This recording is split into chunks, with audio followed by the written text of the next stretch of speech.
Chapter 151. Princess Fu Chengzhong sent two assassins, Jiang Chong and Jiang Sheng, to disguise themselves as traveling merchants with the forged travel permits they had made in the past, and arrived in Ning County, northeast of Qingxia County, in late February. In the daytime, the two carried their loads and pretended to go to the villages near Fengying Canal to sell cloth, hairpins, and other small goods, but in fact they were secretly looking for a suitable canal section to start with. So they saw large tracts of barren fields due to long-term drought, and also saw large and small canals that shuttled through this plain wasteland like a root system. On the first day of March, Qingxia County Magistrate DCN officially opened the gates to divert water. This grand event not only attracted the people who would benefit from the canal to come out to watch, but also the people from the surrounding villages and counties. The wealthy families rode on horse-drawn carriages and mule-drawn carts to travel, and the poor had to walk on foot. In the hustle and bustle, the Jiang brothers carried their loads and sold snacks, doing a prosperous business while waiting for the government to open the gates. They looked like normal peddlers. A stone tablet has been erected in front of the canal head, with the background and consequences of DCN and his son's canal repair written on it.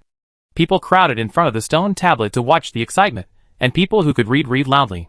Although Jiang Chong and Jiang Sheng were some distance away, they still heard. Emperor Yongcheng, King Hui, King Kong. The two exchanged glances several times. Fortune and wealth are sought in danger.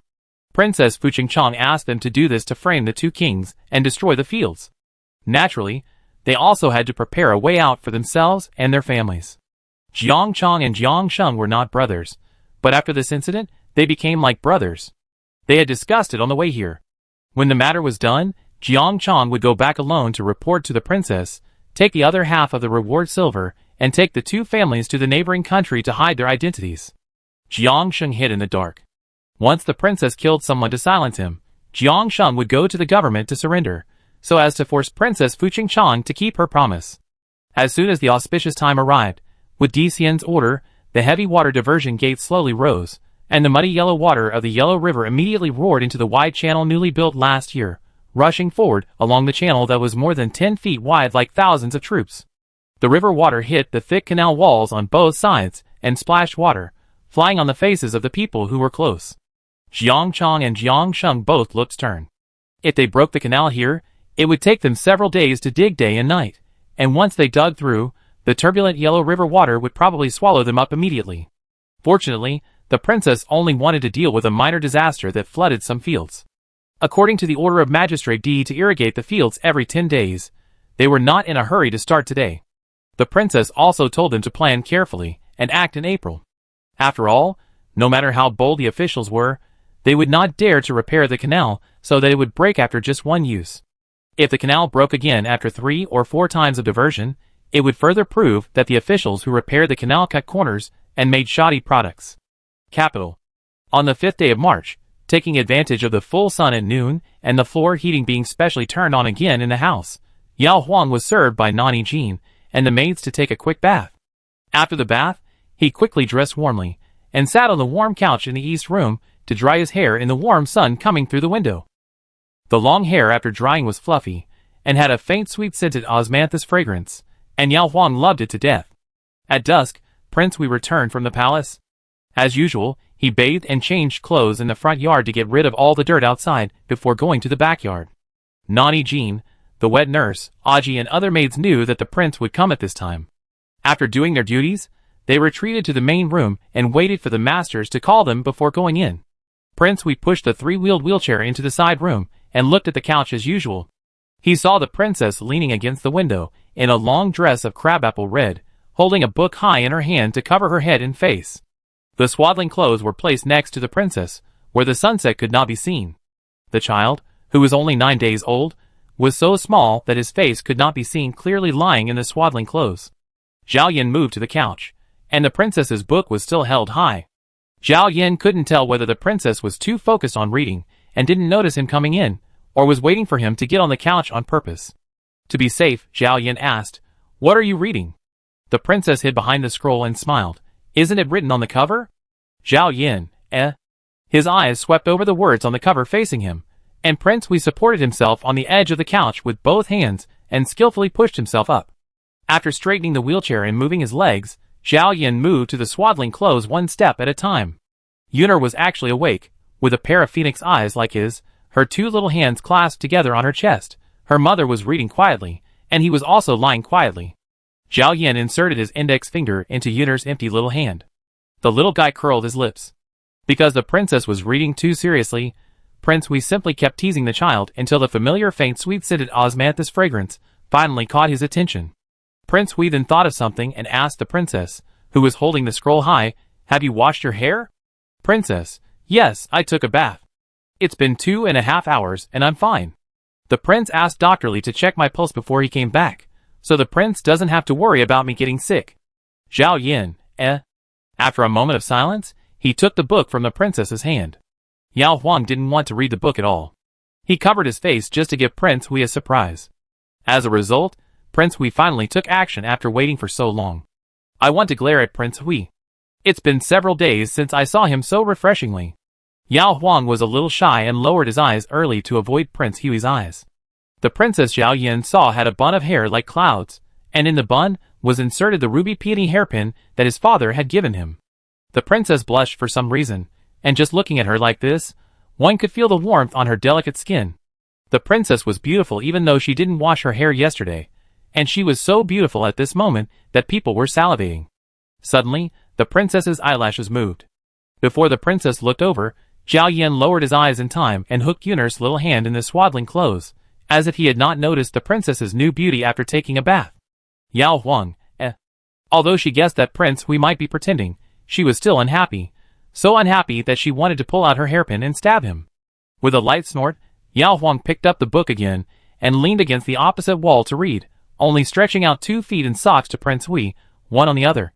Prince Hui still had the swaddling clothes in his eyes, and only he knew who was in his mind. After dinner, the wet nurse took the little boy away, and Prince Hui went back to the front yard to do a massage for 3/4 of an hour, wiped it again, and then went to the backyard. The princess was already lying on the bed. Zhao Yan turned off the lights, sat on the bed, and hugged the princess from behind. The princess's body had not recovered yet, but it was no problem to hug her like this, unlike the last few months of pregnancy, when you had to be careful when turning over. Yao Huang shook off the arm that Prince Hui had put on her. Zhao Yan stopped hugging her, just pushed aside the hair scattered around her neck, and bent down to kiss her. Yao Huang usually hid inside, but this time, Prince Hui's arm instantly embraced her, and pulled the princess back into his arms after she had left a distance. Prince Hui, sitting in a wheelchair, looked even weaker than a weak scholar, as if anyone could bully him. Only Yao Huang knew how strong his arms were. Just such a simple action, an action that Prince Hui had never dared to do to her since she became pregnant, actually caused Yao Huang to let out a short scream. Zhao Yan's whole body tensed up, and he loosened his strength. Did it hurt? Yao Huang, yes, Prince, let go. Zhao Yan could tell the tone of the princess's voice, and not only did he not loosen his grip, he turned her around, and after pushing aside the princess's long hair with his right hand, he took the opportunity to hold the princess's hot face. Yao Huang closed his eyes. Zhao Yan started kissing the princess from the top of her head, and kissed all the way to the middle of the black hair on her neck. The fragrance of the flower dew that the princess often used was everywhere. As they kissed, his hand pushed open the collar of the princess's middle shirt. Yao Huang's bones were about to soften, but he did not forget to mock him. I thought the prince didn't care whether I took a bath or not. Zhao Yan, I was afraid you would catch a cold. Yao Huang, but the prince's hands are also cold, colder than the water I bathe in, and the sun I sunbathe in. It makes me very uncomfortable. Prince Hui paused and cooperated by taking his hand away. Yao Huang was about to call him a fool in her heart, but Prince Hui pulled her up. The princess, who was warmed up as she wished, hummed a song for half an hour in Prince Hui's arms. This year's spring is warmer than the previous 2 years. On March 26th, the young master of Prince Hui's mansion just celebrated his full moon.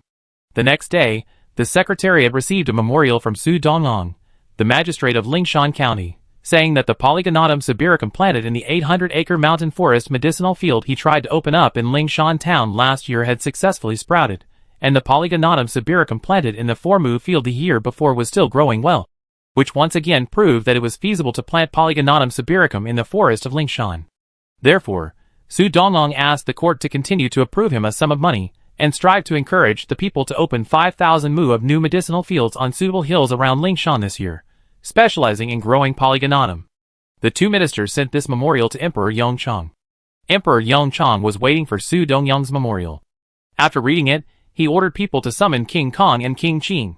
The two kings came very quickly. After a year, the 28-year-old King Kong was still in good spirits, still as dignified and honest as before, but the 22-year-old King Qing was different. His father refused to give him the opportunity to go to other departments for training, and his grandfather had long been pessimistic about him, which made King Qing discouraged and lazy. He couldn't get excited about anything and lost the momentum to compete for the first place. He looked like he was a few years older. Emperor Yongchang pretended that he could not see it and asked the two brothers to read Su Dongyang's memorial. Kong Wang said happily, "Great, those hills are just lying there, but now they have become medicinal fields, and they are planted with Polygonum odoratum, which is a tonic. Once it grows up, there will be no worries about sales. By then, the local people will have more income, and the court will be able to collect more taxes." Qing Wang, who is usually better at talking than him, also praised him. Emperor Yongchang, local officials will report a little bit of happiness as much as 10 points for political achievements. Whether the 800 acres of Polygonum odoratum grows well or not, the court has to send people to verify.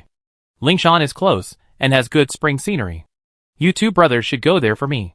We should carefully check the medicinal fields that have been reclaimed, and check whether the 5,000 acres of wasteland that are to be reclaimed are suitable.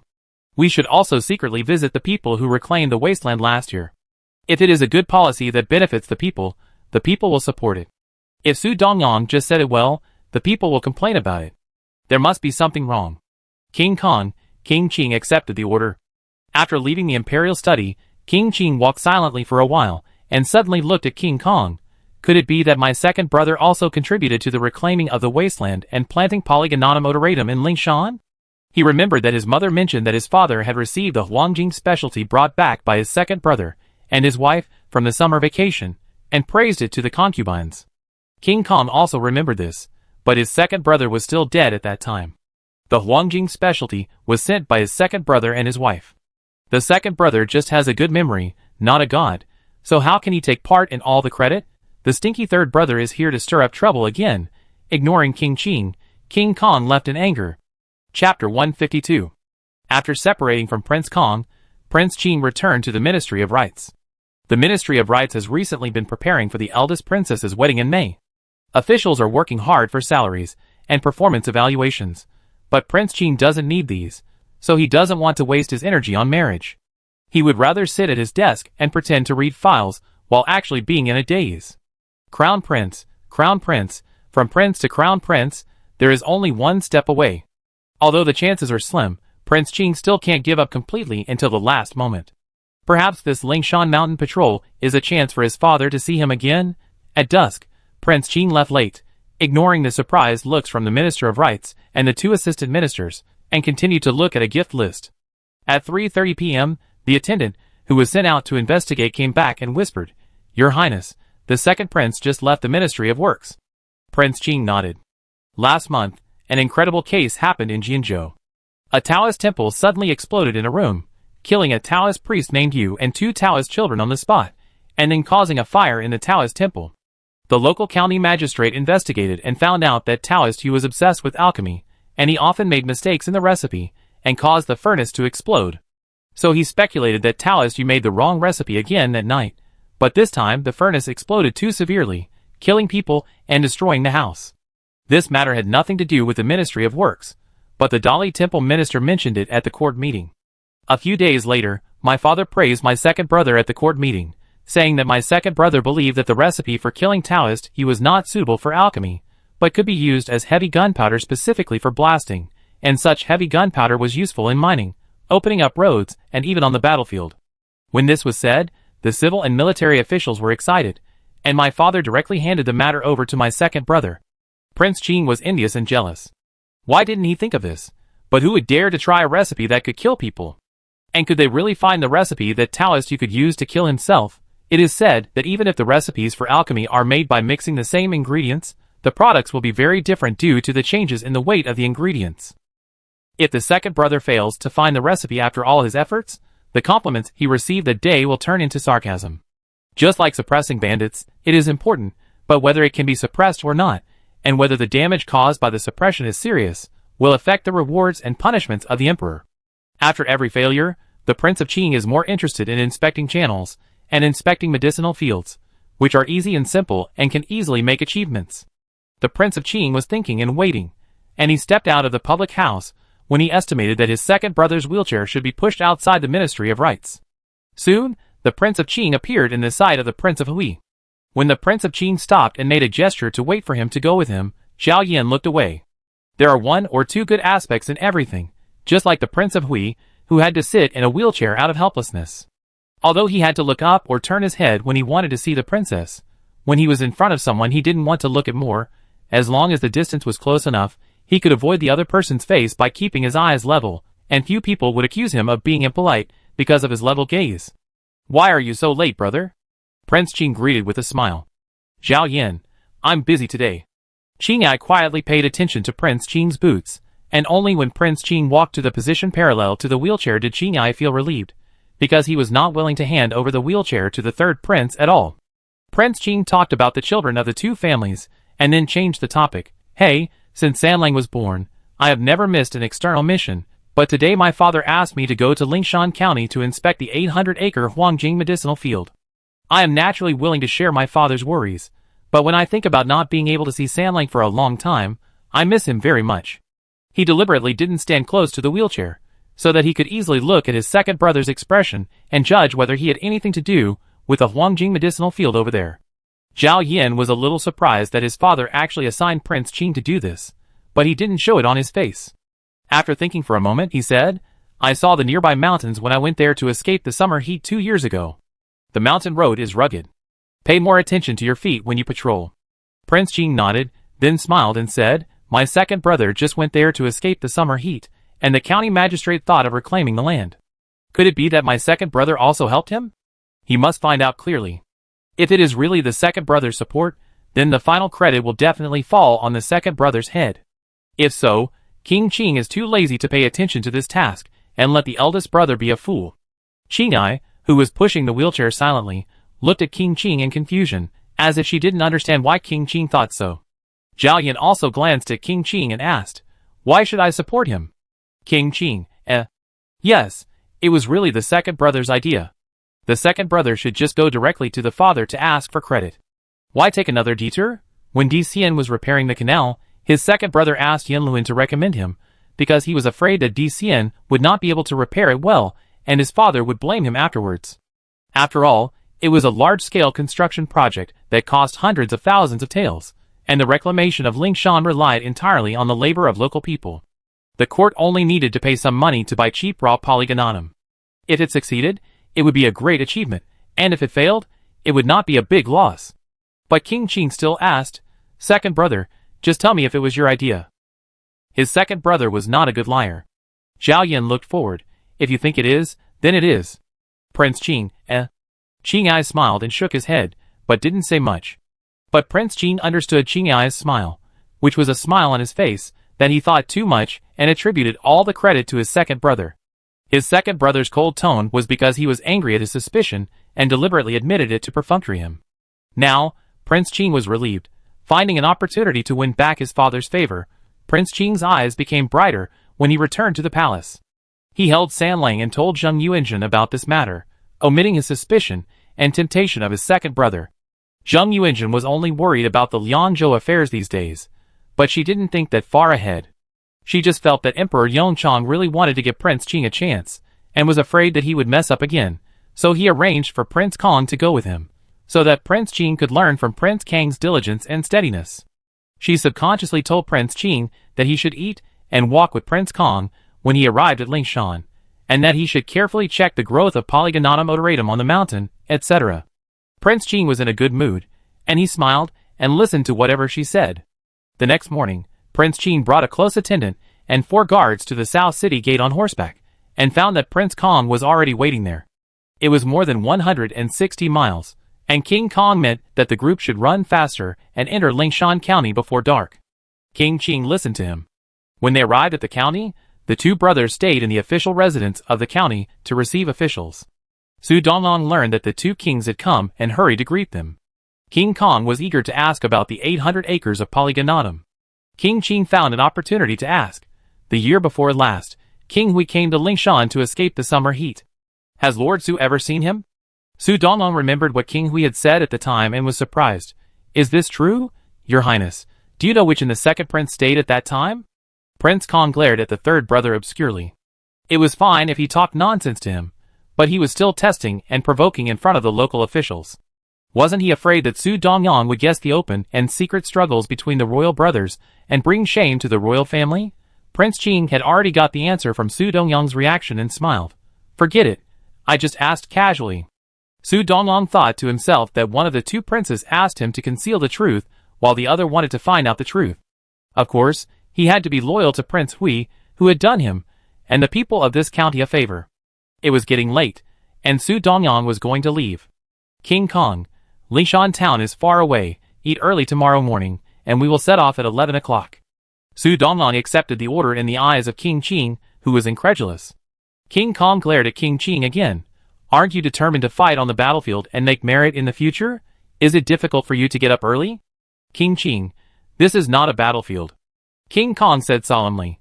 If you finish the inspection of the mountain soon, my father will approve Su Dongyang's memorial soon, and Su Dongyang will be able to persuade the people to open up the wasteland soon. There are still 5,000 acres of wasteland to be reclaimed and planted. The people are racing against time, which is also a kind of battlefield. Prince Qing secretly took note of this, and went back to polish it and report to his father. After this day, Prince Qing began to follow Prince Kong to climb mountains everywhere, which was like a hard battle. At least, he could ride a horse on the battlefield. In Lingshan, he could only ride a horse to the foot of the mountain. After getting off the horse, he kept climbing the mountain. After climbing for 5 consecutive days, he finally inspected the 800-acre medicinal field planted with Polygonatum odoratum. When Prince Qing returned to his official residence exhausted and wanted to take a nap, he was stopped by Prince Kong and asked him to get up early tomorrow. The two of them would follow Su Dongyang to check the 5,000-acre mountain forest to be reclaimed. Prince Qing, a day's rest is all right? Prince Kong, Su Dongyang, a civil official, didn't complain. You've practiced martial arts for more than 10 years, but you're not as good as him? Prince Qing gritted his teeth and turned to leave. Prince Kong, remember to soak your feet. He didn't want his third brother to have soaked feet from climbing and then use this excuse to be lazy. On the 10th day of April, in the middle of the night, there was only a crescent moon in the sky. When the two princes were lying in bed snoring after climbing the mountain for a day, more than 2,000 miles away, under another night, Jiang Chong and Jiang Sheng, who came to destroy the canal on the orders of Princess Fu Chenghong, set off in black clothes, covered their faces with black cloth, and took shovels and pickaxes. The canal embankment they chose was more than 5 feet thick. Now the Yellow River water just introduced in the daytime was flowing in the canal.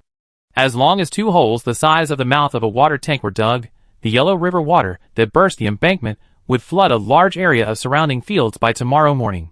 The wheat seedlings that had grown more than a foot tall needed irrigation, but if they were submerged by the river water for even 2 or 3 days, the wheat seedlings would have a poor harvest even if they could survive. However, whether the wheat seedlings survived or not had nothing to do with them. Their job was completed if the canal was destroyed. Each village arranged canal patrollers, both during the day and at night.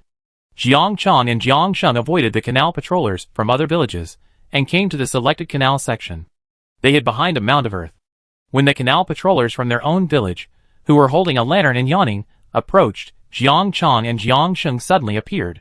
One of them hugged the other's arm tightly, so that he could not move, and the other took out a towel sprinkled with knockout drugs and covered the other's mouth and nose tightly. After a while, the canal patrolman fell to the ground. Jiang Chong took out a rope to tie him up and blocked his mouth with a towel just in case.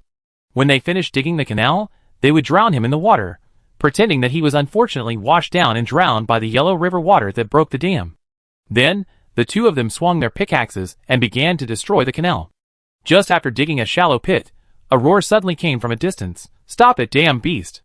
Jiang Chong and Jiang Sheng were shocked at the same time, and then turned their heads at the same time. At the end of the field shrouded in the night in the distance, figures appeared at some point. Some of them were running towards this side with sticks, and some of them were lagging behind slowly. In the chaos, the two heard a frightened and angry woman's voice. "I came to deliver cakes to Shuzi. I saw them knocking down Shuzi from a distance. I knew I couldn't beat them, and I was afraid of scaring them away, so I hurried back to call the head of the village." Jiang Chong and Jiang Sheng looked at each other, dropped their things and ran away.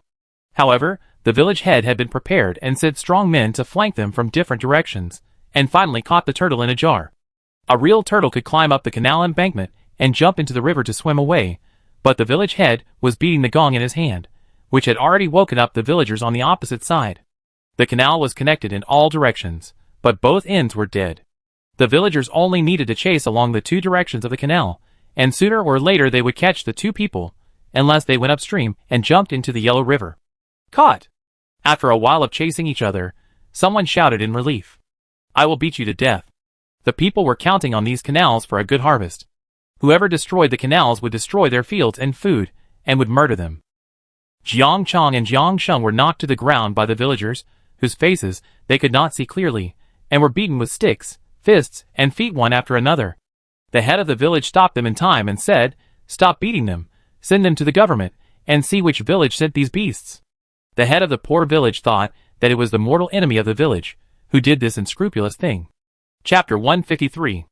If it was an ordinary petty thief, the village head would wait until dawn to send him to the government office, so as not to disturb the magistrate's rest. But tonight, behind the diggers like this, there was no telling which ruthless person from some village. The village head was afraid that the night would be long, and he would have more trouble, so he immediately selected a few young men to escort the two thieves to the county town more than 40 miles away. The village head's family provided a mule cart, and several other wealthy families provided mules to facilitate the trip of the village head and his group. It was really too far, otherwise the other villagers would rather not sleep and walk over to watch the magistrate's trial. It took an hour to get there. When they arrived at the tightly closed county gate, the young men shouted that they had caught the canal digger and asked the county magistrate to take care of him. The soldiers guarding the city at night were not allowed to open the city gate without permission, so they immediately sent someone to ask for permission from Lord D. In the back house of the county government, DCN, who was awakened by a servant, heard the reason and asked the servant to take his badge and go to the city gate with the soldiers guarding the city to bring the man to the county government. When the village head and his group arrived at the county government, DCN had already put on his official robe and sat in the lobby of the government. Officials such as the county magistrate, the chief clerk, and the registrar were also called over overnight. The newly built Fengyan Canal, which cost hundreds of thousands of taels, was related to the food supply of the people in the county for decades or hundreds of years. At this moment, it was more directly related to the lives of the people who built the canal. Therefore, even at the hour of the ox, when most people were fast asleep, the officials headed by DCN were solemn and clear-eyed. "Sir, these are the two thieves." The young and strong men forced Jiang Chong and Jiang Sheng to kneel on the ground, and at the same time threw down the shovels and pickaxes they used to dig the canal, and the knockout towels they used to knock out the canal patrollers. DCN slammed the gavel to stop the villagers' indignation and noise, and asked the village head, "How is the canal damaged?" The village head was terrified and gestured, "Fortunately we found it in time, so they dug such a shallow pit." DCN asked again, "How is the canal patrol injured?" The village head, "He has woken up and only suffered minor skin injuries." After asking these two questions, DCN could finally concentrate on interrogating the thieves. Seeing that the two were covered with mud from the fields and their faces were covered with blood and mud, he asked the captain to fetch water first to wash their faces. Soon, everyone finally saw the true face of Jiang Chong and Jiang Sheng. A young man beside the village head said, "I have seen them. They are peddlers who have been to our village to sell things." The county magistrate recalled for a moment and frowned. "On the day of the opening of the gate on the first day of March, I also seem to have seen these two selling snacks." There were many peddlers doing business in the crowd that day, but the other peddlers had local accents, only these two had Jianzhou accents, which made him look at them twice. However, since the county started to repair the canal last year, merchants from all over the country have come to look for business opportunities, so it is not surprising to see two more Jianzhou peddlers. DCN looked at Jiang Sheng and Jiang Chong, who remained silent from beginning to end, and suddenly realized that this matter might not be that simple. For 3 consecutive days, Jiang Sheng and Jiang Chong refused to speak. At the same time, after the identification of the village officials and the clues found by the detectives in Ning County, DCN finally confirmed that the two people's actions of destroying the canal had nothing to do with the grudges between local villages. Since he could not get the answer by appealing to their emotions and reasoning, DCN asked the detectives to torture the two people. On the night of the torture, when DCN interrogated the two again at night, Jiang Chong spoke up and asked DCN to dismiss the county magistrate and others. Both of them were wearing shackles. DCN was not afraid that they had other thoughts, so he waved his hand. When there were only 3 people left in the hall, Jiang Chang looked at Jiang Sheng, who was also in a mess, and smiled bitterly. Sir, Princess Fu Chengzong sent us here. People die for money, so they came here even though they knew that their lives were in danger. They just wanted a little luck to bless them to complete the task smoothly, and to be on guard against Princess Fu Chengzong's possible murderous plot.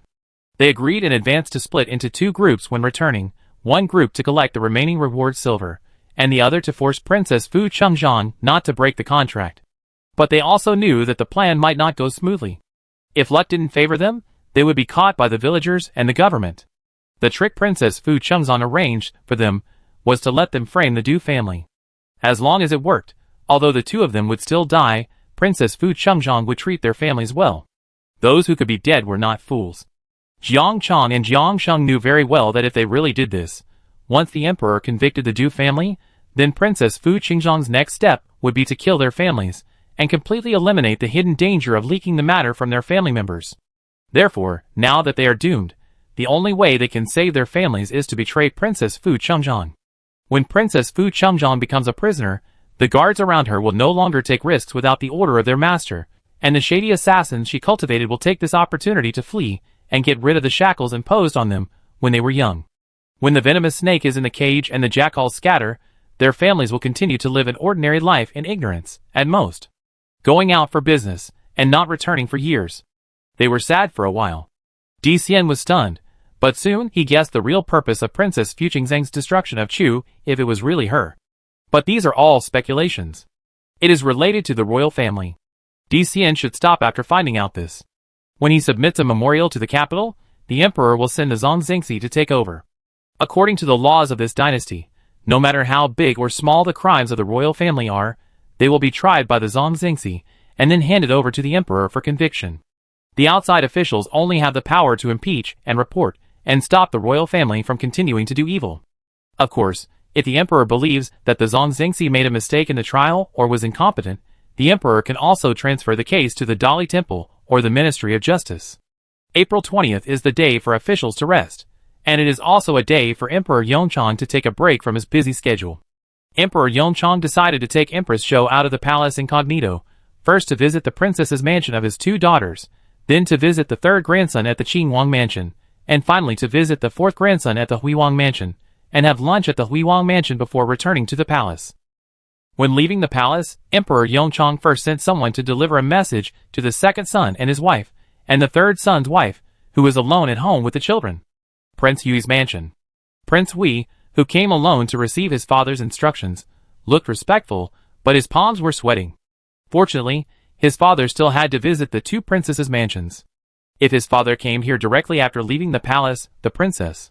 After the eunuch left, Zhao Yin calculated the time and let the princess continue to sleep for half an hour before he went to wake her up. Yao Huang was sleeping soundly in the bed. Prince Hui sat by the bed and stretched out his hand twice, but the princess dodged it wrapped in the quilt. In desperation, Zhao Yin had to say, "Father is coming." Yao Huang, who had been awakened but just wanted to stay in bed because of sleepiness, suddenly opened her eyes and turned around. "Is it true?" "Zhao Yin, father should be in the 2nd princess's mansion at this time. He will go to the Qing prince's mansion and come here later." The weather was good at the beginning of the month. Yao Huang took a carriage to visit the 2 princesses' mansions and the new house granted by the Yao family. She calculated the route of the imperial carriage in her head and stared at Prince Hui. "Your Majesty and father are both good at choosing dates." When Yunar was 1 month old, her body was completely recovered and she looked refreshed. However, Prince Hui, who claimed to have some knowledge of medicine, thought that she needed to rest for a while. This was for Yao Huang's sake. He was willing to endure it, and Yao Huang was naturally happy to cooperate. Unexpectedly, it took more than 20 days to recuperate. Last night, Prince Hui finally put aside his worries and held her carefully and had sex with her carefully. Like the spring breeze and drizzle, Yao Huang still had a very comfortable sleep. Prince Hui's eyes had long fallen on the bedside, and he only said, "Get up, go for a walk in the yard, don't let your father and mother see that you have just dressed up." There is still a difference between just waking up and waking up for an hour. After saying that, Prince Hui pushed the wheelchair to turn around and prepared to go back to the front yard to wait for the princess. Just after turning the wheelchair, Zhao Yin felt resistance when pushing the thin wheel. Looking back, it turned out that it was the princess, who quietly stretched out a leg at some point. The toes of her right foot, which was dyed with pomegranate red nail polish, almost touched his tilted face, and the heel was tightly against the backrest of the wheelchair. Zhao Yin, eh? He looked forward and asked, "Why are you stopping me?" Yao Huang, since the prince is here, why don't you help me take a bath in the morning? Zhao Yin, eh? He lowered his eyes and looked back, raised his hand to tickle the soles of the princess' feet, and pushed the wheelchair out of the bed, while the princess retracted her feet. The princess laughed softly behind him. "I will count to 3. If the prince has not left the house after the count, I will go and catch you and let you wash my hair." Prince Hui was willing to wash the princess's hair, but the princess washed her hair and bathed together in broad daylight, and the maids were waiting outside. He couldn't do such a thing. In the past, there was at least a break. Although he didn't believe that the princess would really come to catch him, Prince Hui still slightly sped up. The Qing Palace was on the east side of the imperial city. The emperor and the empress only sat with Zheng Yuanjun and her son for 2/4 of an hour before leaving, but they still arrived at Prince Hui's palace at nearly noon. Yao Huang was already waiting with Prince Hui in the first courtyard. Emperor Yongchang came this time to see the emperor's grandson, so the couple brought the little guy who had eaten and slept enough, and did not let the wet nurse follow, so Prince Hui held the little guy. Anyway, Prince Hui had accumulated a lot of strength sitting in the wheelchair, and holding a little baby weighing nearly 10 pounds would definitely not tire him out. On both sides of the gate of Prince Hui's mansion, there was a majestic stone lion squatting. Yao Huang pushed Prince Hui to this side, then supported his knees with one hand and pointed at the eyebrows, eyes, and big mouth of the stone lion to show Yuner. I don't know if the little guy can understand it, but his black eyes look wherever his mother points. At this time, the emperor arrived, and the family of 3 was just in time to welcome him. Emperor Yongchang got off the car first, and as soon as he appeared, he saw his daughter-in-law holding the child in one hand and pointing at him with the other hand, smiling and saying, "This is your grandfather, the most powerful grandfather in the world." Emperor Yongchang, who was only called grandfather by the 3 children of Prince Kong, said, "Eh." However, grandfather does sound closer than grandfather. "Come, let me hold my little grandson." After standing, Emperor Yongchang came to pick up Yuner. Yao Huang handed the child over, and then went to help Empress Zhou get off the car. When the 3 generations of grandparents and grandchildren entered the hall, Yao Huang saw that Yuner's little fat had a translucent mutton fat jade pendant in his hand. Grandfather was giving away money again. After lunch, Emperor Yongchang was still in a good mood when he left Prince Hui's mansion. However, as soon as he returned to the palace, Eunuch Wang handed over an urgent memorial from 400 miles away. All urgent memorials from local officials must be submitted to the Secretariat as soon as possible. If it is a holiday, they will be sent directly to Emperor Yongchang. Emperor Yongchang took it, glanced at the words DCN, the magistrate of Qingxia County, Liangzhou, and opened it. Eunuch Wang stood aside with his back bent. Because he didn't know whether the memorial was about good news or bad news, he held his breath and concentrated, and then he noticed that the emperor's fingers holding the memorial suddenly clenched. At that moment, Eunuch Wang's heart seemed to be held by the emperor, and he dared not breathe. After an unknown amount of time, he heard the emperor say, "Call Yi Shanglin." Yi Shanglin, the commander of the imperial guards guarding the imperial city under the imperial army, was a second-rank official, and a trusted foreign minister of Emperor Yongchang. Soon, the nearly 40-year-old commander of the imperial guards, Yi Shanglin, stood in front of Emperor Yongchang. Emperor Yongchang glanced at the memorial on the desk and said slowly, "Arrange 2 teams of imperial guards to change into regular clothes and secretly enter the princess's mansion and the Marquis of Jining's mansion. The food needed by the 2 mansions will be purchased by the imperial guards. Without my order, no one in the 2 mansions may take a step out. They will be called the princess temporarily. The Marquis is ill and refuses to see guests. Yi Shanglin, I accept your order." After Yi Shanglin withdrew, Emperor Yongchang handed the approved memorial to Eunuch Wang, who also sent it back to Liangzhou in an expedited manner of 400 miles. Chapter 154. Married princesses can decide whether to live in the princess's residence or in their husband's home. Princess Fu Chengzhang and her husband, Marquis Jining, had a loving relationship for 2 or 3 years when they were young. However, even though she was a princess, once she became someone's daughter-in-law, outsiders would naturally apply some filial piety rules to her. If Princess Fu Chengzhang acted arrogantly in front of her parents-in-law, she would inevitably be criticized. If she really respected her husband's parents as her own parents for the sake of what people said, Princess Fu Chengzhang was unwilling to force herself. So she moved back to her own residence with her children, keeping a distance from her husband's family. Since they could not meet, there was no need to pay attention to the formalities. When Jining-ho committed the common mistake of most men and began to cheat on the maid behind Princess Fu Qingzhang's back, Princess Fu Qingzhang also found a handsome man for herself. Since then, the couple only had a superficial relationship and basically lived their own lives. Princess Fu Qingzhang left her 2 sons to her husband's family and raised her daughter herself. But husband and wife are husband and wife. Now Princess Fu Qingzhang was suspected of sending people to destroy the canal, so Emperor Yongchang imprisoned everyone in the 2 mansions at the same time. Princess Fu Qingzhang was totally unprepared and had no idea what was going on outside. Yi Xianglin personally brought a team of guards in regular uniforms to the door, holding the imperial token and asking the princess to cooperate. Princess Fu Qingzhang tried to stay calm. I wonder what the emperor is doing. Yi Xianglin, I am acting on the emperor's orders, and I know nothing else. After that, he arranged for the guards he brought to guard the various gates of the princess's mansion, taking turns day and night, and 2 others to guard the outer door of the princess's bedroom. No matter who the princess wanted to see in the mansion, a guard had to be present to listen. The commander of the imperial guards was ruthless and impartial, and Princess Fu Qingzhang returned to her bedroom with a heavy heart. She thought of the 2 assassins sent to Liangzhou.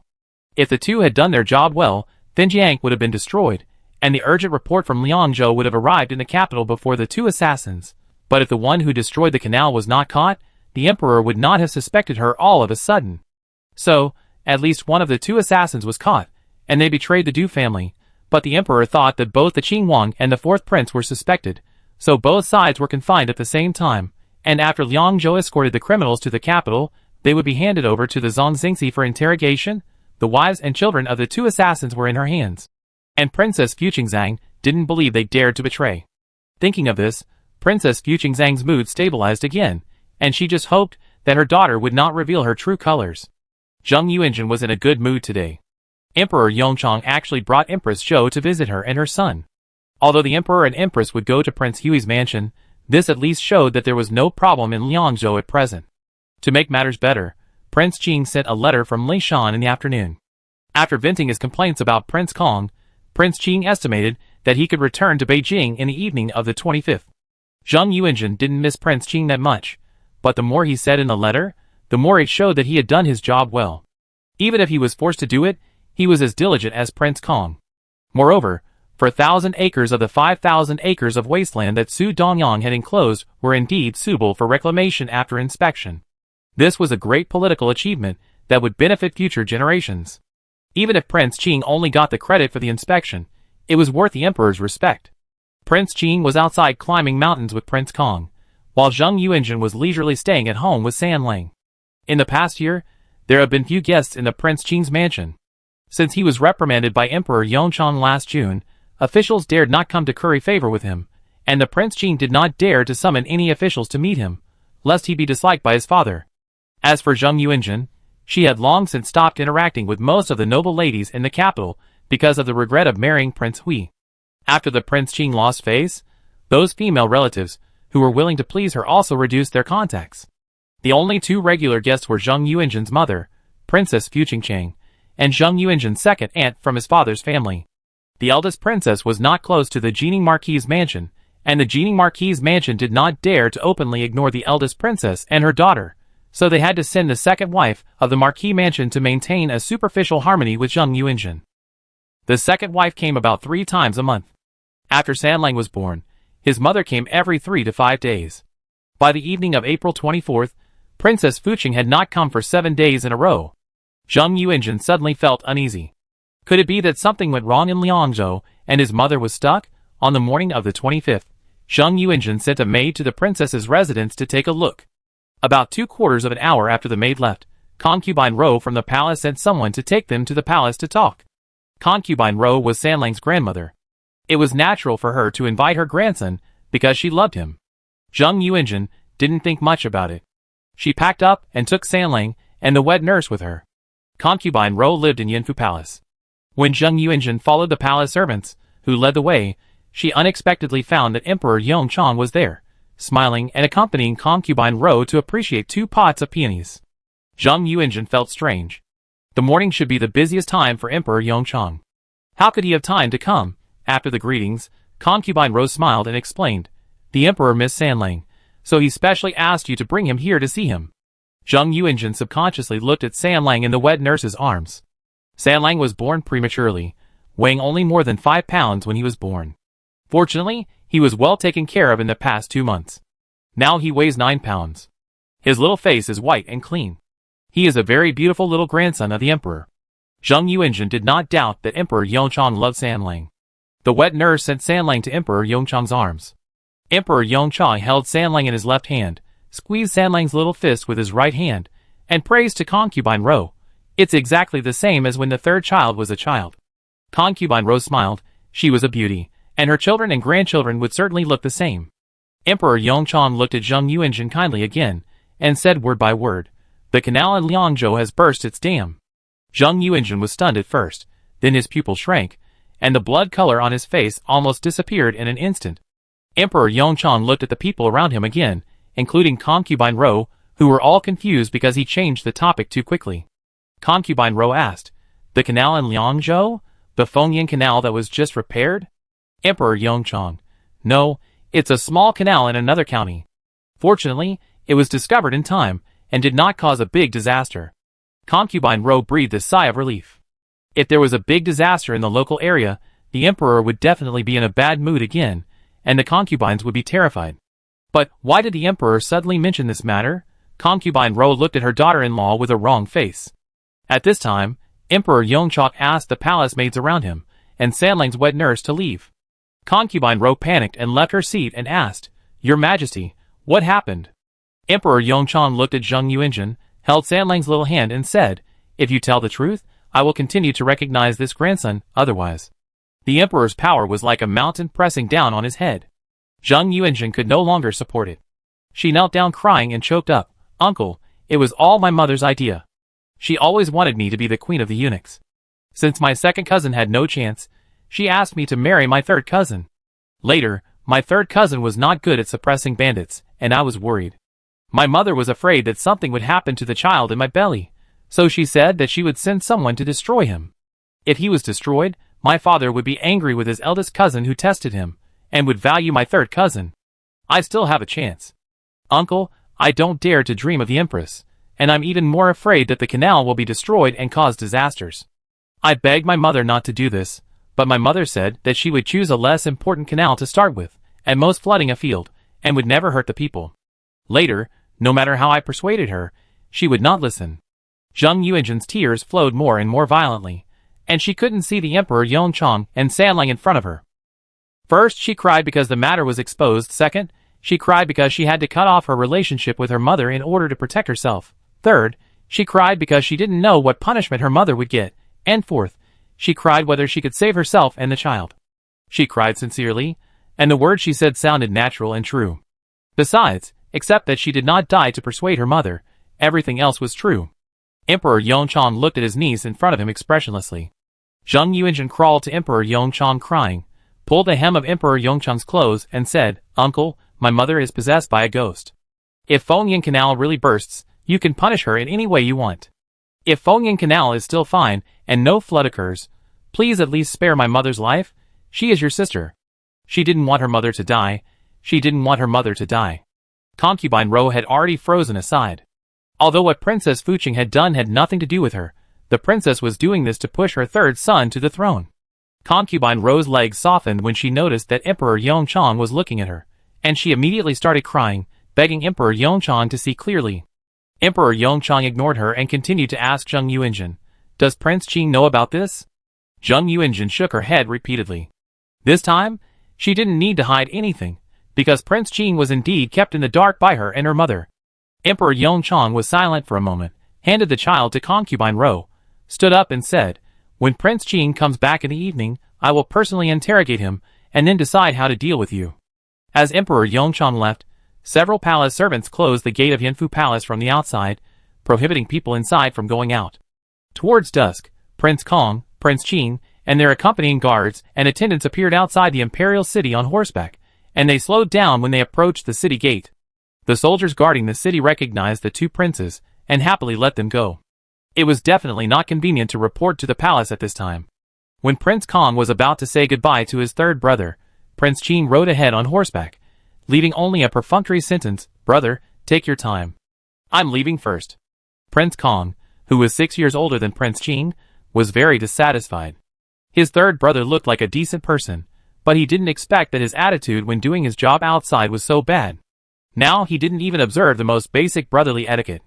He complained about Prince Qing in his heart, and Prince Qing also cursed Prince Kong in his heart. Then he went straight to the direction of his own palace.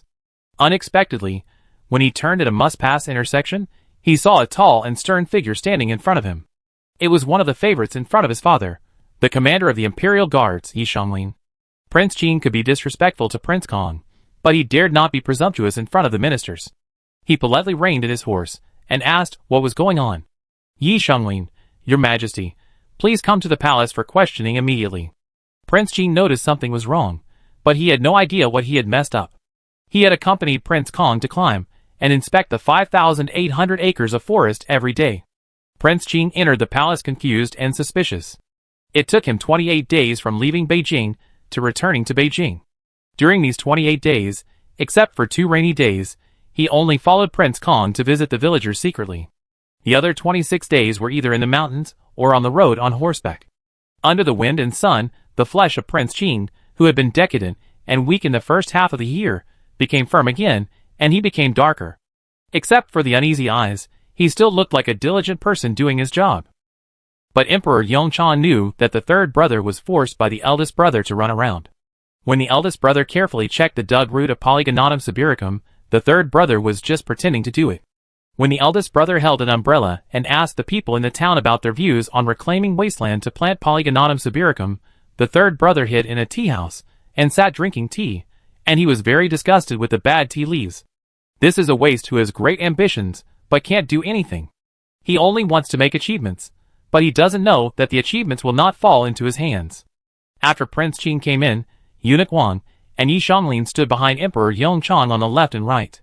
Prince Qing secretly glanced at the hems of the two people's clothes. "What does it mean?" Emperor Yongchang slammed the table and shouted angrily, "Kneel down." Prince Qing knelt down, panicked and looked over innocently. "Father, but where did I go wrong?" Emperor Yongchang sneered. "Mistake? You said people to dig the canal I just repaired, and you still ask me what mistake you made?" Prince Qing was shocked. "Fengyan Canal? It's unfair. I have been in Lingshan for a month, and definitely did not send people to dig the canal. Please forgive me, father." Emperor Yongchang walked up to Prince Qing and looked down at his son. Prince Qing's eyes widened. "He didn't do it." Emperor Yongchang was still furious. "You didn't send anyone, but someone did it for you." Prince Qing's eyes twitched suddenly, and he thought of his grandfather. Could it be that his grandfather was like him, scolding Wei for being cruel, but after thinking about it, he thought it was feasible, so his grandfather. Before he finished thinking, Emperor Yongchang kicked him. "You bastard, you really knew about it." He could understand that his niece was timid and fearful of things, because she knew about it, but the third son was a prince, his own son. How could a wicked son destroy his father's achievements? How could a prince, who was ambitious to compete for the position of crown prince, put the people of the land in dire straits with his own hands? Prince Qing was kicked backwards by this kick, and there was a clear and dull sound when the back of his head hit the floor. Prince Qing felt very painful, but he still felt wronged. He got up and knelt again, crying and kowtowed, saying, "Father, please calm down. This was really not done by me. It was my son." It was Shinshirian, who was old and confused. He trembled as he told Wei's cruel advice to him, and that he should never have been bewitched to discuss with Shinshirian. "At that time, he scolded me so much that I felt ashamed. I never thought that he was just perfunctory, and did such a shameless thing." Emperor Yongchang, If Zheng Yuanzhen had not confessed, if he had not known Shinshirian's caution and righteousness, he would have been misled by the third brother's words. Zheng Yuanzhen exposed his mother because Princess Fuqingcheng had really done something evil. Shinshirian righteously advised his grandson not to go astray, but he was almost ruined by the third brother, and could not enjoy his old age. "So you really thought about destroying the canal?" Furious, Emperor Yongchang kicked Prince Qing again, hating him for being ambitious, self-willed, perfunctory, disloyal to his father, unfriendly to his elder brother, unfilial to his grandparents, and unsympathetic to the people. Prince Qing was kicked to the ground again, his chest and the back of his head ached, he lay on the ground in pain and fear, crying for his father's forgiveness. Emperor Yongchang took 2 deep breaths, turned around and ordered Yi Xianglin, Send Prince Qing and his family back to the palace, and they are not allowed to go out without my order." Prince Qing, who was still crying, was dumbfounded at their family. Chapter 155. Last night, when Emperor Yongchang summoned Prince Qing to the palace for questioning, officials from all departments had already left their posts. Except for the guards on duty and some palace servants, almost no one knew about this. The guards and palace servants who knew about it knew the way to survive by keeping their mouths shut, and would never dare to spread it without permission. There was no court meeting the next day, so officials would not be considered late if they arrived at the office before noon. Usually, Prince Kong would arrive about 25 minutes in advance. Today, thinking that his father might summon him and his third brother to question him early, Prince Kong entered the palace at the beginning of the day and sat in the public room of the Ministry of Revenue waiting. Time passed by little, and the second person to come was Lord Liu, the right assistant minister of the Ministry of Revenue, who lived in the same public housing. Lord Liu was only 40 years old, and like the other 5 left and right assistant ministers, he had the ambition to continue to rise. So in addition to having good performance in the annual evaluation, he also had to be late and leave early when he was on duty. In addition, there was a Prince Kong who liked to arrive early and leave late in the public housing, so Lord Liu insisted on arriving at the same time as the Prince Kong every day. There was no other way. Xiangshu Mingbing did not need to show off in front of the Prince Kong, and Lord Gu, the left assistant minister, was directly half of the Prince Kang's father-in-law, so he did not have to worry about being disliked by the Prince Kong if he arrived late. But he did not touch either side. After so many years of persistence, Lord Liu did not slack off just because King Kong was away on duty. He did not know that King Kong had returned to Beijing. When he came in, he suddenly saw the familiar figure sitting inside. Lord Liu was startled at first, secretly glad that he did not slack off, and then stepped forward to greet King Kong. After a while, Lord Gu arrived. Seeing King Kong, who was tanned even darker than when he returned from patrolling the canal last winter, Lord Gu was stunned. His stunness made King Kong a little embarrassed. He did not feel bitter when he was on duty, and he had no intention of looking at himself in the mirror.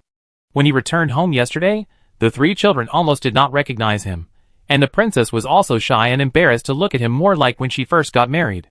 King Kong realized how dark he was tanned. Lord Gu asked about the details of the Lingshan reclamation, and was relieved to learn that it was feasible. At this time, the oral order of Emperor Yongchang finally came, asking Prince Kong to go to the imperial study. Because the Ministry of Revenue was next to the Ministry of Rights, Prince Kong waited a little longer on the palace road after coming out, and looked at the Ministry of Rights in the south from time to time. The eunuch who passed the message guessed something and whispered, "Prince, the Emperor only summoned you." Prince Kong was slightly startled, and then thought, maybe his father wanted to ask him and his third brother alone?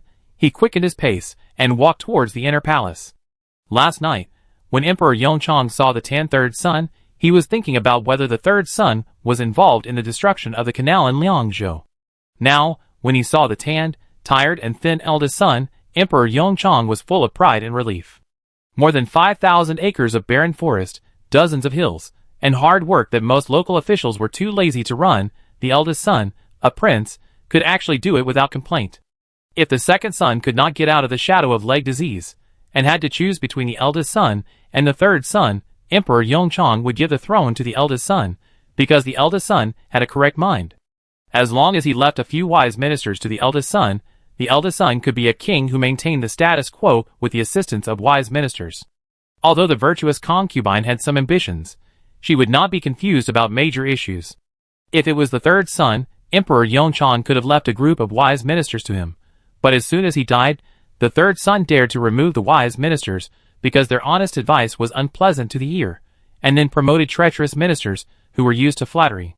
Such a third son would surely ruin the country that he and the previous emperor had worked so hard to revive. After asking about Huang Jing and the reclamation, Emperor Yongchang asked, "What do you think of Su Dongyong?" King Kong praised Su Dongyong generously. Emperor Yongchang nodded. "What about the third son? How did he do this time?" King Kong thought about his third brother's complaints and grumbles, but he said, "Third brother is still young, and he was not used to the hard work of being exposed to the sun and wind at the beginning, but he persisted. After this experience, he should be able to handle such tasks in the future." He personally demonstrated it to his third brother, and if the third brother couldn't learn it, he would be in vain for his reputation as a smart boy. He admitted that his third brother was lazy because he didn't want to deceive his father, And he praised his third brother because he didn't want his father to suspect that he had the intention of slandering his third brother behind his back. Emperor Yongchang praised the elder brother's kindness in his heart. Okay, I will summon Su Dong'an to the palace for a banquet on the Dragon Boat Festival, and I will reward you both at that time. You should rest in the mansion before the festival, spend more time with your wife and children, and I will transfer you to the Ministry of Personnel for training after the festival.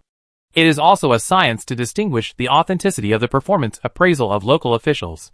The elder brother is meticulous in his work, and he cannot tolerate the nepotism of senior officials. He can still play his strengths in the Ministry of Personnel. Compared with verbal praise, this actual official transfer and the increase in experience opportunities can better show that the father is satisfied with him. The eyes of the King of Kong were red.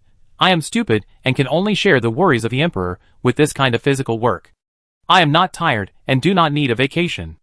Emperor Yongchang smiled and said, You dare not take a vacation if you don't take a vacation with the third son. Aren't you afraid that he will complain about you? The King of Kong accepted the order. Before leaving the palace, he went to pay his respects to Queen Zhou and concubine Xian. Concubine Xian and concubine Rou also lived in the West Palace. They were close to each other and could detect some movements, especially such a big event as Zheng Yuanjun and her son stayed in concubine Rou's palace for a whole day. Concubine Xian asked Emperor Yongchang about the conversation with his son as usual. When she learned that Emperor Yongchang was still covering up the abnormality of Prince Qing and his wife, she cooperated silently and smiled, and asked her son to have a good rest. Prince Kong happily said goodbye to his mother. On the way out of the palace, thinking of not having seen his second brother for a month, Prince Kong made a detour to the Ministry of Works to simply catch up with his second brother. Time flies by so fast. Yuner has grown up a little, right? Well, if you miss him, you can bring Dunner to our place after a few days off. Prince Kong, okay, that's it. After talking about the progress of the Polygonata Moderatum in Lingshan, and the heavy gunpowder in the weapon shop, the two brothers separated. Prince Kong did not mention Prince Qing much, so Prince Wei naturally had no idea what happened to Prince Qing, who lived in the east of the city. He did not see Prince Qing at the court meeting, and thought that Prince Qing and Prince Kong were both given leave by their father. On April 28th, Prince Wei returned to the palace at dusk. He had just changed into his daily clothes in the front yard when he came out, and saw the princess sitting in the main hall waiting for him, looking like she had something to say to him. Zhao Yan pushed the wheelchair closer and asked, What happened? The wheelchair stopped beside the princess's armchair. Yao Huang held Prince Hui's hand on his knee and said, My mother came to see me this morning and mentioned that the eldest princess and Marquis Jining were both ill. The gate has been closed these days, and no visitors are allowed. Even my mother knows about it, which shows that there are more people spreading this matter outside. My father is still the 6th-rank centurion, but some wives of officials will come to curry favor with my mother because the Yao family has a princess and a son-in-law of the Duke of Jinghua. There is no need to give gifts. It is also good to play cards, appreciate flowers, and drink tea together to add some face. Among them is Li Tingwang's mother Wang, who is afraid of being suppressed and retaliated by her. Wang has been a wife of 1,000 households for more than 20 years. She has a wider network of contacts among the wives of officials than her mother. This time, it was a lady Wang knew who lived in the same alley with the Marquis of Jining. She noticed the abnormality of the Marquis of Jining's mansion and informed other ladies. After talking, she learned that the situation was the same in the Princess Fuqing's mansion. Eventually, the matter was passed on to Wang Shi, who then ran to tell her mother. If it was useful, she would treat it as a favor, and if it was useless, she would just treat it as gossip. Does the prince know about this? Yao Huang asked. Whether it was a real illness or a fake one, this matter was full of mystery. Zhao Yan didn't know that the Marquis of Jining only had a title but a low official position, and was not qualified to attend court meetings. It was difficult to meet him at ordinary times. How could the Prince of Hui pay attention to him? The same was true for the princess. But Zhao Yan also realized that there was probably a hidden story behind it. He said to the princess, If it is a serious illness that needs to be visited, the princess's mansion will report it to my father and mother, and my mother will remind us to go and visit. If my mother doesn't say anything, we will just pretend we don't know. Yao Huang nodded. Prince Wei knew more about the royal family than she did. Anyway, she had already told him about the matter, and Prince Wei would arrange what to do. Although she was curious, the princess's affairs would hardly involve her family, so Yao Huang would not worry too much. The next day was the rest day, and Prince Kong, Qining and his wife came with a young Prince Dungur. Qining is now 5 months pregnant, and showing her pregnancy will not affect her movements too much. After Prince Kong held Yuner, Chining followed Yao Huang to the backyard to talk. After the women left, Prince Kang's face became heavy, and he frowned and asked his second brother, "Did you know that your aunt closed the door and refused to see visitors? Yesterday was the birthday of Concubine Gu's mother. Concubine Gu went to celebrate and brought him back a big news. So something must have happened in the capital during the month he was in Lingshan." Zhao Yin looked surprised, closed the door, and refused to see visitors? King Kong realized that his second brother had also been kept in the dark, and he quickly explained it. Zhao Yin thought for a moment and shook his head. "I have been busy testing the recipes in the weapons workshop and have not paid attention to other things." King Kong did not doubt it, because his second brother was indeed the kind of person who did not care about things that had nothing to do with him. He continued to talk about his guests. "This time, my third brother and I were on a mission together. It stands to reason that the Emperor would summon us both to question us, but I did not run into my third brother on the way to and from the Imperial study that day. Could it be that my third brother was also related to the aunt's closed door incident? My aunt would immediately call the Imperial physician if she had a headache or fever, so that my father would know that she was sick and take care of her. If she was not sick, only my father could force my aunt not to leave the house. What big mistake could my aunt make to make my father so angry?" King Kong was puzzled. Zhao Yin reminded, "It's the Dragon Boat Festival soon, and, if my third brother has nothing to do, he will attend the banquet. If he doesn't attend the banquet, it means he has something to do. If my father doesn't mention it, they shouldn't ask more." Despite this, the two princes still sent Dragon Boat Festival gifts to Princess Fuqing's mansion as usual. The eldest prince showed up to receive them. As usual, he invited the servants who sent the gifts to have tea, and didn't say anything extra. The servants who sent the gifts stopped at the first entrance, and didn't notice any obvious abnormalities. In a blink of an eye, it was the 5th day of the 5th month. The Huiwang mansion arranged 2 carriages. Yao Huang and Huiwang sat in the front, and the wet nurse sat in the back holding Yuner. After entering the palace, they asked Emperor Yongchang to cherish the little grandson, and the wet nurse could take the little grandson to the side hall to rest. After all, a child who was only more than 2 months old could neither understand archery and polo nor eat the royal banquet. The carriage stopped in front of the palace gate. Yao Huang cooperated with Qingyai to push Huiwang out of the car, and when they arrived at Qinyuan Hall, they saw the Kong Wang family and the Qing Wang family. As they got closer, Yao Huang was secretly shocked. She had seen the arrogant appearance of Qing Wang and Zheng Yuanjun, and had seen their depressed appearance when they encountered setbacks, but today, the couple had the same dead air on their faces, and no amount of forced smiles could cover it up. Chapter 156. Not counting the night he just returned to Beijing, Prince Qing has been under house arrest for 9 days. When interrogated by his father, Prince Qing really thought that the destruction of the canal in Liangzhou was done by his grandfather Shenshirian, so his father scolded, interrogated and kicked him. When he saw Zheng Yuanjun, who was in a daze with finger marks on her face in front of the palace gate, Prince Qing still thought that his cousin was implicated by him, and was slapped by his father before him. After getting on the carriage, Zheng Yuanjun knelt beside him and begged him to plead for his aunt for Sanling's sake. Prince Qing was shocked to realize that he had jumped into the trap of his father's words because of his preconceived ideas, and he himself revealed his vicious thoughts. In fact, there was nothing between him and his grandfather here. It was Princess Fu Cheng'an, the self-righteous vicious woman, who caused him to be kicked twice by his father, and completely lost his heart. Zheng Yuanjun was slapped by his mother. At that moment, Prince Qing was also engulfed in anger, and he also raised his hand to hit Zheng Yuanjun. Sanling's crying suddenly came from the carriage, where the wet nurse was sitting in the back. Looking at Zheng Yuanjun's tearful face, Prince Qing couldn't hit her anymore, and collapsed on the carriage couch. What if he hit her? Would it stop his father from getting angry at him? If it was just the eldest princess who dug the canal, he could still get himself out of it, but he also had the intention to dig the canal, and his father knew about it. So, he was finished, and he didn't have to think about being the crown prince anymore, and it was not certain whether he could keep his current title of prince. If beating his cousin could restore everything, Prince Qing would definitely beat her, but it couldn't be restored. So what was the point of beating his cousin?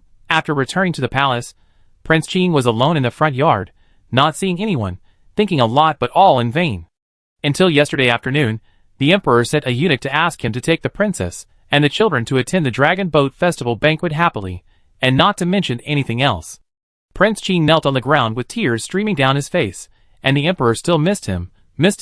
As in previous years, the dragon boat race and willow archery were held before the palace banquet. Yao Huang felt very uncomfortable in such an occasion for the first time, because she was still sitting between Qining and Zheng Yuanzhen. Qining on her left was pregnant, while Zheng Yuanzhen on her right was dead. Yao Huang was too familiar with deadness. Prince Hui was like this when they just got married, but Prince Hui was her husband. If she wanted to coax him, she would coax him. If she didn't want to, she would go around the garden alone. No one would know whether she coaxed him or not. Now Zheng Yuanzhen was sitting next to her. If she really joked with Qining as if nothing had happened, what would Zheng Yuanzhen think of her? What would the empress sitting in the middle think of her? But if she was asked to sit there and do nothing, Yao Huang would feel uncomfortable all over. For the sake of caution, Yao Huang chose to be alone and distracted. So many royal relatives came, but Princess Fuqingchang did not show up. In addition, Prince Qing and his wife were very angry, and the concubines never mentioned Princess Fuqingchang. What did Princess Fuqingchang and his wife do to anger Emperor Yongchang? Was their claim of illness and refusal to come just a cover-up for being ignored by Emperor Yongchang? Princess Fuqingchang was Emperor Yongchang's biological sister, just like she was her brother's biological sister. They were close enough, but Yao Huang had heard a saying, there is no father and son in the royal family. Fathers and sons in the royal family can kill each other, let alone brothers and sisters? According to what Yao Huang heard from the tea house or read in the storybook, did Princess Fu Chengzhang oppress the people or collude with officials to embezzle and accept bribes? Rebellion should not be that serious. Princess Fu Chengzhang and Marquis Jining have no soldiers, and rebellion cannot be simply confined. It must be a big deal to scare Prince Qing and his wife so much, but Emperor Yongchang is willing to let Prince Qing and his wife attend the palace banquet, so it should not be too serious. Thinking about this and that, the dragon boat race was over.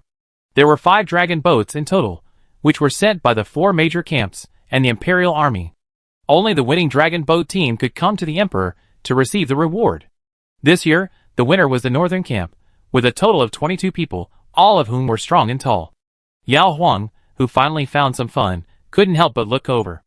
As he was looking, his eyes suddenly turned to Prince Hui, who was not far from Emperor Yongchang. The 22 elite soldiers of the northern camp rode around the moat, and were tired and red-faced. The Prince Kong and the Prince Qing, who were sitting on the left and right of Prince Hui, ran around Lingshan for a month and were tanned. They were either red or black, which made Prince Hui look whiter and more handsome. Yao Huang winked at Prince Hui quietly. Prince Hui silently lowered his eyes, and stopped looking at her.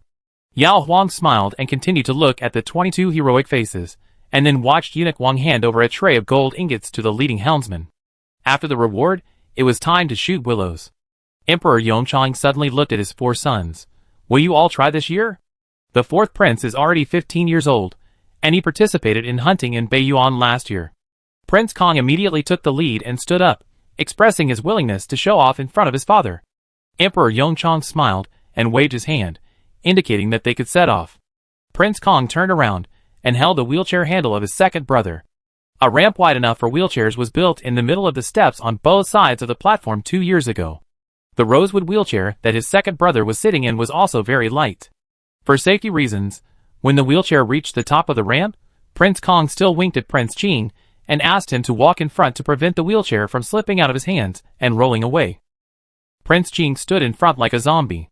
The 4th prince looked at him and cleverly stood on the steps on the other side of the ramp. The second brother is useless, and the 3rd brother is also useless. The eldest brother is so stupid, maybe he can still pick up a little chance? The 4th prince never thought about these things before, but now God seems to be willing to give him that position, so the 4th prince must fight for it. Soon, the 4 brothers stood side by side on the bank of the moat. Yao Huang secretly looked at Emperor Yongchang. Emperor Yongchang caught the second brother's wife peeping, smiled, looked at the 2 princesses, and said, "If you want to watch, go to the front and watch." The emperor had spoken, so Yao Huang helped Qining stand up. Because Zheng Yuanzhen never joined in such a fun, she didn't need to invite her. She just followed Qining and the 2 princesses to the guardrail and watched the game from a high position. The second princess started to make a noise. It must be the second brother who won the first prize again. When the second brother receives the reward, will the second sister-in-law give me a gold ingot? Yao Huang smiled and said, "If that's the case, I will give one to each of you sisters, just as a gift to you in advance." The eldest princess, who was going to get married on the 9th day of the first lunar month, blushed immediately. The drum sounded, and the willow shooting began. Yao Huang followed the arrow shot by Prince Hui, and saw that the arrow smashed most of the gourd tied to the willow branch on the other side of the bank like the year before. The snow-white pigeon flapped its wings and flew high into the sky. Yao Huang raised the corners of his mouth. The eldest princess and the second princess laughed, and Qining looked at the gourd that King Kong successfully shot, and the pigeon that escaped slowly but also flew high into the sky, and was very happy for her own prince, because it was normal for King Hui to win the archery championship, and it was a surprise for her own prince to shoot the gourd. Qining also knew that King Kong would not be unhappy about losing to King Hui in archery. Sure enough, King Kong had gone to King Hui to congratulate him. The eldest princess teased Yao Huang. Why didn't the second sister-in-law go down to pick up the second brother this year? Yao Huang's face was slightly hot when she brought up such an old story. She was excited back then because she didn't know that Prince Hui, who was in a wheelchair, could be so powerful. Now she knows all of Prince Hui's abilities. What's the point of running? The four sisters-in-law returned to their seats. Not long after, the four brothers of Prince Khan came up. Only Prince Hui won the first place.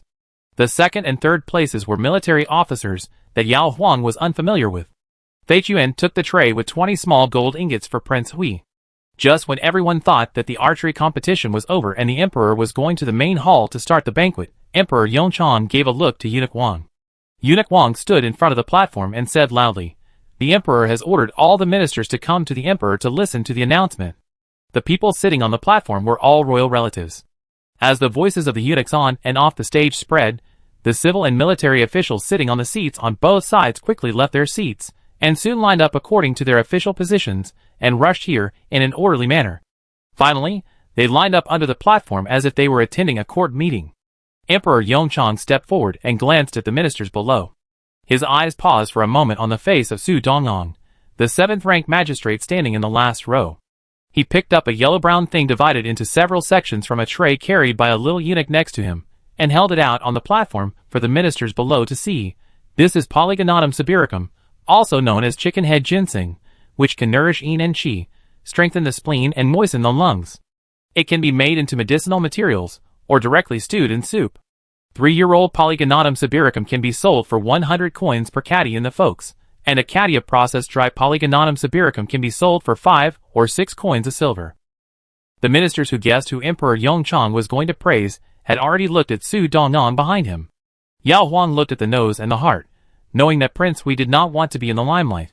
Emperor Yongchang put down the Polygonatum odoratum and looked down at the ministers. "My great qi is vast and rich in resources. There are countless wild delicacies like this. Some can only grow in deep mountains and old forests and cannot be planted. People need to risk breaking bones to collect and dig. Some wild delicacies are like this Polygonatum odoratum. It takes a caring person to investigate carefully before it can be promoted among the people. You should have heard about Su Dongyang's planting Polygonatum odoratum in Lingshan. I know that some of you may think that I think too much of him. In previous years, when officials discovered iron and gold mines, I didn't see them summoned to the capital to commend them in person. But that's because mines are rare, while wild delicacies and medicinal materials are common. I commend Su Dongyang not only because of his achievements, but also because of his love for the people. I am the emperor. The vast land belongs to me, and the people on this vast land are also my people.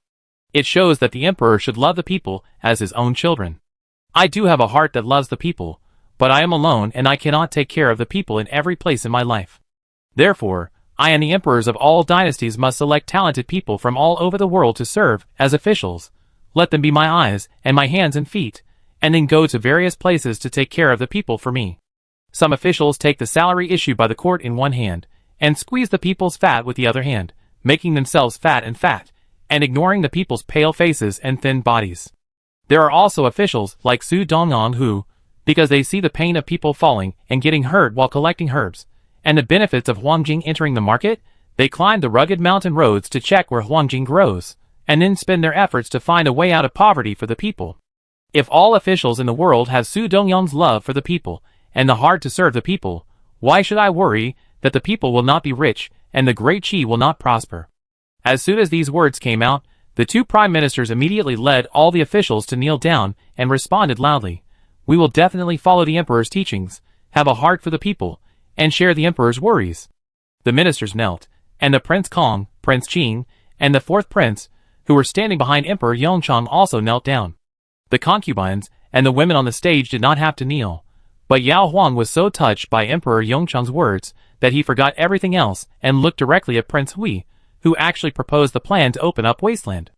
Zhao Yan sat alone in a wheelchair with his eyes lowered. Next to him, Prince Qing's face became even worse. He finally understood that his father asked him to enter the palace not because he was no longer angry, but because his father deliberately wanted him to hear these words in person to make him ashamed of his heart that harmed the people. Prince Qing felt guilty and regretful. As long as his father could forgive him, he would definitely treat the people outside as his own flesh and blood. After a long silence, Emperor Yongchang asked everyone to excuse themselves, and then said to the distance, "Su Dongyang, come forward. I want to reward you with 4 words." Su Dongyang lowered his head, and walked from the last row to the front of the second prime minister, lifted his skirt and knelt on the ground. 2 eunuchs, who had been waiting nearby came over with a plaque, and Eunuch Wang uncovered the red silk covering the plaque for the emperor. The civil and military officials looked up and saw 4 golden and powerful words on the black imperial plaque, dedicated to the people. Chapter 157. The monument can be passed down through the ages, and the plaque with the imperial praise can also be passed down from generation to generation as a family heirloom, bringing glory to the family. The 2 prime ministers, who were high up in the temple, had never received such an award. Seeing the 2 eunuchs carrying the plaque down the stairs, and the 4 big characters written by Emperor Yongchang, "One heart for the people," getting closer and closer to them, the senior officials in the front row all looked envious. The plaque stopped in front of Su Dongyang. Su Dongyang raised his head. Zhou Zheng, who had been tanned darker than the 2 kings because of 2 consecutive years of running around in the mountains, had 2 lines of tears on his face. Looking up at the emperor on the stage, Su Dongyang slowed down his speech to hide his choking. "Your Majesty's words will never be forgotten by me. I will stick to my heart for the people for the rest of my life. However, I feel ashamed of your award and I dare not accept it." No one noticed that after he said this, Prince Hui, who was sitting in a wheelchair, lowered his eyelids even lower. Emperor Yongchang just smiled at Su Dongyang and said, "No need to refuse. I have always been clear about rewards and punishments. Today, you have done a good job as a parent official, so I will reward you. In the future, if you are lax and lazy and cause the whole mountain of Huangjing to fail, and fail my expectations of you, the silver from the court, and the hard work of the local people, I will also take back the plaque I gave you today and punish you severely." Su Dongyang counted and said, "I dare not. I will do my best to ensure that the thousands of acres of Huangjing can have a good harvest. However, there is another person who checked the growth conditions of Huangjing, opened 4 mu of land for trial planting Huangjing, and proposed to open up Wasteland and plant medicine around the entire Lingshan Mountain. I am just entrusted by him to promote this matter with all my heart. Therefore, the emperor attributes all the credit to me alone, and I am ashamed to not deserve it." Civil and military officials. Why does this scene seem familiar? On the high platform, King Kong and King Qing looked at King Hui, who was sitting between them at the same time. The former was shocked, and the latter was shocked and hateful. He knew that it was his second brother who did it again. It was hateful that he asked his second brother, but he still lied to him. On the female side, Yao Huang's heartbeat suddenly accelerated. Was Su Dongyang going to tell Prince Hui? At this point, Yao Huang didn't dare to look at Prince Hui, but just clenched his hands secretly. The officials talked about it for a while, and then looked at Emperor Yongchang on the high platform. He saw that Emperor Yongchang had changed his previous cheerful face and looked unhappy. "Really? Who is the hidden talent that made me praise the wrong person and give the wrong plaque?" Starting from the left Prime Minister, Emperor Yongchang looked at them coldly one by one. Seeing one kneel down, just when Su Dongyang was about to clarify, King Hui in the wheelchair said shamefully, "Your son has committed the crime of deceiving the emperor. Please punish me, father." Emperor Yongchang turned around and saw the second son holding the wheelchair armrest and kneeling down to him, and said coldly, "Okay, sit down and talk. Why is it you again this time?" Zhao Yan released the force on his arm. Of course, he had to answer when his father asked him questions, but how to brag about himself and where to start was not something he could do casually, especially since his father had known about it for a long time and just wanted him to cooperate in the show. Prince Hui couldn't brag about himself. He lowered his eyes and sat quietly, being stared at by everyone, making him look like a prisoner. Yao Huang, who didn't know that Emperor Yongchang was just pretending to be angry, couldn't stand it anymore and stood up and said, "Father, I know the whole story of the second prince from the time he came up with this idea to the time he entrusted the matter to County Magistrate Su. The second prince is not good at speaking, so father, do you want to listen to me?" Emperor Yongchang sneered and glared at her, saying, "Okay, you two are cheating me together with Su Dongyong. It's fun to see me make a fool of myself here, isn't it?" Yao Huang was scolded and shuddered. She finally understood what it meant to be with the emperor like a tiger. In the past, the emperor father-in-law was so generous and kind when he gave her various rewards. Queen Zhou stepped forward in time, holding Yao Huang's hand comfortingly, and then said to Emperor Yongchang, "Your Majesty, Prince Hui is definitely not someone who deliberately deceives you. It's better to listen to the princess's explanation of the cause and effect first. If Prince Hui is really at fault, it's not too late for your Majesty to punish him. Don't you think so?" Emperor Yongchang snorted, returned to the dragon throne, and let his daughter-in-law speak. Yao Huang was indeed frightened by Emperor Yongchang's majesty, but she didn't feel guilty at all. She looked at Queen Zhou gratefully, and then she walked to Prince Hui's wheelchair and loudly told the story of how Prince Hui suddenly stared at the mountain one day when the couple was spending the summer in Lingshan. "I thought the second prince wanted to climb the mountain, but I didn't expect that within a few days, the second prince called Dr. Li Dekhun from the palace and sent him to the mountain to observe Polygonum odoratum. After knowing this, I thought the second prince wanted to buy a mountain to grow Polygonum and sell it for money. I was happy that the mansion had more industries, but the second prince said that the people were close to the mountain, so it was more convenient for them to grow Polygonum, and they could earn more income if they grew it well. When the second prince wanted to give the credit to County Magistrate Su, I felt a little sorry for him, because the method was thought up by the second prince. I wanted the people of Lingshan to praise the second prince. The second prince said that this was the duty of the local county magistrate, and he could not exceed his authority. I said, then you can ask the emperor to be an imperial envoy, and the emperor will definitely agree. The second prince said that this matter would take 5 or 6 years, and he didn't have the energy. The second prince also advised me not to just think about the benefits of success. It would take a lot of effort for Magistrate Su to promote the land reclamation. The second prince said that he was already a prince and did not need to add icing on the cake of his political achievements. It would be better to train a magistrate through this matter. If he succeeded, the court would have one more practical official. Having heard many storytellers tell stories in tea houses, Yao Huang also told this story vividly, showing the princesses several surprises and disappointments, and Prince Hui's indifference to fame and fortune, making the officials below seem to have followed the princess in being wronged and followed Prince Hui in being indifferent. Even Emperor Yongchang had heard the second son's story, and he was still listening to his daughter-in-law's story with great interest, but he had to pretend to be indifferent. Yao Huang saw it and whispered, "Father, it is right for you to be angry about the second prince's concealment, but the second prince also followed your father's teachings to serve the people wholeheartedly without seeking fame and fortune. The merits and demerits offset each other. Father, please don't be angry for the sake of the Huangjing all over the mountain?" Emperor Yongchang said lightly, "You are a talkative person." Yao Huang smiled as if he was praised. Emperor Yongchang signaled his daughter-in-law to sit back with his eyes, and came to the high platform again, and said to Su Dongyong, who was still kneeling below, "Prince Hui does not need this credit, and he really just moved his mouth. You did everything, and you also divided the thousands of acres of forest 1 acre at a time, so it is not wrong for me to give you this plaque, accept it." Su Dongyong was filled with gratitude. "I thank you for your grace." After the palace banquet and the afternoon polo match, the princes, nobles, and civil and military officials were about to leave the palace. The ministers went through the Donghua Gate, and the princes and princesses went through the Shihua Gate.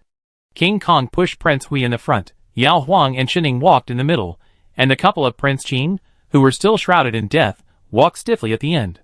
Because after the canal digging incident, the couple knew that they would not have the chance to be the crown prince or the queen, so it didn't matter to Prince Qing whether Prince Hui showed up or not today, and Zheng Yuanjun was still asking her and her mother to protect themselves, so she had no time to think about Prince Hui. King Kong is different.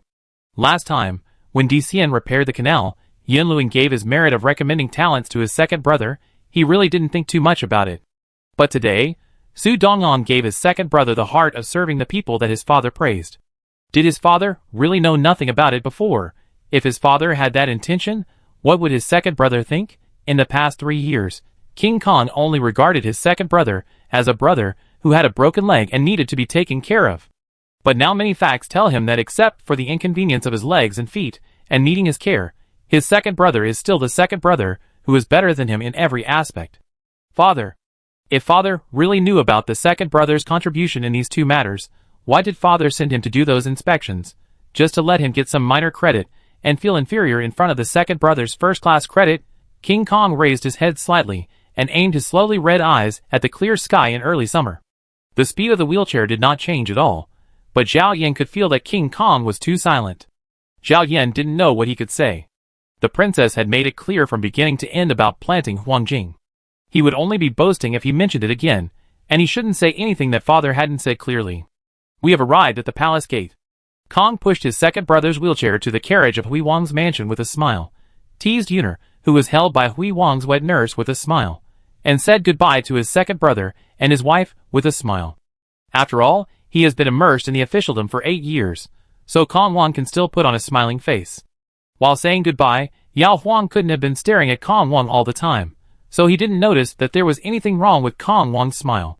Seeing the wet nurse holding Yuner steadily got on the carriage behind, Yao Huang also pushed Hui Wang into the carriage. After fixing the wheelchair, Yao Huang sat on Hui Wang's lap and teased Hui Wang's handsome face. You did a good thing, but got scolded by your father. Do you feel wrong this time? Zhao Yan certainly didn't feel wronged, but he was not used to such occasions, the scrutiny from the ministers at the palace banquet, or the silence of King Kong on the way out of the palace. But all the discomforts that he had been carrying for most of the day melted away in the clear eyes of the princess in front of him and quickly disappeared. He explained, father was not really angry. Yao Huang, I know, and then I realized that father was looking forward to getting more good officials who were dedicated to serving the people, and finally found that he had such a good son by his side. Father must be very happy and proud. Zhao Yan, He pressed the princess, who always praised him in different ways, into his arms. The princess's face was honestly pressed against his shoulder, but her right hand crawled up like a little snake and slowly pressed against his face. Your Highness is embarrassed again. Zhao Yan grabbed the princess's hand and kissed her fingertips one by one. The princess praised him a lot. I wonder if my father and those ministers can realize that it was the princess who took him to the sacred mountain first, and the princess who told him the price of Polygonatum Odoratum first, that gave him the idea of cultivating Polygonatum Odoratum. Without the princess, he would still be living in the quiet bamboo forest in the back garden of the palace today. Prince Hui kissed the princess so passionately that her body became softer and softer. However, before returning to the palace to take a break, Yao Huang went to the study first. When he came back, he put his hands behind his back and smiled at Prince Hui, who was leaning on the bed. Father is partial. Su Dongyan got a reward, His Highness got a reward, but you got nothing. Then I will give you a reward. Zhao Yan's eyes fell on the princess' waist. Yao Huang unfolded the long strip of rice paper she had carefully cut, on which there were also the 4 words devoted to the people that were not strong enough but large enough. Prince Hui, who just wanted to accompany the princess for a break at this moment. Chapter 158. Yao Huang felt the love that Prince Hui had for her 4 words reward. It happened several times last month, but Prince Hui was always cautious, as if he would hurt her if he didn't control the strength well.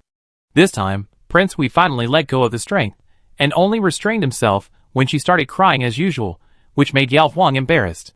She didn't know whether to praise him for being considerate or blame him for being so considerate. The strong wind turned into spring breeze, and when the spring breeze stopped, Prince Hui still held her tightly, with his chin against the top of her head. Yao Huang's soles were pressed against Prince Hui's legs, which were much cooler than hers. After a long rest, she touched the back of Prince Hui's hand and thought of something. Although my father openly scolded the prince, after County Magistrate Su spread the word, my father, and all the civil and military officials knew that the prince was dedicated to the people, and had the talent to enrich the people. I am naturally happy for the prince. Will the prince? Putting herself in his shoes, if she were Prince Kong, she would definitely feel a little depressed. She had worked hard to climb the mountain for a month, but when she returned to Beijing to discuss the merits and rewards, she suddenly learned that the brother who stayed in the capital had made greater contributions than him and stole all the limelight. Even if Yao Huang was not jealous of that brother, she would feel uncomfortable for her own situation. Of course, Yao Huang didn't want to sympathize with King Kong. She was afraid that King Kong was not broad-minded enough. When she became the emperor in the future, he would target Prince Hui for what happened today. So some people often do bad things with good intentions. Su Dongyan told the truth and had a clear conscience, but it changed the relationship between Prince Hui and King Kong. Zhao Yan squeezed the princess's hand. He kept the matter of Dcian a secret from the princess last time, because he was afraid that the princess would be too excited. Now, he leaned close to the princess's ear and said, in fact, When Su Dongyang submitted a memorial for the first time in April last year to request land reclamation, my father already knew that it was me who told him to do so. Yao Huang, She wanted to turn around in confusion. Prince Hui held the princess's shoulders and took 2 towels from the side of the pillow, one for each of the couple. After a simple tidying up, Yao Huang was able to face Prince Hui, but Prince Hui was reserved again at this moment, with the quilt pulled up to his waist and his undershirt properly worn. Prince Hui always liked to wear his undershirt, and only when he was face to face with the princess would his undershirt be pulled down by the princess in the chaos. Yao Huang asked once, and Prince Hui held it in for a long time, explaining that he didn't want the princess to get sweaty on him. Fortunately, Yao Huang didn't think about pulling Prince Hui's shirt at this moment, and rested his head on Prince Hui's arm, looking up and asking him, "How did father know?" Zhao Yan then told him about Yan Luan's recommendation of talents in the hall. "Father is wise. There are many coincidences. He will think of me." Yao Huang was even more confused. "Why didn't you tell me about DCN?" Zhao Yan was about to explain, but heard the princess say, "Forget it, the prince doesn't like to brag. Why would he show it to me?" Zhao Yan, Yao Huang pondered for a while, still wondering, why did my father do this? Prince Hui lowered his eyes. Yao Huang thought of Prince Kong again. After the marriage in Weichong last year, Yao Huang determined that Emperor Yongchang wanted Prince Kong to be the crown prince, so she was worried that Prince Kong would remember Prince Hui for today. But if Emperor Yongchang deliberately wanted to praise Prince Hui, didn't Emperor Yongchang know that his praise of his second son would embarrass his eldest son? Emperor Yongchang could ignore the feelings of a disfavored prince, but he would never ignore the feelings of Prince Kong, whom he regarded as the crown prince, unless Prince Kong was not the crown prince that Emperor Yongchang favored at all. Emperor Yongchang has only 4 sons. Prince Qing is dead, so he is definitely not one of them. Prince Kong, who looks upright and strong, is not one of them either. That leaves 2. The 4th prince's face was kicked out by Yao Huang as soon as it entered her mind. She then looked at the reserved Prince Hui in front of her. Yao Huang shouted and rushed over, forcing Prince Hui to lie flat. She knelt up and pressed him down, saying, "Is it what I thought? Father really wants to." Prince Hui sat up with his back straightened, supporting himself on the bed with one hand to keep his balance, and covering the prince's mouth with the other hand. "It's just my guess. As long as father doesn't issue an edict, there will be more variables. You just need to know, and don't tell anyone else, including Yuner, to avoid hearing through the walls." If the princess had not been concerned that the king might hate him, and Zhao Yan did not want the princess to be troubled by this, he would have continued to hide it. The princess, whose mouth was covered, nodded repeatedly with a pair of round eyes full of surprise. Zhao Yan put his hand down. Yao Huang rushed over again, hugged Prince Hui's shoulders, and shook him. "Is it true? Am I dreaming?" Prince Hui smiled, and secretly changed to supporting the bed with both hands. His legs were powerless, and the princess was shaking so hard that he might not be able to keep steady with one hand. Yao Huang did not shake for long, because she realized belatedly that at this time, she and Prince Hui were actually wearing only one undershirt, and the undershirt was still hanging on Prince Hui's body. Realizing this, Yao Huang couldn't let go of her hand. At least she could only see her back when she hugged Prince Hui like this. But Yao Huang didn't think about those embarrassing things at all. After a moment of embarrassment, she hugged Prince Hui tightly and said, "Prince, don't look at me as if I made a fortune and was surprised and happy. In fact, I am only surprised that my husband will sit on that seat. Not that you can sit on that seat, because in my opinion, you have long been the most powerful prince of my father. You are the best in every aspect, both civil and military." It was only because Prince Hui was in a wheelchair that Yao Huang didn't dare to think about it. Zhao Yan understood that the princess didn't need to speak. All the compliments she gave him would be revealed in her eyes first. "You are so happy. Can you hide it when you go out to visit others?" Zhao Yan stroked the princess's shoulder. Yao Huang smiled and said, "Don't worry, Prince. A cooked duck can't fly away, but an uncooked duck may still fly into someone else's pot. Before the prince really feeds the cooked duck meat into my mouth, I will pretend that it didn't happen at all. Prince, don't forget, I am much better than you in acting." Prince Hui didn't respond. When it was dusk, Yao Huang pushed Prince Hui back from the garden, and saw a square box on the floor next to the bed in the inner room. Yao Huang looked at Prince Hui. "What is this?" Aji's 4 maids wouldn't put things in a mess without her instructions. "Zhao Yan, I recommended DCN to repair the canal for merit, and my father gave it to me." Yao Huang let go of the wheelchair, and ran to lift the lid of the box. The next moment, he was dazzled by the 50 liang ingot inside. Not afraid of being laughed at by Prince Hui, Yao Huang stretched out her fingers to count, 20 in total, 1,000 taels of silver. Prince, we had kept this much silver from her for half a year. I trusted you so much, but you didn't even tell me about the reward. After closing the lid, Yao Huang sat on the box and glared at Prince Hui. Zhao Yin looked at the princess sitting opposite him in an unrefined but very cute manner, lowered his eyes, and said, I was afraid that you would be too excited and disturb your pregnancy. Yao Huang, I have worn 5 gemstone rings on my hands. How could I be so excited for 1,000 taels of silver? Well, the prince first hid his private property behind my back, and now he looks down on me. Zhao Yin, I'm not talking about silver. Yao Huang blinked, and thinking of the new title that Prince Hui would have in the future, he was no longer angry, smiled and leaned over, and kissed Prince Hui's handsome face again. On the 9th day of May, the eldest princess got married, and Yao Huang went to a wedding banquet with Prince Hui. By the way, he met the increasingly lifeless Prince Qing and his wife in the princess's mansion, as well as Prince Kong, who would help Prince Hui push his wheelchair but no longer actively sought topics. On May 12th, Yao Huang's brother Yao Lin married his bride Li Fuwei into the imperial mansion, and Yao Huang took Prince Hui to a wedding banquet. On May 15th, when Yao Lin accompanied Li Fuwei to the Duke of Jinghua's mansion to return home, and Yao Huang made an appointment with the eldest princess to play cards at Prince Kang's mansion, 2 prisoner cars, each carrying a prisoner, rolled into the city gate under the curious eyes of the people. The next morning, Emperor Yongchang threw a memorial in the hall with a sullen face and asked Prince Qing to pick it up and read it to the ministers. The civil and military officials looked at the Prince Qing, who had returned to the capital with Prince Kong a long time ago, but had not yet come to the court to serve, with different expressions. Prince Qing picked up the memorial with a pale face. His father had hinted to him what to do and what not to do, so he could only obey. Yes, it is the memorial from Di Xian, the magistrate of Qingxia County in Liangzhou. Prince Kong frowned and looked at his second brother in the wheelchair next to him, but saw that his second brother also frowned slightly, as if he couldn't understand how Di Xian had angered his father. When Prince Qing read that Di Xian caught 2 people digging canals in the middle of the night, thinking of the canals he had personally inspected, Prince Kong clenched his fists with a sullen face. When Prince Qing read that the 2 canal diggers confessed that the mastermind behind the scenes was Princess Fu Chengzhang after being tortured, Prince Kong loosened his fists in shock, and the civil and military officials behind him were in an uproar. Prince Qing knelt dejectedly in the hall. Emperor Yongchang said coldly, "Bring Princess Fu Chengchang into the hall." Emperor Yongchang wanted to have a court trial, so the guards had naturally taken Princess Fu Chengchang into the palace. When footsteps were heard outside the hall, except for Prince Hui, who was in a wheelchair and couldn't turn around, Prince Qing, who was kneeling, didn't want to turn around, and everyone else, including Prince Kong, turned around and looked back.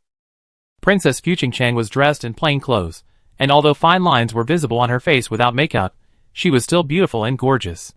She raised her chin slightly, and walked towards the side of Emperor Yongchang on the dragon throne step by step calmly, and finally stood beside Prince Qing. Emperor Yongchang, Qingxia County magistrate caught 2 people digging canals, and said you sent them. Is this true?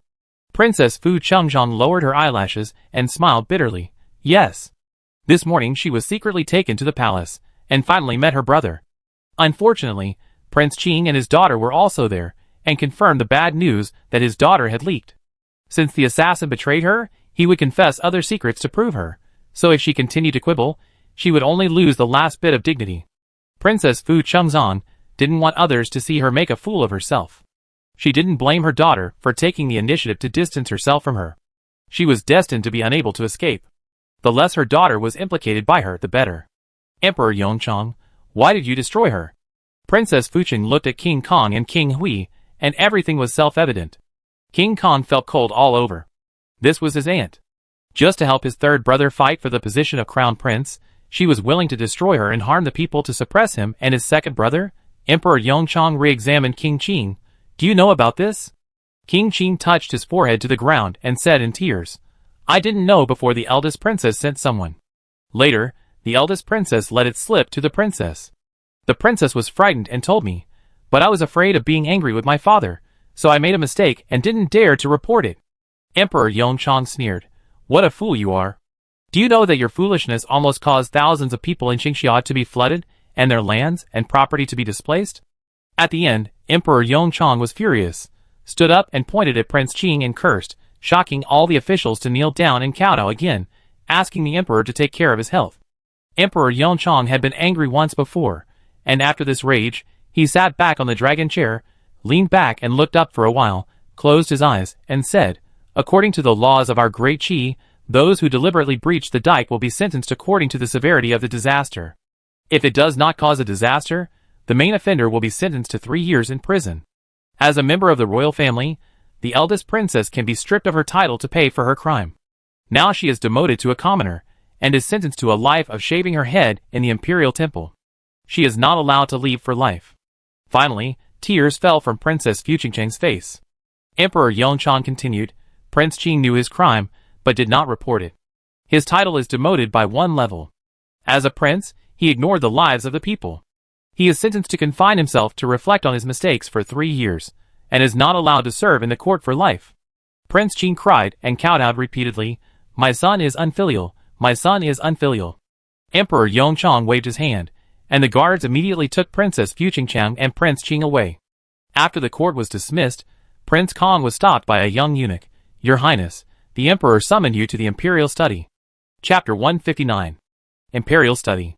Eunuch Wang stopped outside the door of the inner chamber, and extended his hand to invite King Kong to go in alone. King Kong thought of his father, who was furious about his aunt in the hall, and he became nervous before he saw anyone, fearing that his father would suspect that he had offended his aunt first, which led to her using such vicious means to frame him. With his heart beating like a drum, King Kong managed to calm down and walked in with his head down. There was a desk and a dragon chair on the east side of the inner chamber, where his father reviewed memorials, read books, and practiced calligraphy. There was a long couch next to the window on the south side, where his father could rest or sit on a low table to read and review memorials. There was no one on the dragon throne. King Kong glanced at the couch with his peripheral vision, and saw his father lying on his back on a high pillow. King Kong was shocked. He had been to the Imperial Study countless times since he was a child. In the morning, his father would only lie like this when he was sick and weak. King Kong looked at his father's face with concern, and found that although his father's eyes were open, his eyes facing the carved beams on the roof were empty and lifeless. "Your son greets you." When his father finally blinked and tilted his head to look at him, King Kong hurriedly saluted. Emperor Yongchang waved his hand and patted the edge of the couch next to him. "Come and talk." King Kong stopped at the edge of the couch after a few steps. Seeing his father's weak spirit, he asked worriedly, "Father, are you feeling unwell? Should I send someone to summon the imperial physician?" Emperor Yongchang curled his lips and said self-deprecatingly, "No need. I am angry with your aunt and third brother. They acted recklessly for their own ambitions and desires, but they caused me and the entire royal family to lose face. Family disgrace should not be made public, but the news of digging the canal had already spread in Qingxia County. So many people were waiting for the government to give them an explanation. Di Xian's urgent memorial of 400 miles was also handed over." Emperor Yongchang couldn't chill the hearts of a capable minister and many people just to cover up the royal scandal. There are bad people in the royal family who intend to exploit the people. As the head of the family, he must expose such bad people and severely punish them, so that the people know that although there is a vicious relative in the royal family, there is still a wise ruler who is willing and able to make decisions for them. At the same time, it is a warning to other relatives and deters them from having the intention of fighting and harming the people. Justice is justice. Emperor Yongchang is really upset. One is his own sister, and the other is his own son. No matter how much they deserve it, he who personally punishes them cannot let it go in a blink of an eye, especially the third grandson he just held not long ago. The child is innocent, and has such a pair of greedy and stupid parents. Upon hearing this, Prince Kong knelt down and bowed his head and said, "It's all my fault. If I could have noticed my aunt's not earlier, and found a way to relieve her earlier, she might not have come to this point today." Emperor Yongchang, He sat up cross-legged and stared at the boss below for a while. "According to what you said, should I also bear the responsibility for negligence?" Prince Kong hurriedly said, "It has nothing to do with my father. My father is busy with all kinds of affairs." Emperor Yongchang, "Okay, get up. She did the evil herself. It has nothing to do with me or you. I didn't call you here to blame you." King Kong had no choice but to stand up straight. The sturdy man, more than 8 feet tall, suddenly pressed his father, who was sitting on the couch. King Kong took 2 steps back, bending his waist. Emperor Yongchang was silent for a moment, and said, "I have 4 sons. Your third brother has been demoted because of his ambition to compete for the throne. Your fourth brother is still young, and you and your second brother are left." King Kong immediately knelt down again, blushing, and said, "Father, I am far less stupid than my second brother. Please give that position to my second brother. I will never be dissatisfied, and I will not follow in my aunt's footsteps." He had long been convinced by his second brother, because his second brother's legs were crippled, and he felt that he could compete with his third brother. Although he could compete, he had never thought of using any means to harm others. He would accept whoever his father chose. Emperor Yongchang nodded. "You are indeed not as smart as your second brother, not as talented, not as far-sighted, not as strategic, not as mentally advanced, and not as majestic as your second brother." The King of Kong was ashamed of himself when he said several things in a row. Emperor Yongchang, but his legs are crippled. An emperor sitting in a wheelchair can only intimidate the close ministers and officials around him. More local officials may never have the opportunity to see the emperor in their lifetime. They can't see your second brother, so they don't know that your second brother is still majestic in a wheelchair. Once the local officials despise your second brother, they dare to be perfunctory in their official duties. Prince Kong could be ashamed by what his father said, but he could not tolerate others looking down on the royal family, especially his outstanding second brother. He was immediately angered by the local officials his father mentioned, and raised his head and said, "They dare."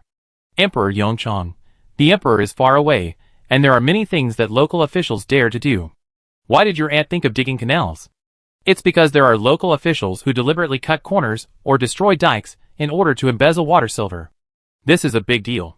There are also those who indulge relatives to commit crimes, bully men and women, and occupy people's fields, etc. They all have their own bad ways, like the borers that eat crops, which cannot be eliminated. King Kong, even if we can't get rid of them all, we have to get rid of them. If we get rid of one, we can save a piece of crops. Emperor Yongchang was pleased. "What I admire most is the righteousness in you. You are not the material to be a wise ruler, but you are an excellent candidate to be a wise king and assist a wise ruler." King Kong, who was finally praised, felt his face warm. "Emperor Yongchang, I believe you have guessed it. I knew last year that your second brother was the one who really recommended DCN and came up with the plan to open up Wasteland. He really has no intention of competing for the throne. He just wants to help Qingxia County, Lishan County, and the court do something, but I am not a fool. I followed the clues and dug him out. To be honest, after knowing these things, I had the idea of establishing your second brother. When you were instigated to compete for the hunting champion, I had already made up my mind to establish your second brother." Kong Wang was ashamed again. "Emperor Yongchang, you are good in every way, but you hesitate and have no decision when encountering major events. Anyone can push you. It's okay if the push is right, but what if someone deliberately pushes you into a pit? Will it be too late to regret it after you fall into it?" Kong Wang accepted such criticism. He was indeed such a person. "Emperor Yongchang, so, I want to train you to be a wise king and let you patrol the canals and mountains. First, I want you to see your second brother's talent with your own eyes, so that you will be willing to assist him. Second, I want you to see with your own eyes the suffering of the local people in Liangzhou from drought and water shortage, and the way of repairing canals by the water ministers. I want you to see in Lingshan what real officials do step by step from thinking of ways to enrich the people to implementing these methods. Officials are used to writing memorials, but the things on the memorials can be true or made up. Only if you experience it yourself can you distinguish the truth from the false. You have done a good job in these 2 missions.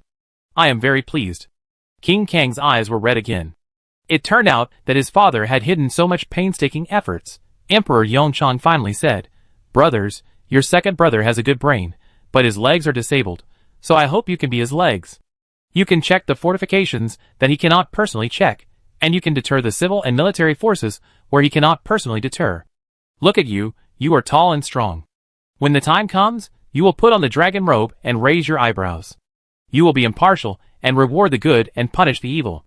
With a wise king like you in the court, who dares not take your second brother's orders seriously."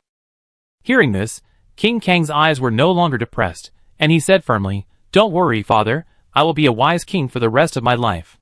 On May 21st, the sky was just getting light, and all the civil and military officials had entered the palace to prepare for today's court meeting. Before the officials spoke, Emperor Yongchang first asked Eunuch Wang to read the edict that conferred the title of Prince Hui Zhaoyin as the crown prince. The edict was very simple, but every word was a summary and praise of Prince Hui's talents, virtues, and merits. He fought in the south and the north to guard the border, and promoted talents and made suggestions to improve people's livelihood. It was God's will, so he was made the crown prince, and another auspicious day was chosen for the ceremony of conferring the title. When Wang Gongdong's voice fell, Emperor Yongchang looked at the second son, who was still sitting in a wheelchair, and then looked at the civil and military officials kneeling in the hall, and said, "The crown prince is the foundation of the country. The crown prince is not only my family affair, but also the national affair of Daki. If you have any objections to the crown prince I have appointed, you can speak frankly."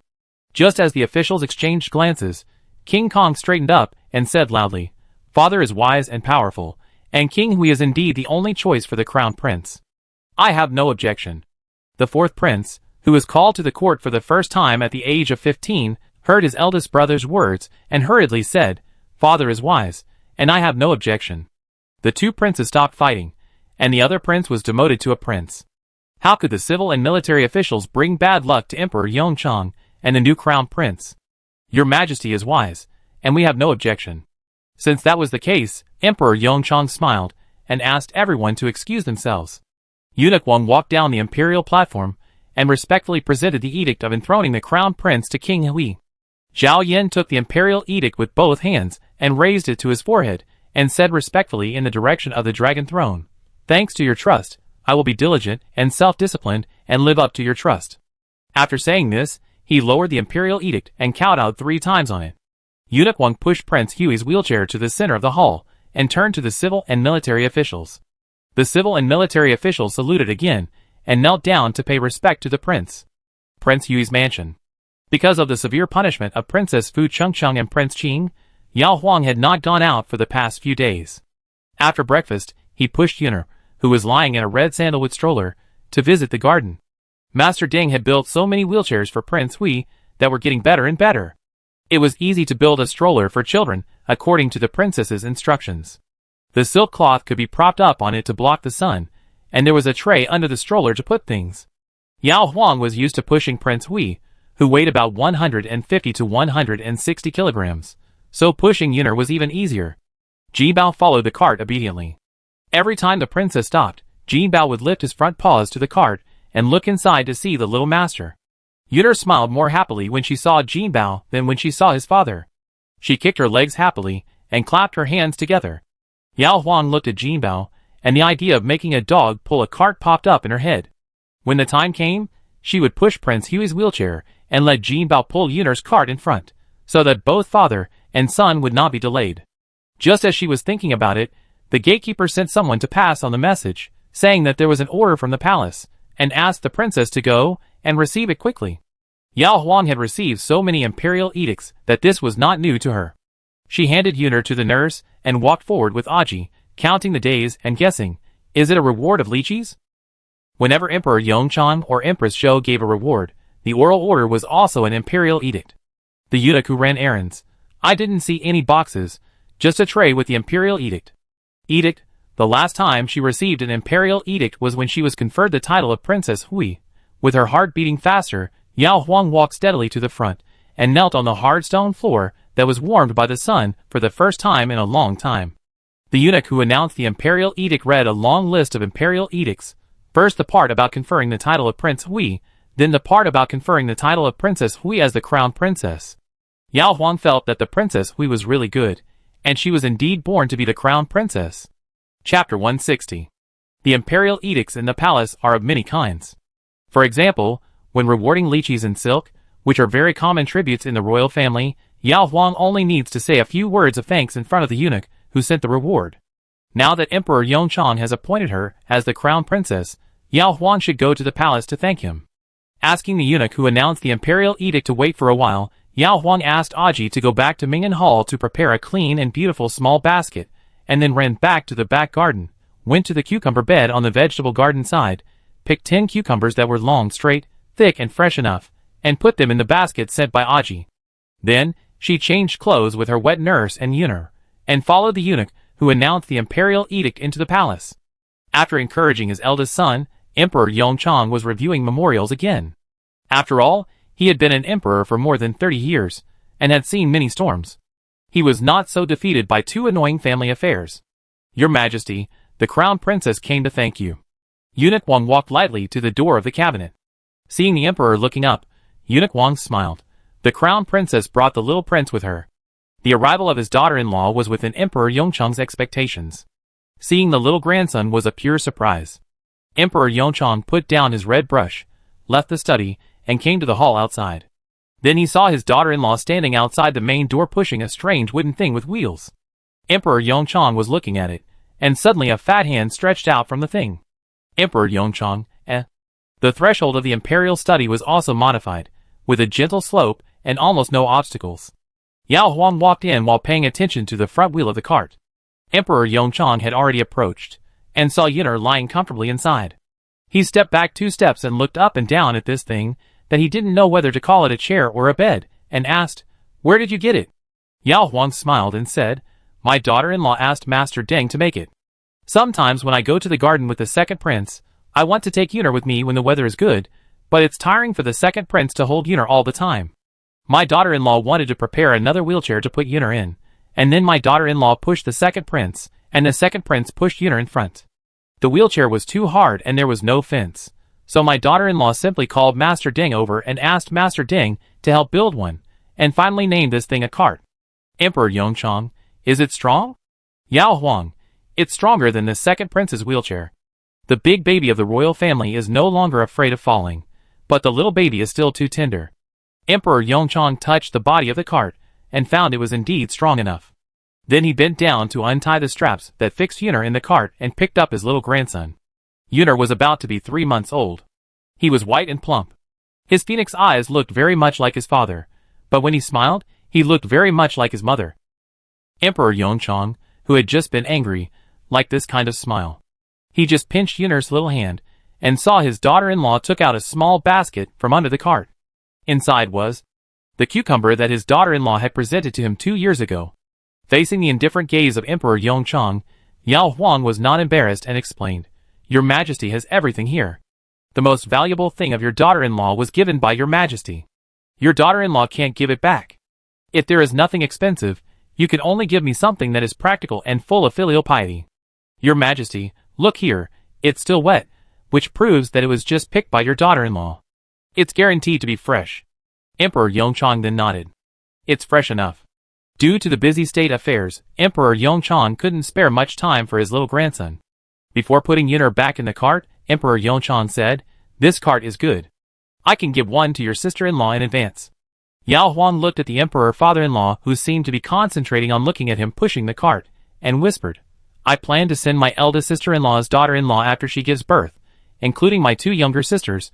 There will definitely be one in the future. But I want to send Sanlang and Yuner for my 3rd brother's wife, but I'm afraid." She was afraid that the depressed Prince Qing and Zheng Yuanjin and his wife would not care about her gift, and she was also afraid that Emperor Yongchang would be unhappy. Well, he was being cold, but his daughter-in-law went to show her care. Isn't she too careless about the head of the family? Yao Huang has never been a good person. The less trouble, the less trouble. Anyway, they and the couple don't have much brotherly love with Prince Qing and his wife. Yao Huang will do it when she can to save face, so as not to give people the opportunity to find fault with her. When it is not convenient to save face, Yao Huang will not go to trouble herself at an inappropriate time.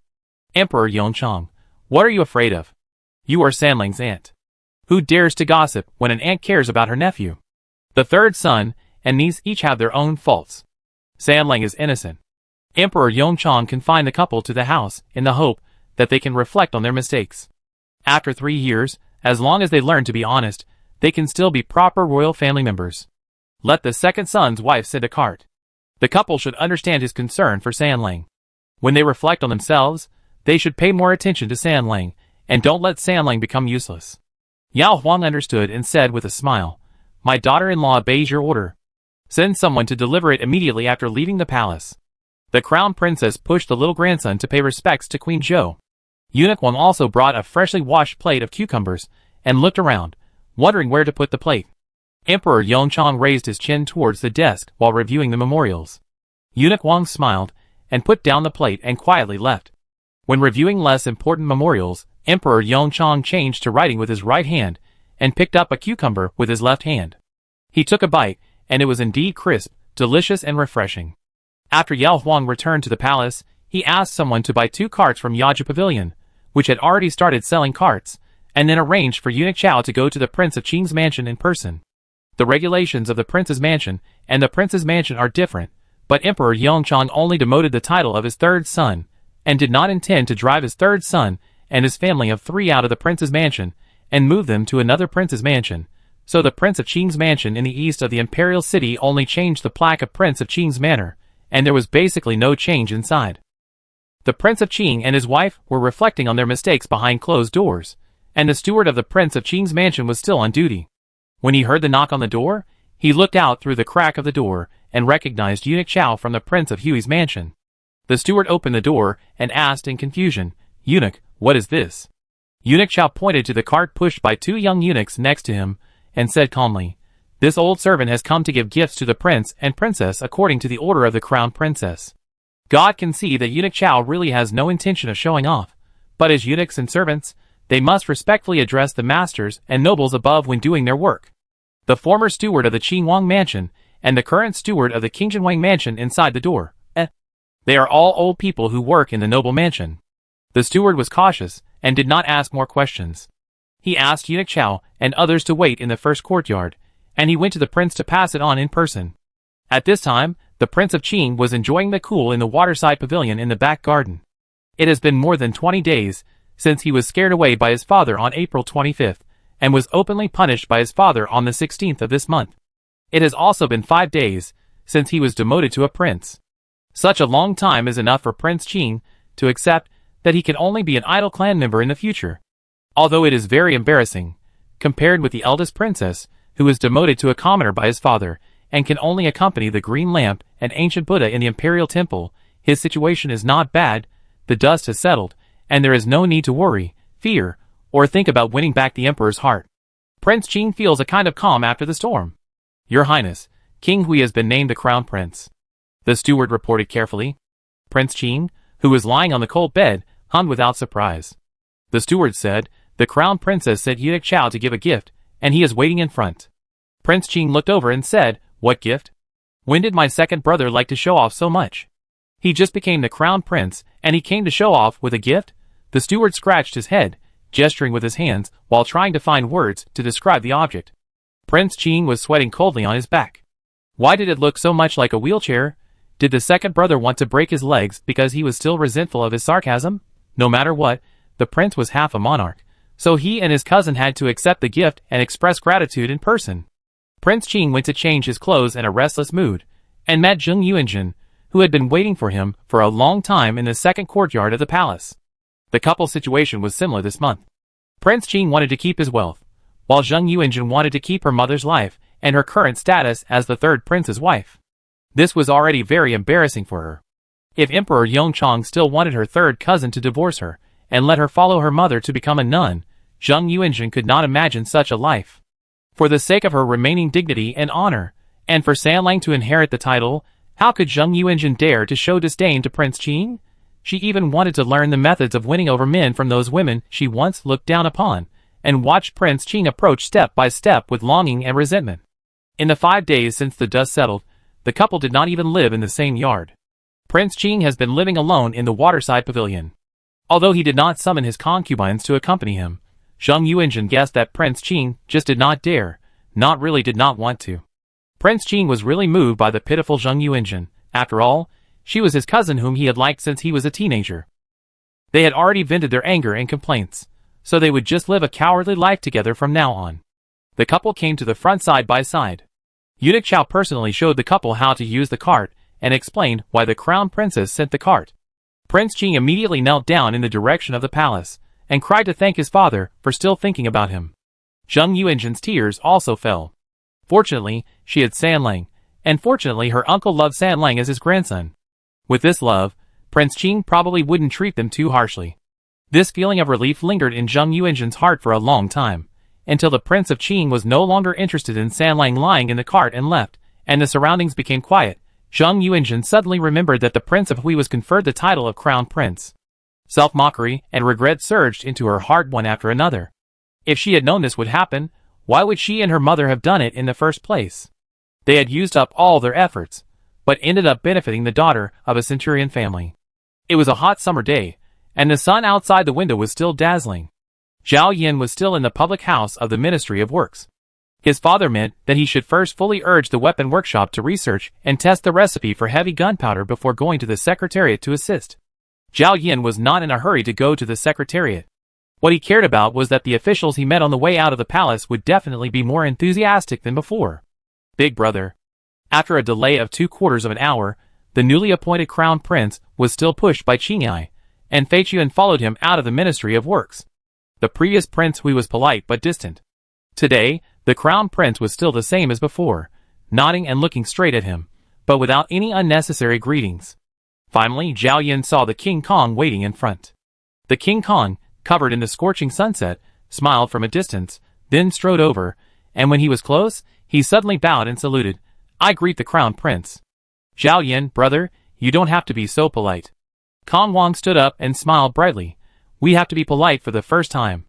If you really don't want to, I will just call you brother as before." "Zhao Yin, we are brothers, don't be so formal." Kong Wang took the wheelchair and pushed his second brother forward. "Father is right. My second brother is good in every way except his legs. Then he will be his legs in the future. Forget about today. I will go to your house at the end of the month to ask for a meal." Pushing his second brother onto the carriage, Prince Kong stood in front of the carriage and said. Zhao Yin nodded. After Prince Kong left, Fei Chuan closed the door from the outside. It was finally quiet again, and Zhao Yin slowly relaxed. Not long after, the carriage stopped outside the gate of Prince Hui's mansion. Before Qingyai opened the door from the outside, Zhao Yin was wondering what attitude the princess would have when he met her later. Should he learn from Prince Kong to be polite first, or... The door opened, Zhao Yin looked up, and saw a figure in a red skirt leaning in. The princess, who was always agile, threw herself into his arms in an instant. Zhao Yin subconsciously hugged his crown princess. "Why did you come back so late? I've been waiting for you for a long time." After the excitement subsided, Yao Huang supported the shoulders of the person in front of him and complained in a low voice. Zhao Yin looked at the crown princess's pouting mouth, then looked at the smile that was about to overflow from her eyes, and asked, "Why didn't you wait inside?" Yao Huang shook her body and said happily, "My husband has been promoted. I want to congratulate him as soon as possible." Zhao Yin lowered his eyes. Yao Huang leaned close to his ear and called in a very soft voice, "Crown Prince." Yao Huang was still unfamiliar with the two honorable words, so she called him twice more. As she called him, her skirt tightened. "Yao Huang, eh." At night, Yao Huang unconsciously called out the old name she was used to, a series of various roundabout ways of calling Prince. Zhao Yin didn't care about these names. What he wanted was that she couldn't pronounce a single word clearly. The long-lost raging waves almost knocked Yao Huang out of the bed. After she fell down, it was a full quarter of an hour before Yao Huang turned around and leaned into the arms of Prince Hui, who was wearing a middle coat. "It's okay during the day, but it's not easy to call him the prince now," Yao Huang said hoarsely, and she kept getting stuck on Taipei. Zhao Yin touched her hair, then continued to use the original name. He also liked to hear her call him prince. Yao Huang shook her head. "The prince is the prince, how can you call him back? I give you a new name." Zhao Yin waited patiently for his new name. Yao Huang thought of it, touched his chest and said, "Just call him your highness, the prince is your highness, and the prince is also your highness." His highness the prince simply agreed. Yao Huang was sleeping well in the middle of the night, and was suddenly awakened by his highness the prince. She was so sleepy that she didn't want to agree with him. His highness the prince whispered in her ear, "Try to see if the new name is easy to pronounce." Yao Huang, eh. Chapter 161. The official document of enthroning the crown prince must be announced to the world, and the capital is under the feet of the emperor, so the people here are the first to hear the news. Concubine Kong Chening, the eldest princess, and other royal relatives living outside the palace, as well as relatives and friends such as Yao Zhenhu and Luo Jinhua came to pay their respects to the crown princess and congratulate her. Yao Huang had to restrain his joy in front of others. When he was alone with his mother Luo Jinhua, the mother and daughter smiled face to face, even happier than when Yao Huang earned 5,000 taels of silver by leaning on a leather chair. Luo Jinhua held her daughter's delicate little hand and told her with a smile that she and her husband and son had various reactions of surprise, stupidity and joy when they first heard about this. "I'm fine. It was the Duke of Jinghua who sent someone to send the good news after he left the court. Only your sister-in-law saw my silly look. Your father was told by the Duke of Jinghua himself. Fortunately, the Duke of Jinghua is approachable. Not only did he not despise your father's silly look, but he also gave various instructions and suggestions. Yao Huang, where's my brother? Luo Jinhua, the prince went to talk to your brother.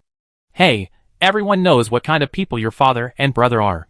Your sister-in-law and her family are more worried than me. She was happy, but she would never say anything stupid. However, her husband and son might be too shocked and say, how is this possible? When their family heard this, they knew that the father and son had no other intentions. They were afraid that someone would spread the news to their son-in-law, making him think that his father-in-law and brother-in-law looked down on him because of his leg. Living with a king is like living with a tiger. The son-in-law who is crowned as the crown prince is the future king. In the future, their family should be more cautious and respectful to the son-in-law, and not flatter him to seek favors from him. At least, they should not rush to make trouble for him because of their poor words, and finally affect the relationship between the son-in-law and their daughter. Yao Huang smiled and said, brother's marriage is equivalent to having 3 more famous teachers. Mother can finally relax a little. Luo Jinhua looked at her daughter and felt distressed for no reason. Mother is most concerned about you. Speaking of it, your status is getting higher and higher. I don't know how many people outside envy you, but what is the royal family? You can be the master of your own house when you live in the palace. When you move into the East Palace, you will be close to the emperor, the queen, and other nobles. You will deal with them every day. How careful you should be when you speak. Yao Huang rubbed his mother's frowning forehead. His expression was as relaxed as ever. Mother, don't think that life in the palace is too complicated. The emperor is busy with all kinds of affairs, and doesn't have much time to see me, his daughter-in-law. The queen is gentle as water. I am closer to her so that I can learn from her how to manage the affairs of the harem, just like a lady from a noble family learns how to manage a house from her elders. The imperial concubine has changed her temper before, and has never targeted me and the prince. Now that the crown prince has been decided, she will not do anything stupid. Besides, she has never gotten any advantage from me. The virtuous concubine is dignified and sensible. The crown prince and the eldest prince are on good terms. She has no reason to target me. The row concubine. Prince Qing had such an incident. The row concubine was lucky that the emperor did not vent his anger on her. She has no reason to cause trouble to me. Yao Huang was naturally in awe of the royal family, but she did not want to live as cautiously as Qining. She did not want to learn the arrogance of the imperial concubine just because of her noble status, nor did she want to learn the style of Queen Zhou, who was completely impeccable as the mother of the country. She wanted to live her life as she pleased. As the saying goes, a person with a clear conscience fears no crooked shadow. As long as she did not break the royal rules and violate the law, why should she be timid in everything she did? Besides, Yao Huang knows how to adapt. If she does something that will displease Emperor Yongchang and the crown prince, it will only be some trivial matters, such as Emperor Yongchang does not like the cheap cucumber she gave him, or the crown prince does not like her grabbing him and scolding him in bed. If that happens, Yao Huang will have time to change. Mother, just relax, I can live my life well. Emperor Yongchang's appointment of the crown prince is just a matter of decree, but the Ministry of Rites is preparing for the ceremony of enthroning the crown prince and the crown princess, which is not so simple. At the same time, the Ministry of Works also has tasks to do, and it has to repair the East Palace inside and out, which has not been inhabited for more than 30 years. The leg disease of the current crown prince has increased the work of changing the thresholds of various places in the East Palace, including summoning the craftsmen who are used to the crown prince's old residence into the palace again, and letting them be responsible for the reconstruction of some sleeping halls required by the crown prince. The East Palace is part of the Imperial Palace. Any changes should be approved by Emperor Yongchang first. However, Emperor Yongchang gave an oral order early in the morning that the renovation of the East Palace was entirely decided by the crown prince, and Emperor Yongchang only paid for it. The map of the East Palace was delivered to the crown prince. Zhao Yan took the map back to the palace and looked at it with the crown princess. The Hui Palace is a large house with 3 lanes and 5 courtyards, and a super large garden. The East Palace has only 1 lane and 3 courtyards. It is spacious. Each courtyard has a layout of 5 main halls, and 3 east and west side halls. Just when Zhao Yan was worried that the crown princess would dislike the fact that the Eastern Palace was not as big as the Princess Palace, the crown princess's surprised voice rang in his ears. It actually has 3 entrances. I saw that the Imperial Concubine's Ikuan Palace only has 2 entrances. How could Yao Huang think it was too small? The Prince's Palace was built big because the Emperor's father had separated the princes. The Prince's Palace would be their lifelong home in the future, So of course a big garden should be built so that the princes and their families would have a good place to stroll and enjoy the scenery. Looking at the crown prince, the Eastern Palace is not as big as the prince's palace, but the emperor's father left all the property in the world to the crown prince. The crown prince's family has received such a great benefit. If they still think the Eastern Palace is too small, are they planning to move back to the prince's palace and give all the property in the world to other brothers? Yao Huang would rather live in this small East Palace for a while, which is more comfortable than living in a spacious palace, but worrying from time to time whether the new emperor will embarrass her husband or whether the future queen will make things difficult for her. Moreover, although the East Palace does not have a garden, the family of three can also enjoy the imperial garden. The front hall is where His Highness entertains guests, reads, and works. The middle hall is His Highness's bedroom, and I will live in the main house in the back hall, and let Yunner live in the side room with the wet nurse. When he is ready to start, let him move to the side hall over there? Zhao Yun nodded. Anyway, he rarely lived alone. Most of the time, he lived with the crown princess. Yao Huang pointed to the courtyards on the left and right sides of the rear hall, looked at the crown prince beside him, and asked, "Are these two places reserved for your concubines in the future?" Zhao Yin, they can be turned into two small gardens. If the weather is hot or it rains or snows, you don't want to walk too far and just stroll in these two small gardens. Yao Huang, forget it. It will cost a lot of money to demolish the house. Don't let my father think that you and I are too obsessed with pleasure. Zhao Yin, it has nothing to do with pleasure. I am not mobile, and I get irritable when sitting in a wheelchair for a long time. Building two small gardens in the East Palace will help me cultivate my character. Zhao Yin pointed to the house in the northeast corner of the east courtyard. This can be turned into a deer shed. He then pointed to the west courtyard. Build a dog kennel here for Jinbao to live in. Yao Huang was surprised and said, "Can we bring Jinbao there?" The concubines have dogs, but they are smaller chow chows. If they dare to go crazy and bite people, they are easy to subdue. Jinbao looks a bit scary. His Royal Highness was silent for a moment, and said to the map on the table, "Yes, it is possible, but the castration must be performed first." Yao Huang heard a new word. Which word? What does it mean? His Royal Highness couldn't say it. Yao Huang stared at the prince, who refused to look at her or explain. Thinking of the words some people in Changshu Lane said when they scolded dogs, her face changed again, and finally turned into a helpless sound. It's a pity that Jinbao can't speak. We don't know whether it is willing to follow us into the palace to be a Jinbao eunuch, or would rather separate from us and continue to be a Jinbao son here. Zhao Yin, It was the prince's job to change the garden. Yao Huang went to the backyard and drew two circles in the yard. In one circle, Yunner's cart was placed, and in the other circle, a pot of Jinbao's favorite meat bones was placed. Yao Huang decided to let Jinbao choose by himself. When Jinbao arrived later, whichever circle he entered first would be his choice.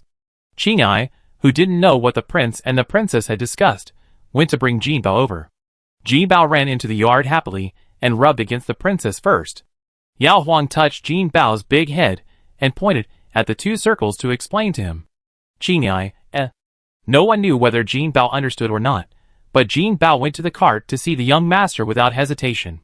When the prince came out of the study, Yao Huang sighed. I told Guoshu to find a master with the best skills for Jinbao, and then let Dr. Liao prepare the most effective anesthetic.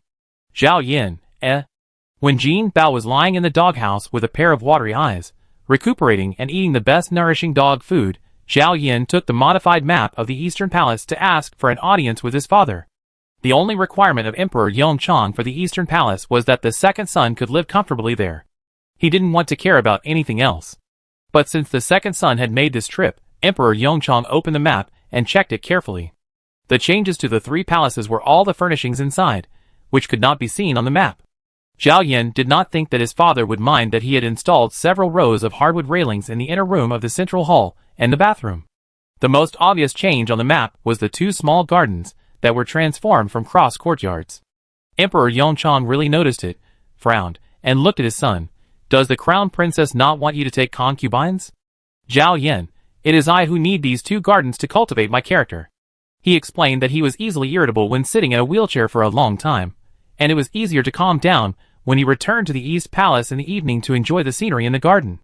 Emperor Yongchang suddenly regretted that he should not poke his son's scar. Just as he was about to speak, he heard his son say again, "Father, I am not as open-minded as you think. I remember very clearly that in the selection of 50 beautiful girls last year, only the crown princess dared to look directly at me, and the other 49 avoided me, as if I were in trouble. Even if they didn't dislike me, I couldn't show my current inconveniences in front of every woman. Therefore, I only need the crown princess.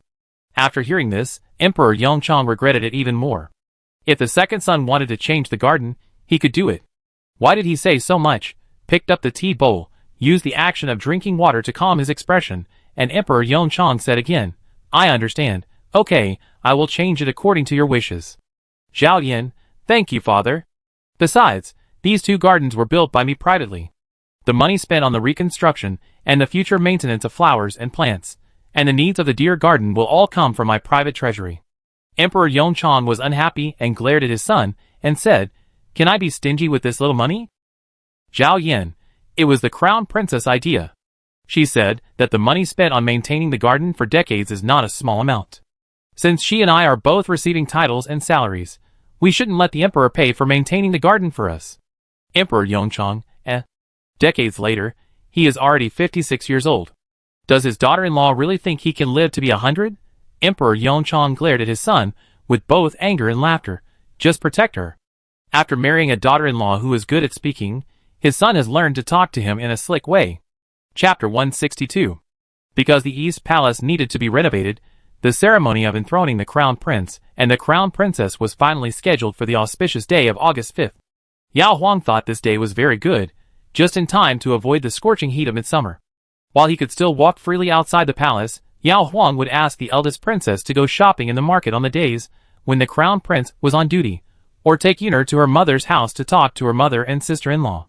When the crown prince was on leave, Yao Huang would accompany the crown prince to relax in her own garden to escape the heat. Yao Huang thought that the crown prince had been busy for 9 consecutive days, and finally had a day off. Instead of sitting in a wheelchair and following her outside, the crown prince would definitely prefer to stay in the garden to have fun. The summer before last, Yao Huang had just married, and took the prince to Lingshan to escape the summer heat. Last year, the couple followed Emperor Yongchang to escape the summer heat in Beiyuan. This year, they did not go anywhere, but the lake center hall in the back garden was cool enough. There was even a large pond hidden in a circle of rockery and flowers. The pond was usually dry. When the masters needed to use it, they would ask the palace servants to clean the pond and connect it to the nearby water room with a bamboo tube. In summer, there was no need to boil water in the water room. It only needed to use the complicated mechanism made by skilled craftsmen to clean the lake water and then lead it to the pond. The pond was filled early in the morning, and the water was warm after being exposed to the sun for more than an hour. After the masters enjoyed it, the water was discharged from the mechanism under the pond into the living water lake outside. When Yao Huang was still a girl, she envied her brothers for being able to dive in the river, but it was inconvenient for them to jump in. After being a princess for 2 years, she never had time to enjoy it here. Now, before moving to the palace to become a crown princess, she can finally fulfill her wish. Yao Huang enjoyed it alone several times, and also learned to swim from a maid in the mansion who was good at swimming. On June 20th, after taking Prince Hui to rest here for a while, Yao Huang changed into a set of cool inner clothes suitable for playing in the water, and then put on a thin silk cape specially sewn by Chan Yin for going to the pond, and stepped on a pair of wooden clogs, and came to the study room next door. The prince, who had taken a break early, was reading in the study. At this moment, in the lake center hall, besides the prince and the princess, there were only Qing'ai, Fei Chuan and Aji, a big maid. Qing'ai and Fei Chuan were guarding in the front hall, and Aji did not dare to come over without permission. The footsteps were getting closer and closer, and Zhao Yan looked at the half-closed door in advance. A white hand pushed open the door, and the snow-white wrist flashed in front of the prince's eyes, and soon shrank into a red silk cloak. From shoulders to ankles, the princess was covered in a red silk cloak, revealing only a ruddy face that had just woken up from a good sleep, and a pair of jade feet that were exposed generously. There was no strap in the middle of the cloak, and Zhao Yan saw that the crown princess was tightening the cloak with her hands. But if the crown princess's dress was decent enough, she would not need to do this. Zhao Yan's eyes fell on the crown princess's feet again. The white and clean ankles were enough to prove that the crown princess was not wearing any trousers. Yao Huang watched the crown prince behind the desk silently scan her from top to bottom, and from bottom to top twice. Anyway, he couldn't see anything, so Yao Huang was not shy, and asked tightly wrapped, "I want to go swimming in the Yiqi, your highness. Do you want to go too?" Yuchi was the name given to the pond by the 18-year-old Prince Hui when he first moved into the palace. When Yao Huang asked Madame Lu about the origin of Yuchi, a picture of Prince Hui sitting alone in the pond to relax immediately emerged in his mind. The pond was quiet, and he was also far away from the secular world. The prince lowered his eyes, then held up the scroll in his hand and said, "Go by yourself. I want to finish reading this book today." Yao Huang whispered, "Do you really not want to go, or do you find it troublesome?" She had planned it all out. She pushed the prince over and asked him to sit on the shore. There were several steps to enter the pool. The prince climbed up the steps one by one until he could get his waist submerged. It was very comfortable to take a dip in the summer. Things were different now. The prince was willing to relieve himself in her bathroom and could push his wheelchair to fetch water for her. So he should be able to relax in the pool in front of her? However, the prince on the other side still shook his head. "Yao Huang, okay, I go by myself. Your Highness, take your time. I'll be back in about half an hour." Zhao Yan looked at the crown princess back and asked, "How deep is the pool water?" The crown princess said without turning her head, "It's just up to my waist, don't worry, Your Highness." Zhao Yan was worried and reminded her to call Aji. The crown princess, who had already left, responded to him, but Zhao Yan did not hear her calling Aji. After a while, Zhao Yan put the book behind the wheelchair, pushed it out of the study, and slowly pushed it towards the direction of the Yuchi. Zhao Yan certainly knew the location of the Yuchi. He had enjoyed it in the Yuchi before he broke his leg. In the palace, he was a prince who had almost no desires in order to avoid troubles and disputes. But that did not mean that Zhao Yan did not know how to enjoy himself. After being crowned as a prince and given a mansion, Zhao Yan's food, clothing and daily expenses in his own territory were in line with the luxury that a prince should have. He also lived in the bamboo courtyard in the east of the garden and the palace in the lake for a period of time until his legs were crippled. Today was the first time Zhao Yan came to Yuchi after being injured. The summer scene was exactly the same as in his memory. The difference was that many years ago, only he would walk this road, but today, a princess had stepped on this stone path before him.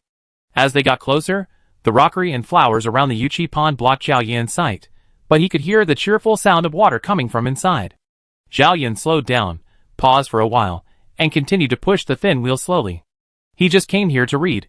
In case the crown princess's leg cramped and was in danger, he could call for help in time.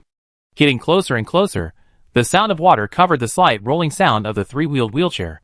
When Zhao Yan came to the path between the rockery and turned into the Yuchi pond, when he could see the crown princess's figure in the pond but the crown princess could hardly see his position, Zhao Yan stopped the wheelchair and looked towards the shore of the Yuchi pond, where there was a red silk cloak that the crown princess had just worn, and next to the cloak were the crown princess's pair of clogs.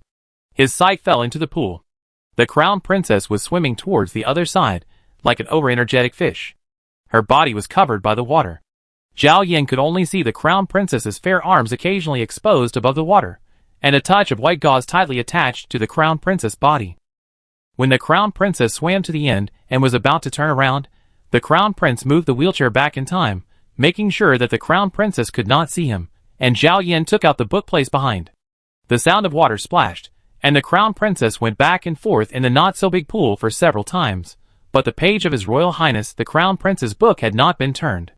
When the sound of water stopped, but there was no sign of landing, Zhao Yan put down the book and pushed the wheelchair forward. He then found that the crown princess must be tired. She was lazily leaning on a smooth stone covered by the shade of a flower tree on the west side of the pool. Her lower body was faintly visible in the water, and her upper body. The crown prince wanted to push the wheelchair back again, but suddenly there was a pop sound behind him. It turned out that the book he had just placed on the back of the chair had somehow slipped down from the gap between the backrest and the armrest of the wheelchair. Zhao Yan, His heartbeat was disturbed by the book, but Yao Huang was frightened by the sneaky movement. Although she knew that no one would dare to peek, she subconsciously slid into the water, leaving only her head outside. She swam forward a little, and saw the handsome prince half hidden behind the rockery. "Yao Huang, why is your highness here?" The prince looked normal and glanced around the bank of the pool, asking back, "Why didn't you ask Aji to accompany you?" The prince had no intention of moving forward, so Yao Huang swam to the place closest to him, propped up her arms on the shore, put her chin on it, and continued to soak in the water below her shoulders. She looked at the person in the wheelchair with wet eyes and snorted. "I called him, but my words are becoming less and less effective. I asked your highness to accompany me, but he didn't respond." That stinky girl Aji followed your highness and became bad, and she didn't care about me at all. Zhao Yin, eh? Yao Huang pointed to the steps leading to the water diagonally in front of him. Your highness, if you are worried about me, why do you sit here and watch over me? Zhao Yin lowered his eyes and said, I don't want to get my clothes wet. Yao Huang's face turned red, and he gritted his teeth and said, Then your highness, close your eyes, I will push you to the shore and help you take off your outer pants. The prince did not respond, but just cooperated and closed his eyes. Yao Huang emphasized, Don't open them. The prince nodded. Yao Huang then went ashore a little nervously, first grabbed the cloak to wrap himself up, and then walked over in clogs. However, before she could get behind the prince's wheelchair, the prince suddenly reached out and grabbed her wrist, pulling her into his arms. Yao Huang was startled and turned her head to look at the prince's face. The prince still closed his eyes, but his hand pulled off her half-wet thin silk cloak without hesitation. His behavior made Yao Huang very embarrassed. It's not like she had done this before in a wheelchair, but this time in broad daylight, and outside. She covered the prince's hand, bent over and negotiated, Can we go back? The prince didn't answer, but kissed her still dripping neck. There was a rockery next to him, and the prince chose a suitable place, asked the princess to fix the wheelchair first, and then asked her to turn around and hold on to a piece of rockery. The prince, who had disabled legs, had trained a pair of strong arms, and he could use the wheelchair armrests to prop himself up a distance. After all, it was against etiquette, so the prince didn't dare to cling to him for too long, and when he sat back in the wheelchair, the princess followed him and sat down. Zhao Yin hugged the princess, whose cheeks were flushed and eyes were closed as if she was about to fall asleep, and coaxed helplessly, Stand for a while. He needs time to tidy up his clothes. The soft crown princess raised her lips, but leaned into his arms more and more, muttering, I'm so sleepy, your highness, please take me back. Zhao Yin was silent, looking at the red silk cloak scattered on the ground, and reminded, Then you have to cover up. The crown princess, who had covered herself well, but had her cloak pulled away by the crown prince, immediately became angry and ripped off half of the crown prince's middle clothes and bit his shoulder. She used to like biting the crown prince's neck, but the crown prince had to go on duty and couldn't let anyone see her, so Yao Huang had to change to biting his shoulder. She used to like biting the crown prince's neck, but the crown prince had to go on duty and couldn't let anyone see her, so Yao Huang had to change to biting his shoulder. Chapter 163. His Highness the Crown Prince was obviously very satisfied with the new tricks in the Yuqi rockery. That night, after Yao Huang finished bathing and returned to the inner room, she found the Crown Prince sitting by the window reading a book. She thought that the Crown Prince really liked the book so much that he didn't think about anything else. How long will your highness read? Yao Huang asked casually. Zhao Yin glanced at her, put the book on the table, and said, Push me over. It means to sleep now. Yao Huang still didn't think too much, just glanced at the three-wheeled red sandalwood wheelchair that the Crown Prince was sitting on with surprise. Since he had a three-wheeled self-propelled wheelchair with large gold wheels, whenever he was in the inner room, the Crown Prince had not asked Yao Huang to help push him for a long time. Surprised, Yao Huang came over with a smile and skillfully pushed the prince towards the step-out bed. There was a spacious floor between the outer corridor and the bed, and Yao Huang's dressing table was on the left side of the floor. The wheelchair entered the floor and rolled twice before it would touch the bed board inside, but the prince suddenly pressed the thin wheels on both sides and said to the princess with his back, Go turn off the lights. Yao Huang felt that the prince was a little strange tonight, but she still turned off the lights. After walking a circle, the room fell into darkness. When Yao Huang returned to the step-out bed, she found that the prince and the wheelchair were blocking the middle of the floor. If Yao Huang wanted to go to the bed, she had to either go around him in front or squeeze through from behind the wheelchair. Yao Huang didn't go anywhere, and asked in confusion, Your Highness, what's going on? The prince didn't say anything, but held the princess's wrist with his left hand, pulled her into his arms, and waited for the princess to sit down. Then he pushed the wheelchair towards the princess' dressing table 2 steps ahead. Yao Huang was still confused, and the prince lowered his head and kissed her neck, then went all the way to her lips. Yao Huang was soon kissed by the prince, and it was not until the prince asked her to fix the wheelchair first in his noble and elegant voice that Yao Huang finally understood what the prince's strange behavior was all about. She stayed in the prince's arms and protested quietly, That will tire my legs. In fact, it was almost the same as when she knelt on the bed with her back to the prince. The difference was that she was kneeling at that time, and she had to stand on her knees on the rockery or dressing table. Even if she could support herself with her hands on the wall, she would still feel very sore after the work. Zhao Yin first rubbed the prince's knees, and then continued to kiss her. Yao Huang was too familiar with the prince's silence. Like this time, he was silent but refused to let her go, just because he wanted her to cooperate. Yao Huang always couldn't help but feel soft-hearted towards her husband with a crippled leg. She thought about how many options those literati and strong men in the storybooks had. Her crippled husband had lost many kinds of fun because of his legs. She finally found a new one by accident. It was so fresh. How could Yao Huang bear to refuse? Yao Huang left the prince's arms and went around to the back to fix the wheelchair. However, before cooperating with the prince to prop himself up on the dressing table, Yao Huang first gently bit his ear and reminded him, "Your Highness is getting worse and worse." Since he had been charged with a crime, Zhao Yin played 2 tricks on his crown princess. For more than half an hour in total, Yao Huang either fell into the crown prince's arms or was imprisoned in a wheelchair and a dressing table. She had no place to escape. She cried and scolded, but Yao Huang felt extremely satisfied. She liked the prince, who was a good painter, the prince, who was a gentleman in the daytime, the crown prince, who became more powerful from the prince, and the crown prince, who was getting worse and worse. Who doesn't like new things? She wished he was even worse. Zhao Yin was now responsible for 2 tasks. One was the research and testing of the formula for heavy gunpowder in the weapons workshop, and the other was the renovation and repair of the Eastern Palace. The former could not be rushed, and the latter was because the auspicious date for the enthronement ceremony of the crown prince and the crown princess had been set, and the overall maintenance of the Eastern Palace was quite good. The craftsmen were busy for a month, and the most tiring and dirty repairs, the laborious work of demolishing the cross-courtyard and renovating the garden, were basically completed.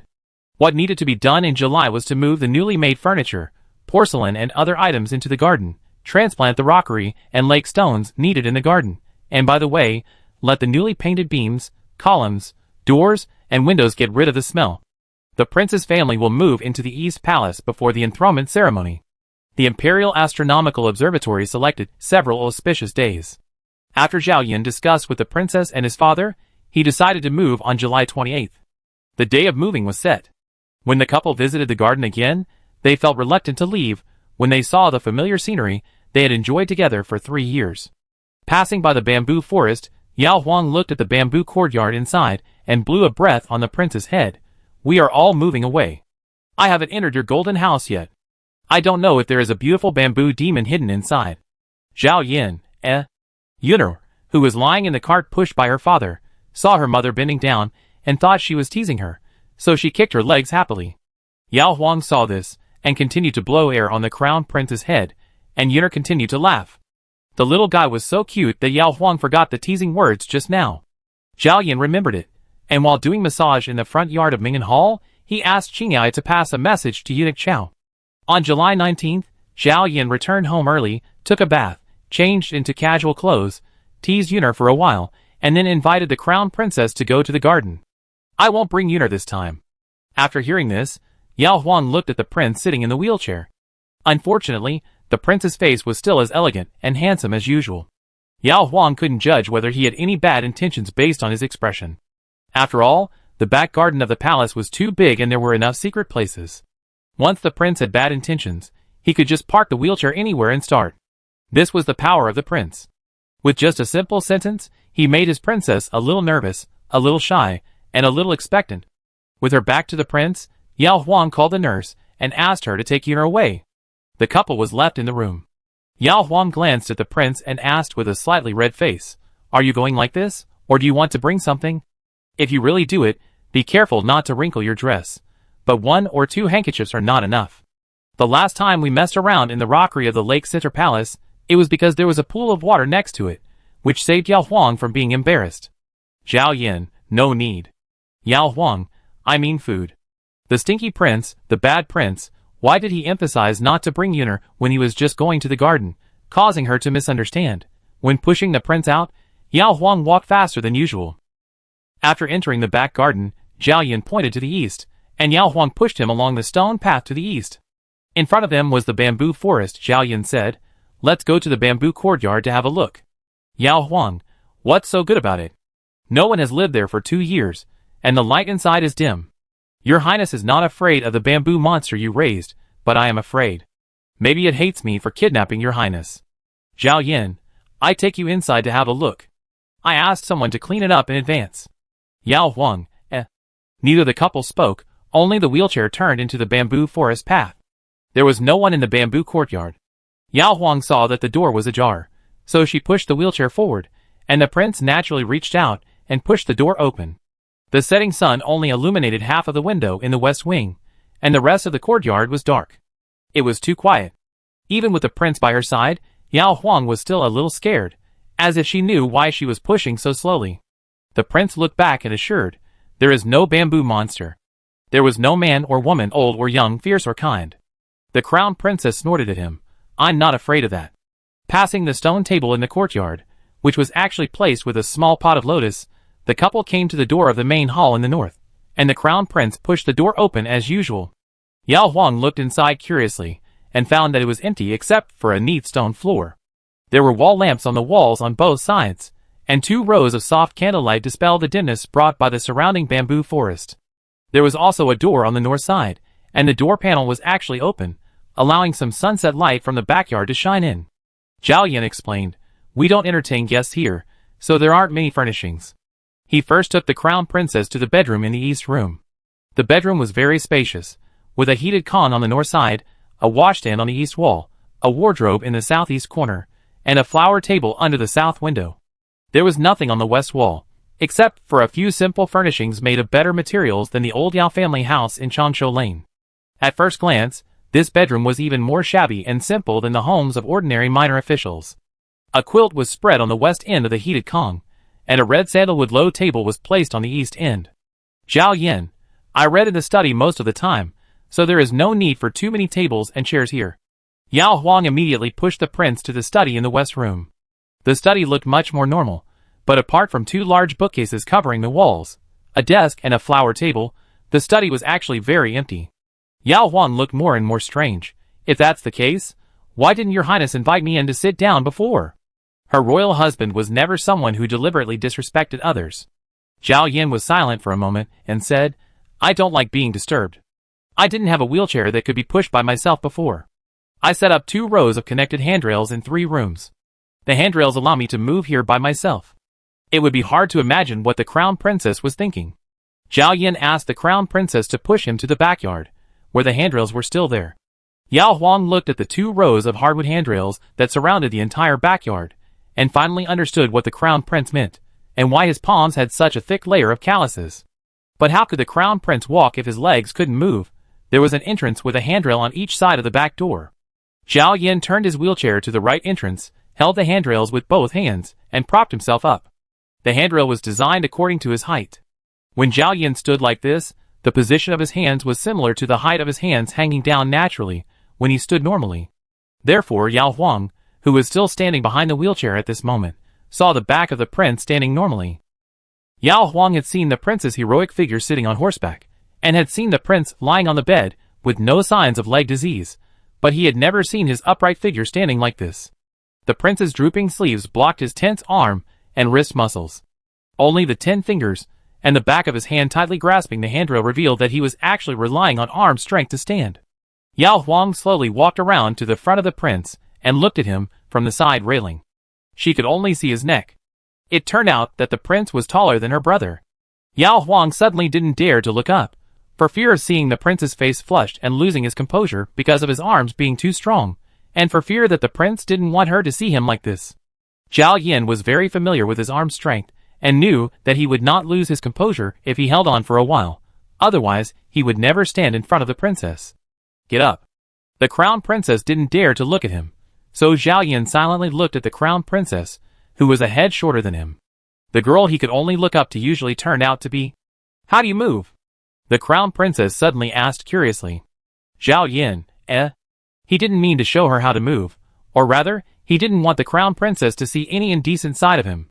The crown prince sat back in the wheelchair. Yao Huang looked over at this time. Zhao Yan avoided her sight. Yao Huang asked him to face this side and not move, then she ran to the handrail on the other side, and imitated the crown prince to use both hands to support herself in the middle of the handrail, with both feet off the ground. Zhao Yan could hear her movements and looked forward to remind her, "Be careful not to fall." Yao Huang felt fine when he held on, but once he tried to move forward, He fell to the ground in a few steps.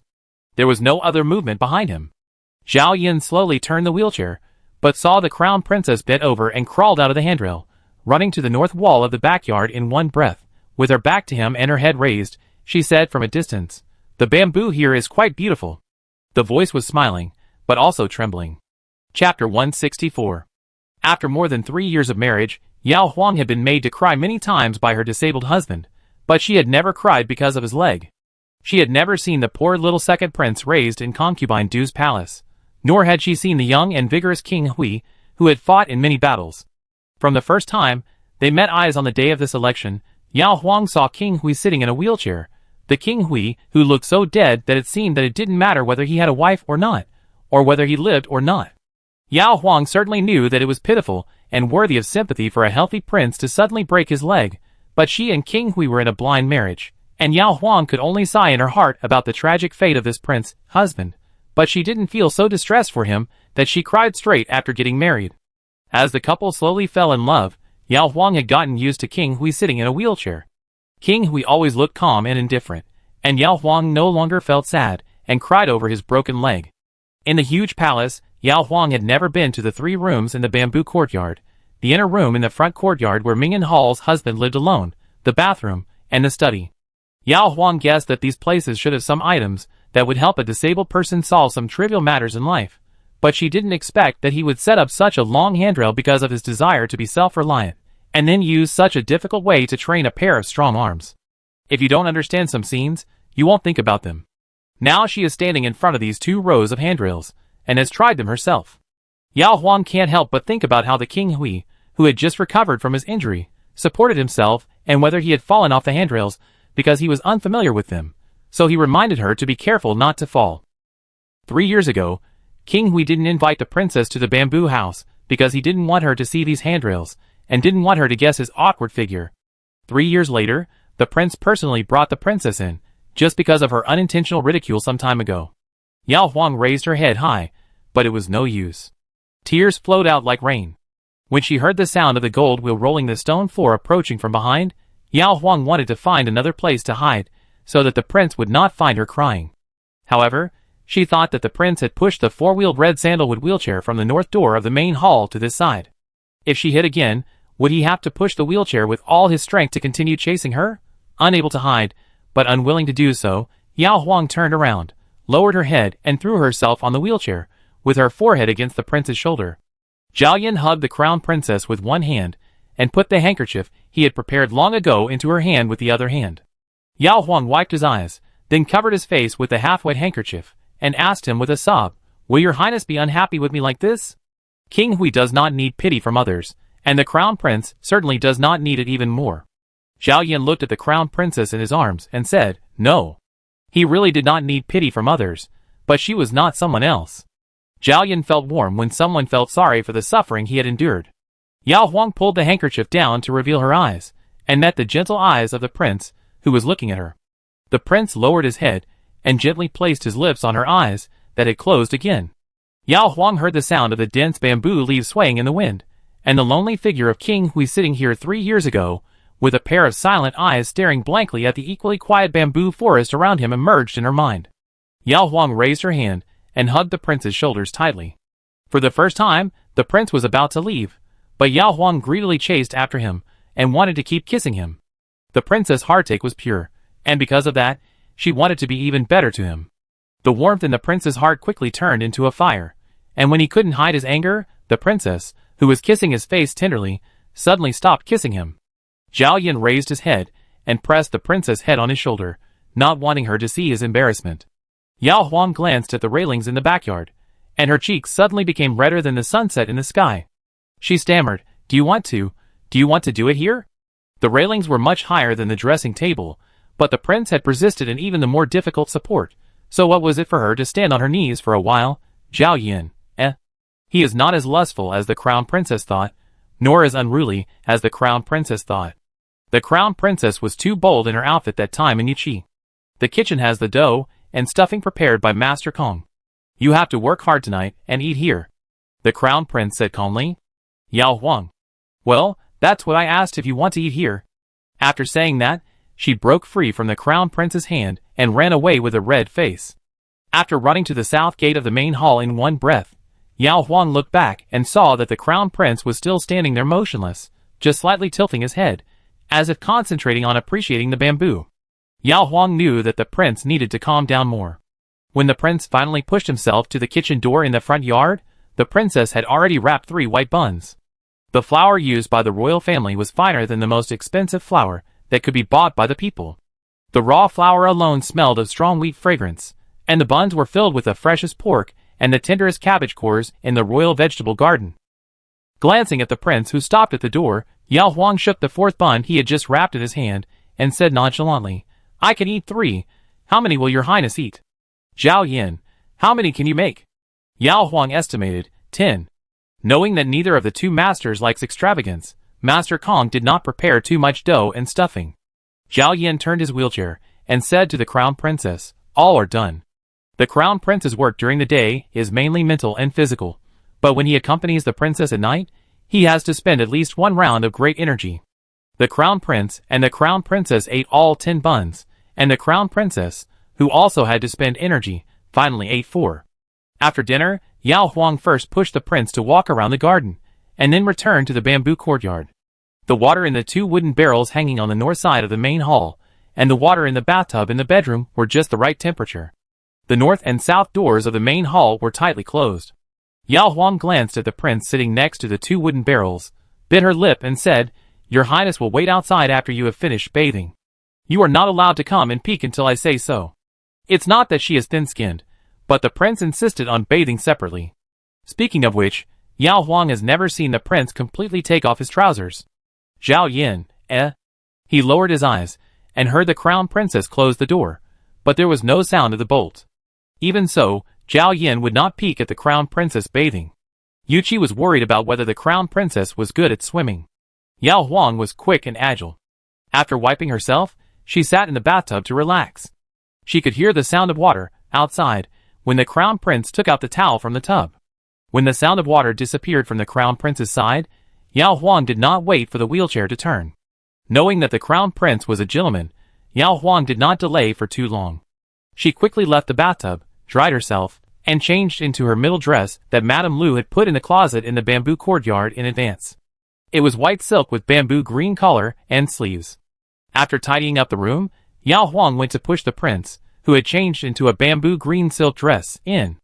After turning off the lights, the bamboo courtyard was pitch black, and even the moonlight outside the window could not penetrate as much as that in Ming'an Hall. Yao Huang slept in the same quilt with the prince. She raised her head and looked around. She shrank into the prince's arms and asked, "Your highness slept here by yourself before. Were you really not panicked at all? If you listen carefully, you can hear the swaying of bamboo branches outside. It's still late summer. When the wind gets stronger in autumn, won't the bamboos around be even more annoying?" Zhao Yin touched the crown princess's shoulder. "Why are you panicking?" "Yao Huang, demons, it is said that places with too much yin energy are prone to this." "Zhao Yin, are you scared?" "Yao Huang, it's okay with his highness accompanying me, but I don't want to sleep here alone." Zhao Yin didn't want the crown princess to have wild thoughts, so he pulled her up. The crown princess was served by the crown prince very hard, and fell asleep happily. In the dead of night, a pair of slightly cool legs came up. Yao Huang was not awakened by the cold legs, but by the rough and hot palms.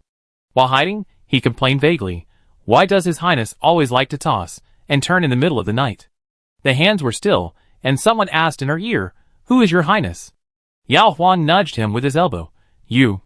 The familiar voice denied, "I am not him." Yao Huang completely woke up, first pinched the palm in front of her with a thick layer of calluses, then touched the familiar and slightly cold leg behind her, gritted her teeth, and said, "You say it's not him, then it's not him. How can you prove that you are not him?"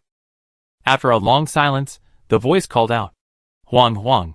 Yao Huang, eh. The gentle and polite Prince Hui, or His Royal Highness, the Crown Prince, would not deliberately call her like this. Since she was not the Crown Prince, Yao Huang struggled even more. But her 2 thin arms were not as strong as the other person's thick arms, and soon Yao Huang was pressed tightly against the wall inside. At this time, she could say anything. Yao Huang cried and cursed, "You are all bamboo monsters. Why do you also learn these old methods of my highness?" The man moved out, pulled her from the wall, and pressed her under his arms. The man propped himself up with his arms, and adjusted himself, while giving brief instructions to the crown princess. The bamboo monster, who only had 2 strong arms but no magic, was lucky enough to catch a soft-hearted crown princess, who was willing to cooperate, and he succeeded after stumbling and struggling. When the room returned to calm, with only the bamboo forest swaying outside the window, Yao Huang climbed onto the man's shoulders and shyly praised him in his ear. "What a powerful bamboo monster!" "Zhao Yin, what bamboo monster?" "Yao Huang, eh." She bit him and turned away. The prince chased after him, looking for more strange clues on the princess, while interrogating, "Why is this happening?" Yao Huang tried to cover his mouth, but was pushed against the wall by the prince again. The princess's previous words of disliking the bamboo monster could no longer be used on the prince. Since she could not dislike it, she could only cooperate with the prince again. Chapter 165. She was both disturbing the bamboo monster and the prince. According to Yao Huang, she could sleep until almost noon, but the prince, who was on leave, woke her up at 12 o'clock. After trying to hide for several times, Yao Huang popped his head out of the quilt and glared at the prince in front of the warm Kong with resentment. "Your Highness is so energetic. Why do you have to disturb my sweet dreams when you go to the bamboo forest to kill monsters?" The prince looked like he didn't understand what she was talking about, and didn't want to delve into it. He just explained, "The day before yesterday, I sent a visiting card to my mother-in-law, saying that I would accompany you back today, and asked my mother-in-law to bring my grandfather's family over for a small gathering. They should be waiting now." Yao Huang then noticed that the prince was wearing a jade crown. Usually, when he rested in the mansion, he only used a jade hairpin to tie his hair. Complaints turned into surprises. Yao Huang got out of bed, and was about to hug the prince. Zhao Yin pressed the princess to the edge of the Kong in time, looked at her pair of white feet hanging below, and reminded her, "The carriages and horses are ready, change clothes quickly." Yao Huang stretched out her right foot, and rubbed the prince's leg. The prince turned the wheelchair and left quickly. When Yao Huang had packed up, Aji also brought her breakfast. Yao Huang sat on the stone table in the bamboo forest, listening to the crisp birds singing outside, looking at the handsome prince, holding a book next to her, and eating with her, and finally appreciated the quiet beauty of this place. When pushing the prince away, Yao Huang whispered, "We will move on the 28th, and stay in the palace for 8 nights. How about staying in the bamboo courtyard for a few nights, when your highness doesn't have to attend court?" The prince, who was facing forward, ignored her. Yao Huang was about to blow on his head, when she noticed that the prince's earlobe turned red. "Yao Huang, I just like the quietness here. Your highness, please don't misunderstand me." The prince remained silent. Yao Huang said angrily, "Forget it. Even if your highness asked me to come, I wouldn't come. Those who are innocent will be innocent." The prince looked at the bamboo forests gradually receding on both sides, and wanted to tell the princess that the bamboo forest was dead, but the bamboo monster was not only in the bamboo courtyard. The Yao family's new house was close, and the prince and his wife arrived with Yuner soon. The people from the Yao and Luo families were indeed waiting, and the prince asked them to waive the kneeling ceremony in advance. Zhao Yin arranged today's trip, so that the princess could reunite with her family before entering the palace. It was courtesy for him to accompany her, but if he stayed here all the time, it would only make everyone feel uncomfortable, so Zhao Yin left after talking with Yao Zhenhu and others for about 3/4 of an hour, and agreed to come back to pick up the princess back home at 3 p.m. in the afternoon. After the prince left, Li Fuwei also left in the name of getting a gift for Yuner. It was not that she didn't want to get close to her husband's relatives, but on her husband's side, except for her husband Yao Lin, her mother-in-law Luo Jinhua, and the princess consort, who could get along with her at ease, the eyes of others looked at her and looked at the prince with respect and fear. Some relationships don't need to be forced, and both parties are comfortable when they can keep a distance. After the daughter-in-law left, Luo Jinhua explained the daughter-in-law's good intentions to her grandfather, grandmother and others. "Grandfather, what's the big deal? She doesn't look down on us. Even if she does, we won't care. As long as she and Liner can live well, that's all." The Duke of Jinggua's mansion is a first-class noble family that has been passed down from generation to generation since the founding of the Great Qi dynasty. The daughter of the mansion is as precious as the princess in the palace. The son-in-law and grandson are all officials after all. He, his old wife, and his 2 sons and daughters-in-law are all farmers in the town. He has benefited a lot from his grandson's marriage, so there is no reason to be picky. Besides, except for the New Year and festivals when their daughter and son-in-law invited them to dinner, they would not often go to the capital. Although the city was rich, It was not as comfortable as living in the town. The neighbors who came and went were all farmers, and they spoke in their local dialects, so no one had to laugh at anyone else. The women looked at Yao Lin. Yao Lin, why do you look at me for everything? We are living a good life.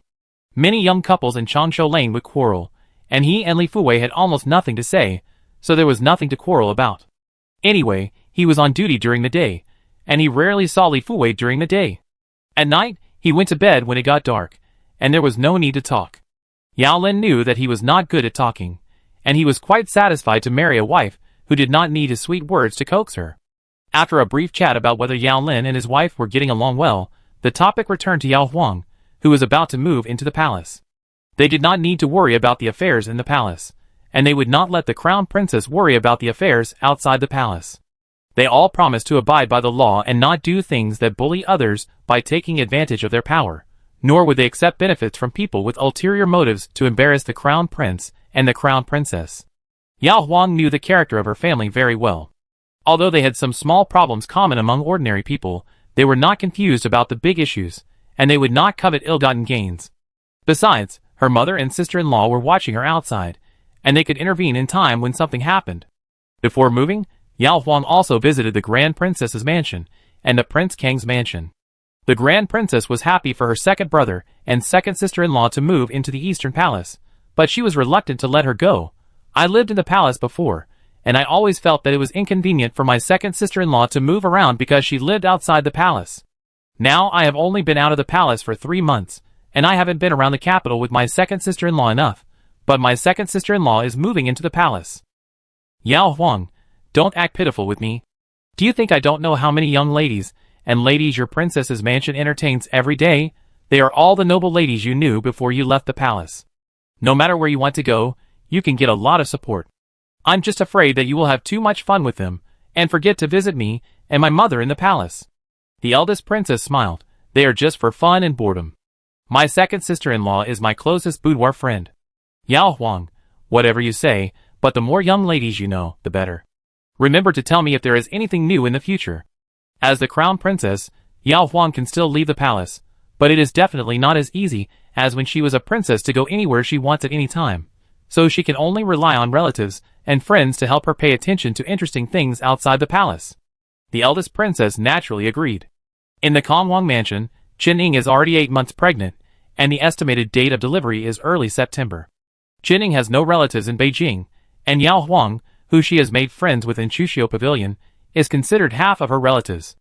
After dismissing the servants, Qin Ying whispered to Yao Huang, since the emperor has decided that the second prince will be the crown prince, I see that the first prince is happy to continue to serve, and I feel more at ease. Earlier, she also thought that the crown prince would be chosen from the Kongwang and Qingwang, so since she married the Kongwang, she has been under various pressures. Concubine Ro and Princess Fuqing Chang would pick on her from time to time, apparently caring about her, but actually stabbing. Concubine Xian is dignified and gentle, and does not mind her humble background, but as long as she sees Concubine Xian, she becomes nervous, and always feels that every look of Concubine Xian contains deep meaning. Something happened to Prince Qing, and Prince Kong seemed to have a chance. Qin Ying's anxiety turned into whether she could be qualified as the future crown princess or queen mother. When Emperor Yongchang decided that Prince Hui would be the crown prince, Qin Ying began to be afraid of Prince Kong. Would Concubine Xian be very disappointed? Would she be angry at her when she was in a very bad mood? Fortunately, her husband, Prince Kong, was a decent and open-minded person. He not only sincerely supported Emperor Yongchang's will, but also advised her not to envy her second brother's wife for being the crown princess. Qin Ying was not envious at all. She was only happy for Yao Huang and herself, because she had long been accustomed to relying on Yao Huang. Now Yao Huang was the crown princess, and in the future Yao Huang would be the queen, so she could continue to rely on Yao Huang.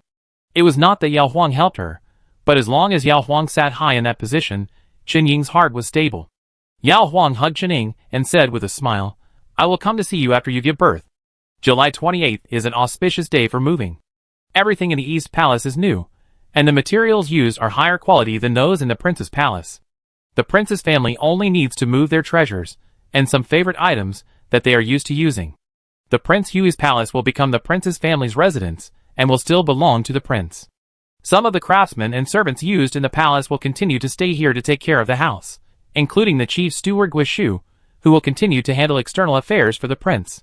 Eunuch Chao, Madame Lu, Qingai, Fei Chuan and others were originally the servants brought out by the prince from the palace. They will move into the Eastern Palace this time. The 4 maids and 4 second-class maids around Yao Huang will also move into the Eastern Palace and become the same rank maids and second-class maids around the princess. As for the pets raised in the mansion, Jin Bao will definitely move in now that he is a eunuch. The male deer in the deer park will continue to be raised in the palace, while the female deer and the baby doe that was born in April this year will move into the new deer park in the Eastern Palace that His Royal Highness, the Crown Prince personally outlined for them. 27th. Eunuch Chao and Madame Lu first brought a group of palace servants to deliver various large items, such as dogs and deer, to the Eastern Palace. 28th. The prince and his family of 3 basically traveled light when they entered the palace. When they really arrived at the Eastern Palace, all the palaces had been tidied up, and the master's inner rooms and halls were also decorated with fresh potted flowers.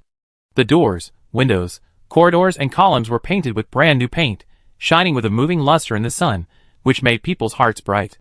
After walking around the house, Yao Huang pushed Prince Hui to see the deer park converted from the east wing. After demolishing the houses across the courtyard, the garden looked much larger. The deer garden was built to imitate the landscape of the area where the hills and grasslands of Beiyuan meet. There was a small raised hill with plum trees and maple trees planted in an orderly manner. Under the hill was a flat grassland with a winding stone path in the middle. The entire palace was surrounded by walls on all sides, but Yao Huang saw a pleasant grassland in the East Palace. She kissed the prince in the ear. "I like it here." After seeing the 2 female deer, one large and one small, Yao Huang pushed the prince to the West Garden. If the beauty of the deer garden lies in its openness, the beauty of the garden lies in its winding paths. In a garden of the same size, the garden actually gathers rockery, ponds, lake rocks, famous flowers and trees, corridors and pavilions in one place. Almost every step brings a scene. Yao Huang can imagine how hard it will be for Yuner to find her when she is a few years older and comes here to play hide-and-seek with her. As they walked, a piece of open space about 10 feet long and 6 feet wide suddenly appeared behind another rockery. Because it was hidden between the rockery and the corridor next to it, it was impossible to notice that it was empty from a distance. Yao Huang stopped the wheelchair and asked in confusion, "Your Highness, why is this empty? Have you not decided what flowers to plant yet?" "Zhao Yin, you can make 2 vegetable plots. The crown princess doesn't like to do hard work in the fields, but likes to water the vegetable plots occasionally and pick some vegetables by hand when harvesting." Yao Huang was surprised that the crown prince still remembered her little habit, but also felt a little embarrassed. Such a beautiful garden, will it become out of place if vegetables are planted? It was as if the crown prince had painted a beautiful painting, but she had to write a line of ordinary and vulgar words on it. Yao Huang is a vulgar person, but she knows how to appreciate and cherish beautiful things, and will never scribble on the prince's paintings. Zhao Yin lowered his eyes. "As long as you like, you can open a few more vegetable plots." He lived in the palace for more than 10 years. The princes only had 1 courtyard to live in.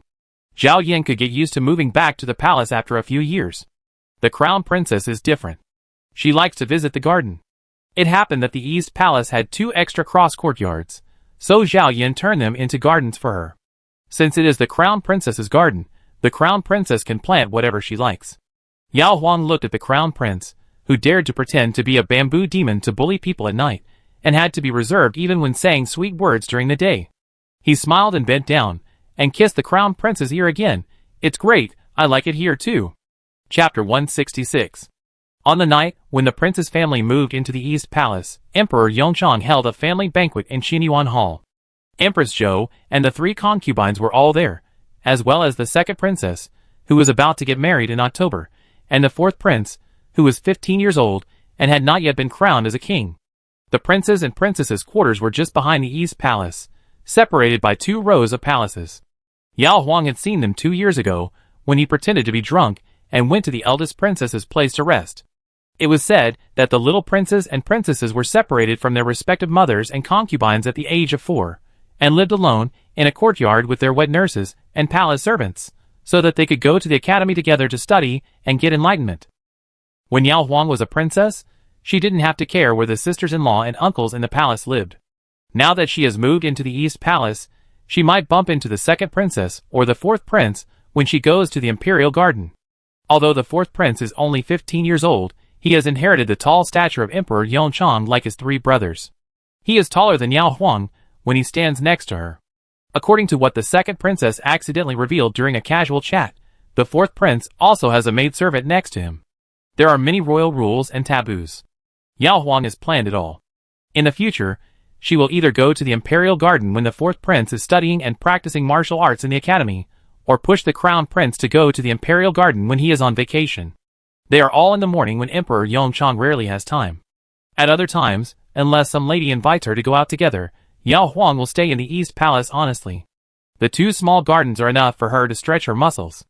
Knowing that Emperor Yongchang liked Yuner, the couple brought Yuner here as well, and placed her in a stroller, which was pushed by a wet nurse.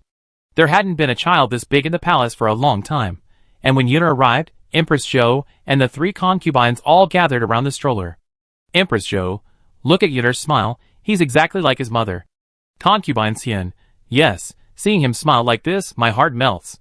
Concubine Du didn't like the prince at all, and naturally she wouldn't like the prince's son either, but she had already been taught a lesson by Emperor Yongchang, so she didn't dare to show her dislike, so she had to force a smile, and what she said was more in line with her identity as the prince's adoptive mother. In fact, the prince also liked to laugh when he was 1 or 2 years old. And it wasn't necessarily because of the prince's consort. After saying this, she looked at Emperor Yongchang with the tenderness of a loving mother, meaning that Emperor Yongchang would testify to her words. Emperor Yongchang had long forgotten whether his second son loved to laugh when he was 1 or 2 years old. He only remembered that his second son was raised by the imperial concubine to be very unlaudable when he was young. Therefore, Emperor Yongchang ignored the imperial concubine's eyes. Imperial concubine Du suddenly became embarrassed. Concubine Rose stood behind her like a shadow, only struggling to maintain a smile, not daring to say anything. In the case of digging canals, the eldest princess was deposed as a commoner, her son was demoted to a prince, and her father Shenshuryan was innocent but asked to resign from office to retire in order to avoid suspicion. Perhaps it was because of the fact that her father had served the court for decades that the emperor did not continue to punish her. But concubine Ro was so glorious before. She was the youngest among the three concubines, and was favored by Emperor Yongchang the most times every month. Now her son's future is ruined, and she has lost her face in the harem, and even the favors of Emperor Yongchang several times a month are gone. She came to a family dinner like today just to make others laugh. It would be better for her to stay in her own palace. After the concubines praised Yuner, Emperor Yongchang held Yuner in his arms, touched her face, and pinched her little hands, and smiled amiably. Yao Huang watched from the side, and felt that Emperor Yongchang cherished his grandson in the same way as she cherished Jin Bao. Sure enough, when Yuner drooled, Emperor Yongchang handed the little guy to the wet nurse. Is everything settled in the East Palace? After teasing his grandson, Emperor Yongchang began to care about his son. Zhao Yan looked respectful. Yes, I'm sorry to bother you, father. Emperor Yongchang looked at his daughter-in-law who talked more. Are you used to living here? Yao Huang smiled. Not really used to it. Everything is brand new. All the big and small items in the house are rarer and more valuable. It's close to your father's Qinyuan palace. The dragon's majesty is so great that your daughter-in-law dare not talk or laugh too loudly, for fear of disturbing your father while he is handling state affairs. Every sentence she said was not used to, but every sentence was also a compliment to the East Palace. The people that Emperor Yongchang often dealt with were all very serious people. Even if they were not serious in private, they would be very respectful in front of him. After hearing so many flawless formalities, he loved to listen to the cheerful and homely tone of the second daughter-in-law, so he smiled and said, It's close, but not as close as you think, unless you laugh louder than the drum. Yao Huang blushed and said, My daughter-in-law doesn't have such a loud voice. Zhao Yan lowered his eyes silently. The dinner was over, and night had fallen outside. Yao Huang and his wife, the second princess, and the fourth prince all had to go through an inner palace gate on the east side of the palace wall of Qinyuan Hall. The wet nurse had already pushed Yuner back to the East Palace. The second princess talked a lot, while the fourth prince tried to please his second brother, the crown prince. The brother and sister talked back and forth, and not only the crown prince, but even Yao Huang was not used to it. Finally, they passed the palace gate. Yao Huang and his wife were going south, and the brother and sister were going north. They finally separated. Returning to the East Palace, Yao Huang actually saw Liao, the imperial physician, who was waiting in the first courtyard. The East Palace belonged to the inner court. The two chefs of the palace, Gao and Yangzi, could move into the East Palace, and take charge of the small kitchen of the East Palace, but Master Kong could not come. Zhao Yan had no intention of using his private power to recommend Master Kong to the imperial kitchen. Emperor Yongchang did not even think about his son's chef problem, but Emperor Yongchang knew that his son had 2 doctors he often used, which was related to his son's legs. Emperor Yongchang directly promoted Dr. Liao and Dr. Li to imperial physicians, and let them continue to take care of the 3 old masters of the East Palace wholeheartedly. Zhao Yan said to the crown princess, "Go to the back hall first, I explain to you later." In the palace, he could send Dr. Liao to massage him without being discovered by the crown princess. After moving into the East Palace, the courtyard was smaller, and Dr. Liao met more palace servants along the way. Rather than letting the crown princess hear from outside that imperial physician Liao had to go back and forth to the East Palace 2 or 3 times a day, and then let the crown princess worry about his hidden illness, it would be better for him to explain it to the crown princess tonight. Yao Huang's heart was in turmoil for a while, but the crown prince was in good health these days, so she didn't guess anything too bad. After bathing and changing clothes, the prince came after waiting for 3/4 of an hour. Yao Huang hadn't come out to pick him up for a long time, but tonight, he came out early again and personally pushed the prince into the inner room. Sitting on the new bed in the East Palace, Yao Huang looked the prince up and down and asked with concern, "Tell me, where do you feel uncomfortable?" Zhao Yu lowered his eyes, put his right hand on his right leg, which was covered with a quilt and wearing shorts, and simply explained to the princess what massage was, and why he needed to insist on massage every day.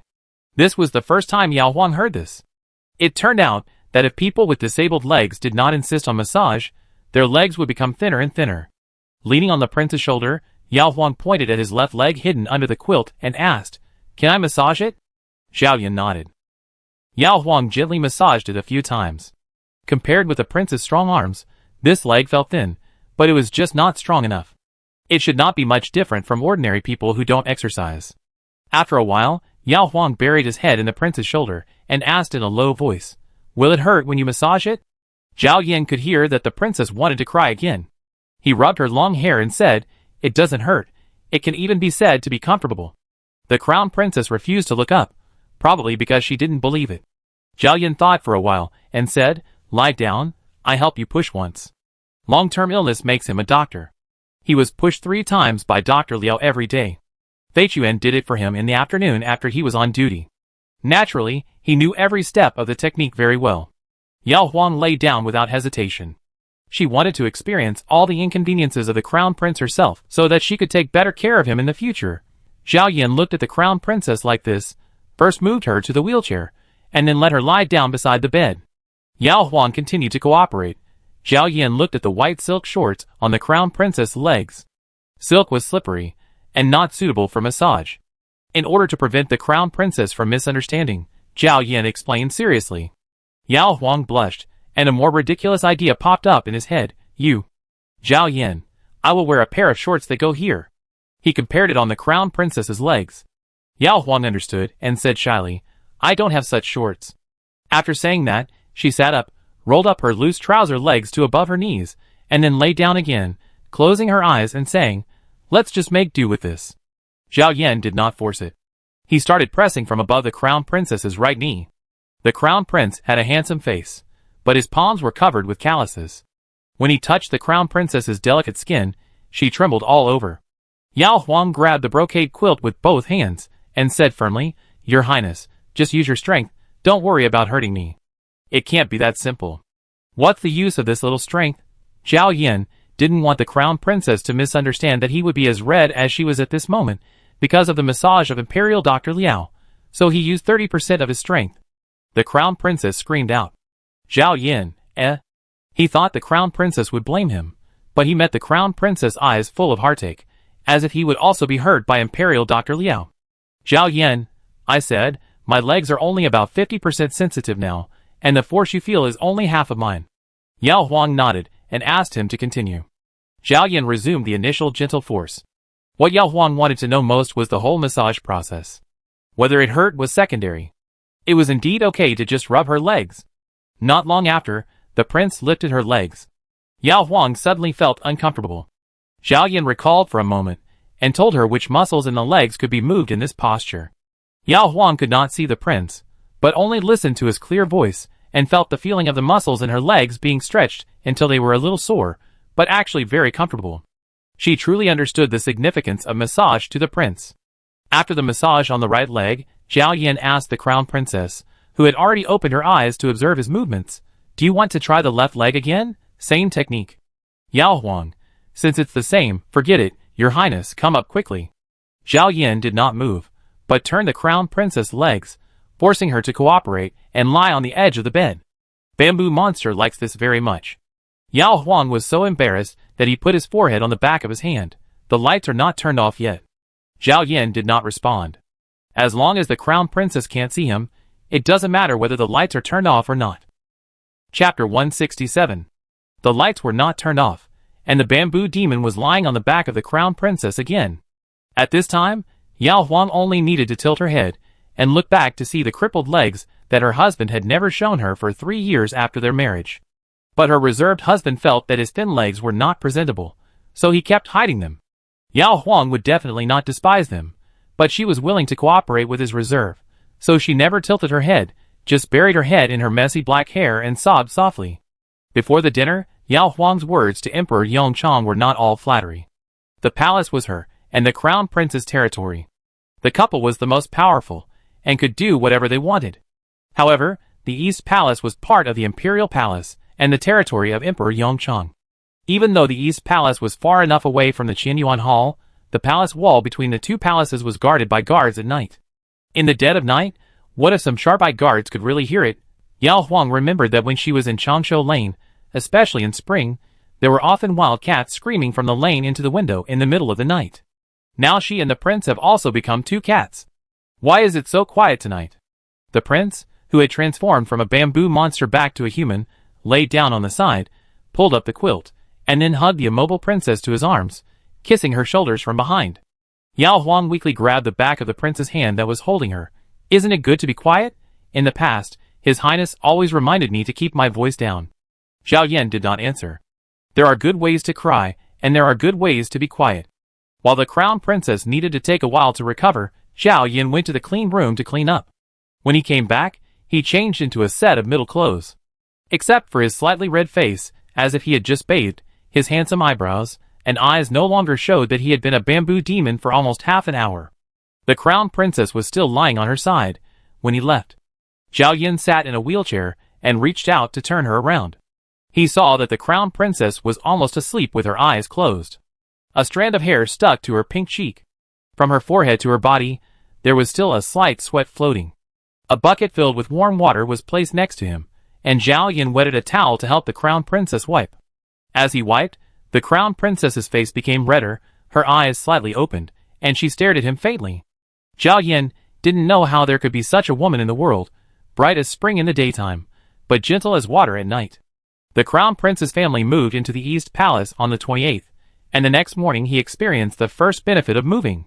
Before, there was a court meeting in the palace, and the crown prince had to get up at 9 a.m., eat something to fill his stomach, and then rush to the palace. Now that he lives in the palace, the crown prince can sleep for an extra quarter of an hour or 2, and then leave directly in a wheelchair. Because the prince only had 1 meal last night, Yao Huang woke up very early. After breakfast, he took his wet nurse and Yuner to the central palace to pay respects to Queen Zhou. Queen Zhou said gently, "Just like last year in the temporary palace, you can pay respects on the 1st and 5th day of every month, and you don't have to run here every day. There are many rules in the palace, but they are not inflexible. The queen can decide the number of times the concubines and princes and princesses come to pay respects to her. Queen Zhou is not a person who cares about pomp and circumstance, so she can reduce the number of times everyone pays respects." Before Queen Zhou, there was also a queen mother who asked everyone to pay respects every day. Yao Huang felt more and more that she was blessed. The prince she married was good-tempered, the emperor father-in-law was amiable, her stepmother and mother-in-law treated her kindly, and the only difficult to get along with was her adoptive mother-in-law, concubine Du, who was not very skillful. On the 1st day of August, the 4th day after entering the palace, Yao Huang unexpectedly met Fang Ma, who taught her manners and etiquette when she was a concubine in Chuxiu Pavilion. At that time, Fang Ma was like a door god in the eyes of most concubines, fierce and strict. The door god would let a concubine go if he liked a concubine, and the concubine would pass the assessment and have the opportunity to show his face in front of the emperor and empress, and be crowned as a princess to enjoy wealth and glory. If the door god saw a concubine who was annoying and deliberately found fault, he would eliminate the concubine and completely cut off her future of marrying into the royal family. Yao Huang was also a little afraid of Nanny Feng. When they met again today, she hadn't had time to take a good look at Nanny Feng after more than 3 years of absence. Nanny Feng knelt down first and kowtowed respectfully. This servant pays homage to the crown princess. Yao Huang quickly signaled Aji and Bailing to help her up, and said with a smile, "It was all thanks to Nani's careful teaching back then that I had the opportunity to be chosen as the crown prince's concubine. Today, Nani is here to teach me the etiquette of the enthronement ceremony in accordance with my mother's oral instructions. In my eyes, Nani is equivalent to half a teacher, and Nani doesn't need to be too restrained. Fate is really amazing." Yao Huang wanted Nanny Feng to find her fault, and let her go out of the palace to reunite with her family. Nanny Feng tried 3 times, but refused to let her go. Finally, Yao Huang was destined to marry the prince. If Yao Huang was living a bad life now, she would definitely blame Nanny Feng, but she is living a good life now, so she should naturally remember Nanny Feng's kindness. Nanny Feng was indeed the first person in the palace to understand Yao Huang's temper. Knowing that this blessed princess was speaking the truth, Nanny Feng smiled and relaxed her posture a little, saying, "Your Majesty, you are too kind. I don't deserve it. It's really that your Majesty is born with a noble appearance. 3 years ago, I thought you were good no matter how I looked at you. Such a beauty with both appearance and figure that is rare in a century. Even if the concubines do not choose her to be the principal wife or concubine of any prince, the emperor will probably take her for his own use. This is the reason why Nanny Feng indulges Yao Huang. But Nanny Feng herself did not expect that Yao Huang could marry King Hui as the principal wife and rise to the position of crown princess today."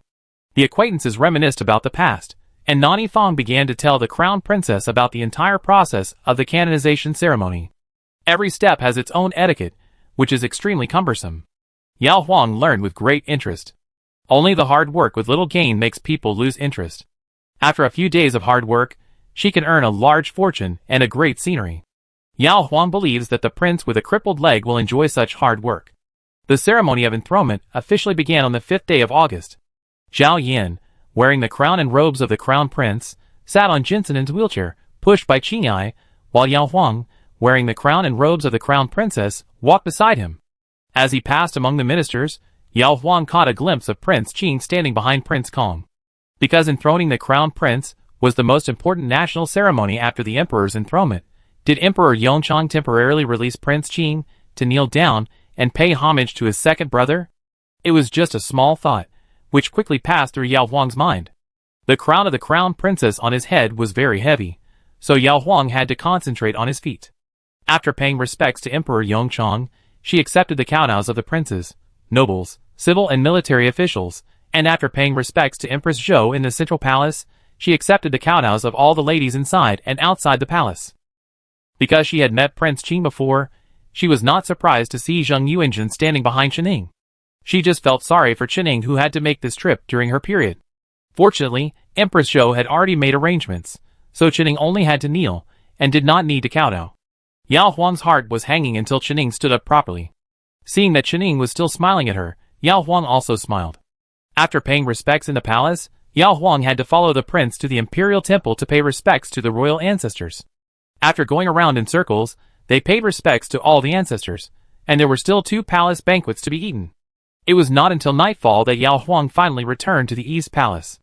After taking off the cumbersome dress and taking a simple bath, Yao Huang collapsed on the couch in the E's second room.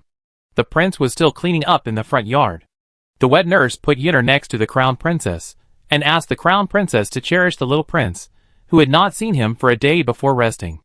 The busy father and mother were the ones who were busy. The little prince of the East Palace still ate and slept all day, and had a comfortable life. Yao Huang pinched Yunner's chubby little hand and whispered, "Everyone says I'm blessed, but I think you're the most blessed one. Better than his father, the prince." Yunner, who was only 5 months old, didn't understand what her mother was saying. She rolled over and raised her little head to her mother, crying "Ah." When Zhao Yin came over, before he entered the side room, he heard the princesses teasing with a smile, "If you have the guts, crawl over here." Zhao Yin pushed the wheelchair in, and saw the princess lying on the westernmost side of the warm couch, and Yunner lying in the middle of the couch, anxiously looking at her mother, but unable to crawl a step. Zhao Yin parked the wheelchair in front of the couch. He was closer to Yunner than the crown princess, so Yunar started to cry out to her father, wanting him to hold her. Yao Huang cooperated and closed his eyes, waiting for the crown prince to move to the couch. Zhao Yan did not move, because Yunar was staring at him intently. In 2 or 3 months, Yunar should learn to crawl slowly, and Zhao Yan did not want Yunar to be disturbed by seeing her father's leg lifting and moving, and become different from a normal child. "I'm not going up, you give Yunar to me," Zhao Yan said calmly. Yao Huang thought the prince was also tired from all the tossing and turning during the day, so he smiled and picked up Yunar and handed her to him. Zhao Yan held Yunar's armpits. Yunar, who was lying down every day, liked this very much. She stepped on her father's legs and jumped around. Zhao Yan let the little guy jump around. His legs were useless, but he liked Yunar's strong legs. Yao Huang watched the prince play with Yunar like this until it was time for Yunar to sleep, and then the prince called a wet nurse to take Yunar away. Yao Huang was still lying on the pillow, teasing the prince. "Your Highness is really a god. You can still hold the child for such a long time after a day of hard work." She was considered a woman with relatively strong strength, but she couldn't hold Yunar, who weighed more than 10 pounds. Zhao Yan looked at the crown princess, put her hand on the edge of the couch in front of him, and said, "Come here." Yao Huang glanced out the window. It was indeed time to rest. Moving to the front of the couch, Yao Huang deliberately sat facing the crown prince, then stepped on the crown prince's legs with her bare feet, and imitated Yunar to step on them alternately. Zhao Yan lowered his eyes, and waited until the crown princess's white feet stepped on him enough. Then he hugged the crown princess's back with one hand, lifted her knee with the other hand, and used both arms to lift the crown princess from the couch into his arms. The unfixed wheelchair rolled back, but because the crown prince moved quickly, the couple was safe enough. Even so, Yao Huang's heartbeat quickened, and he hurriedly hooked the crown prince's shoulders and hugged him tightly. Zhao Yan let the crown princess hold him tightly, then he let go and held the thin wooden wheels on both sides of the wheelchair. The 3-wheeled wheelchair carrying the weight of 2 people slowly moved towards the inner room. Yao Huang had long known that the prince had a pair of strong arms, but at this moment she was still surprised by the strength he showed. While the prince's hands were occupied by the wheelchair, Yao Huang secretly and openly put his right hand into the prince's collar, and pressed his palm against his broad and strong chest. Every time the prince pushed the wheelchair forward, his shoulders and chest and abdomen would follow with force. The princess, who was planning to sleep directly after touching the bed, was so easily warmed by the prince's push. Chapter 168. If moving into the East Palace was the first great event for the Crown Prince in the second half of this year, the fact that the weapon shop finally tested out a heavy gunpowder recipe that was powerful enough to blow up a house before the Mid-Autumn Festival was the second great event for him, Emperor Yongchang, and the court. The weapon shop in the capital was originally divided into the East and West shops, both outside the city, because they had to produce a large number of weapons and royal utensils, so they had to be far away from the people to avoid disturbing them. After Zhao Yan was ordered to research the recipe for heavy gunpowder, he specially built a separate gunpowder shop in the northeast of the capital, and then recruited hundreds of alchemists, who specialized in making fireworks, and were familiar with the art of medicine and stone from various prefectures to work for the gunpowder shop in Beijing. Emperor Yongchang gave silver to the gunpowder workshop to send saltpeter, sulfur, and other minerals. The prince supervised the operation and protection of the gunpowder workshop, and hundreds of craftsmen and alchemists worked together from March to August, spending nearly half a year of manpower and material resources, and the gunpowder workshop finally made great progress. Emperor Yongchang was so happy that he held a banquet for all his ministers, and even gave a reward to the family of Taoist Yuan Jianzhou, who blew himself up but gave the court an opportunity to test heavy gunpowder. Of course, the biggest contribution was made by the prince. The whole court knew about the bizarre case, but only the prince discovered the shocking benefits hidden in Taoist Yu's life-threatening prescription. Gold, silver, jewelry, silk, and satin are all ordinary rewards that the prince would not be too rare. However, the prince's biological mother, Wen, was posthumously conferred the title of Shufei when the prince was canonized.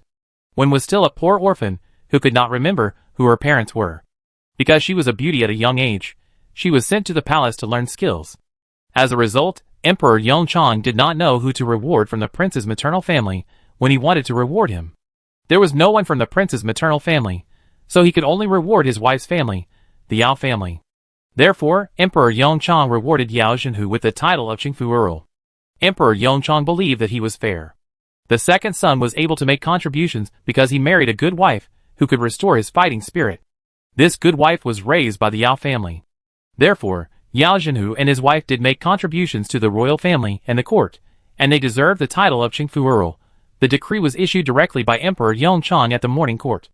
He first praised the crown princess for her contribution to the crown prince as a good wife, and then praised Yao Zhenhu and his wife for their contribution to raising a good daughter. It was natural to confer the title of Earl. Zhao Yan deliberately did not send anyone to deliver the news to the crown princess. Yao Zhenhu, who was given a title by heaven, and Luo Jinhua hurried to the palace to thank him. Emperor Yongchang simply encouraged the couple and let them leave.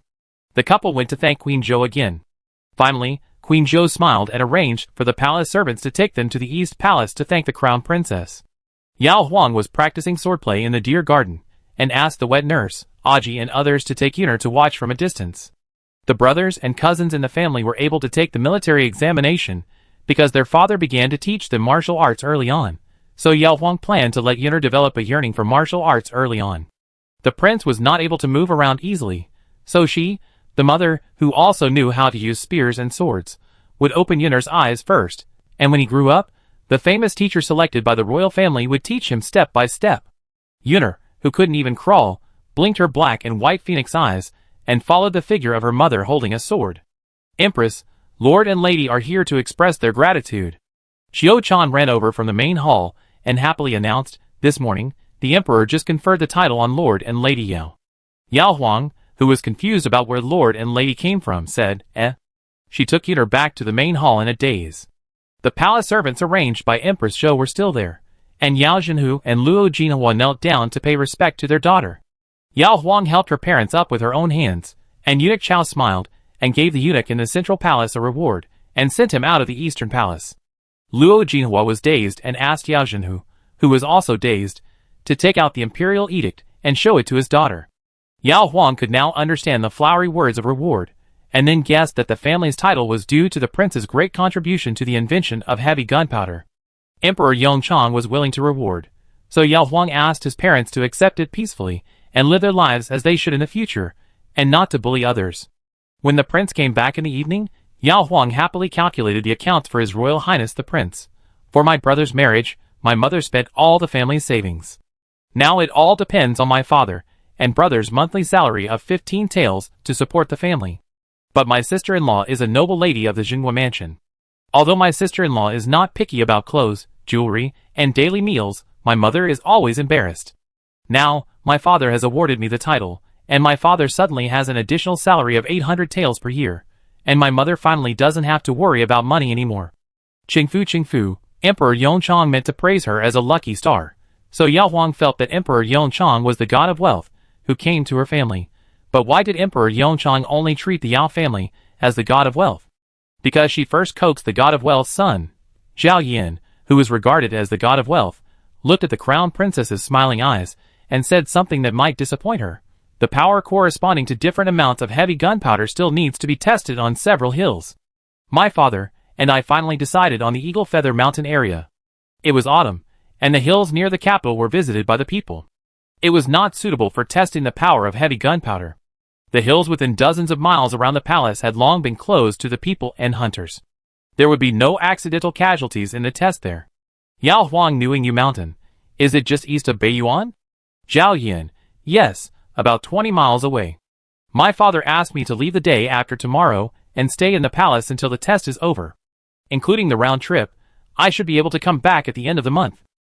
Yao Huang looked at the prince's expression and said unhappily, Your Highness, don't you plan to take me with you? Zhao Yan lowered his eyes. I thought you wanted to stay in the palace to accompany Yuner. Yao Huang poked his leg and lowered his head and said, Yuner is only a few months old. The wet nurse and palace maids take care of his eating, drinking, defecating and urinating. The wet nurse can keep him entertained for a long time with a rattle. The wet nurse pushes him to the deer park and the flower garden, and he kicks his legs happily. There is no need for me to accompany him specially. I want to accompany Yuner's father more. Zhao Yan raised his eyes, and saw that the crown princess's face was red. He explained, Even if I live in the temporary palace, I will leave early and return late, and I can't accompany you to play. Yao Huang, then I will accompany you to test the gunpowder. I also want to see if heavy gunpowder has the power to split mountains. Because the couple usually don't have the opportunity to separate, Zhao Yan only discovered today that the crown princess likes to stick to him so much. He held the crown princess's hand. Okay, you come with me. Yao Huang happily threw herself into his arms. But after getting the crown prince, she was worried that the emperor father-in-law would be dissatisfied. After all, the crown prince was in charge of the official duties. Zhao Yin, just tell me that you need to accompany me to take care of my daily life, and my father won't mind. Yao Huang thought for a moment and smiled. You don't have to tell me. I have a better reason. The next morning, Yao Huang pushed Yuner to visit the imperial garden, where they met concubine Du and the second princess, who were out to relax. Yao Huang liked to see concubine Du dislike her, but couldn't do anything about her, especially since the second princess was standing by her side. After spending some time with the mother and daughter, Yao Huang continued to visit the garden, and went to visit Queen Zhou when the sun was shining. Queen Zhou liked Yuner very much, and the grandmother was better at coaxing children than the grandfather, making Yuner laugh. Yao Huang was planning to take Yuner to pay respects to the emperor's grandfather when she was about to leave, but she didn't expect that Emperor Yongchang, who heard that the little grandson had come to the palace, would come over by himself. Yao Huang stood on the ground and gave up her seat on the couch to Emperor Yongchang. The maid brought tea. Yao Huang took it halfway and personally served it to Emperor Yongchang. She was very filial to her daughter-in-law, and Emperor Yongchang also understood it. After drinking tea, he teased Yuner and said, "Just say it if you have anything to say." Yao Huang was surprised and said, "I am usually very filial to my father. Why did my father see that I was hiding something when I served tea today?" Emperor Yongchang smiled at his grandson. "Your filial piety is to send local specialties and say clever words, and this is the first time you serve tea." Yao Huang admired. In front of the emperor, the daughter-in-law's skills are really not enough. Since the father has seen through it, what will the daughter-in-law say? Emperor Yongchang has guessed. "You want to go to the palace with the prince?" Yao Huang said frankly, "Yes, but the father will never guess why I want to go." Emperor Yongchang became interested. In addition to sticking to the prince, is there any other reason? Yao Huang certainly had one, and he leaned over to Queen Zhou, hugged her arm and said, "Last year when I was watching hunting in the palace, I promised my two sisters that I would teach them archery after I gave birth and then take them hunting in the suburbs of Beijing. But father also knows that there are no good prey in the hills in the suburbs of Beijing. You may not find a rabbit after wandering for a long time.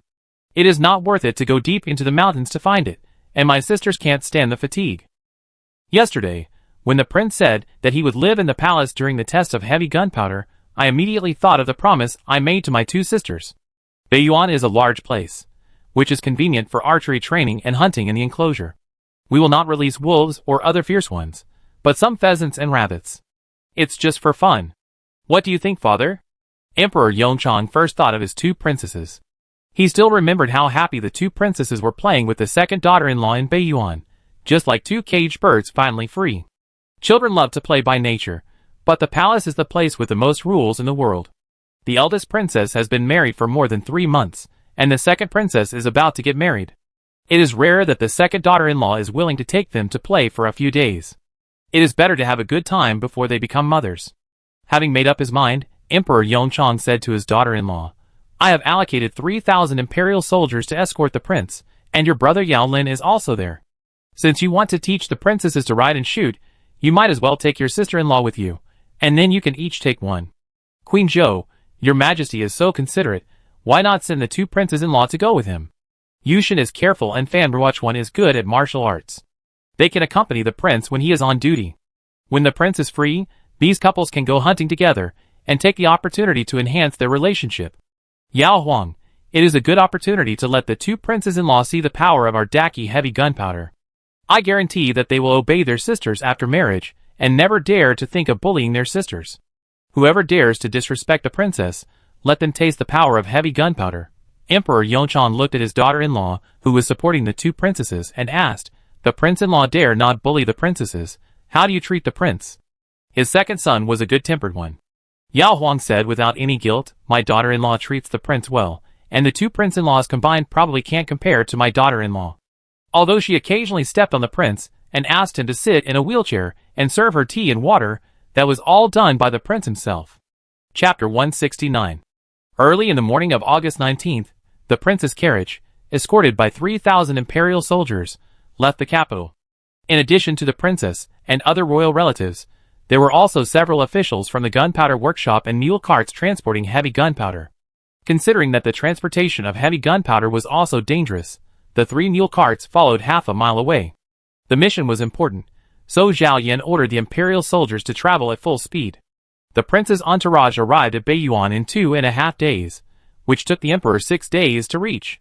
There is definitely no time to test the heavy gunpowder today, so everyone should rest in the temporary palace first. The temporary palace belongs to Emperor Yongchang, but Emperor Yongchang is far away in the capital. Since the prince and the princess have come, Emperor Yongchang has handed over the internal and external affairs of the temporary palace to the prince and his wife. In short, the prince can do whatever he wants without asking him for instructions. However, the prince and his wife are only responsible for the accommodation and food allocation of the accompanying officials and royal relatives, and everything has to follow the old rules. The imperial army guarded the palace, and had its own barracks at the city wall. Officials lived in the official residence outside the palace. Yao Lin lived in the barracks and official residence. Li Fuwei, as his wife, lived in his official residence. Yu Xin, the son-in-law, and Fan Ruochuan, the future son-in-law, also lived here. The second princess had not yet married, so she would definitely live in the inner court with her second brother and sister-in-law. The eldest princess. Yao Huang smiled, and let the eldest princess decide for herself whether to live in the more comfortable inner court or live in the official residence with Yu Xin, which was not so comfortable but could bring love and affection.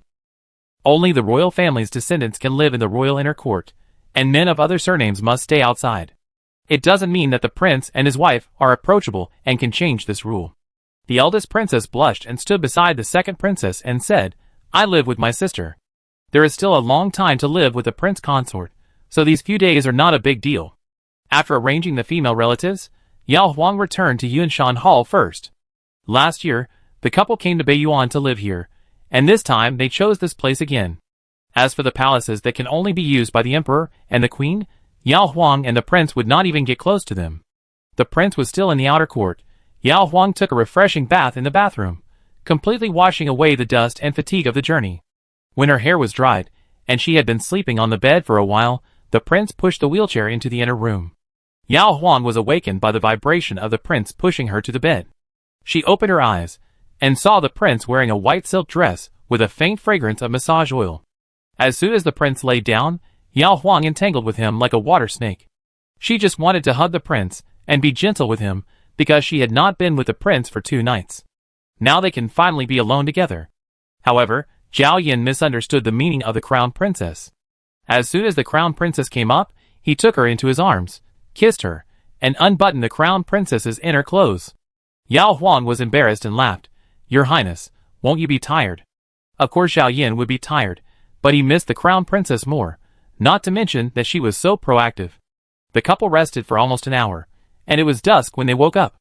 The crown prince held a family banquet in the outer court to entertain the 2 princesses, the 2 princes-in-law, and Yao Lin and his wife. The other officials accompanying him were all from the gunpowder workshop. After the heavy gunpowder test was over and the power was satisfactory, Zhao Yan would hold a separate celebration banquet to encourage everyone. Although it was a family banquet, the crown prince, who was serious and dignified, was too majestic. Yu Xin and Fan Ruochuan, who were not familiar with him, were very reserved. Yao Lin was not used to his new identity as a brother-in-law. In addition, Li Fuwei had instructed him to act as a minister in front of the crown prince and the crown princess, and not be too casual, so Yao Lin also looked respectful. The eldest princess was unfamiliar with Fan Ruochuan and Yao Lin, so she maintained the dignity that a princess should have in her words and deeds. The second princess, who used to be talkative, saw that everyone was so silent, and looked at her second sister-in-law inquiringly. "Does the second brother like to eat quietly?" Yao Huang smiled at her, then looked at Fan Ruochuan from Liazhou. "I heard that Liazhou is very cold in winter, and all the rivers are frozen solid, so the local people are good at skating, and they have even figured out a kind of ice hockey to play on ice." Fan Ruochuan subconsciously wanted to leave the table and bow before answering. Yao Huang raised his hand to signal him to continue sitting. "Tonight is a family dinner. There are no outsiders present. Don't be restrained." This is also what His Highness meant. Everyone looked at the prince. Zhao Yan nodded. Fan Ruochuan sat down and said respectfully, "It is true." "Yao Huang, then tell us how to play ice hockey." Fan Ruochuan began to talk. Fan Ruochuan was ranked in the middle of the second-class Jinshi in the last year's military imperial examination in both the civil and military examinations, but his figure was unusually tall and straight, and he still stood out among the military genus. His facial features were not the most handsome, but they were very regular.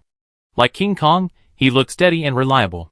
In addition, his family background was clean, so he was chosen by Emperor Yongchang as the second princess's consort.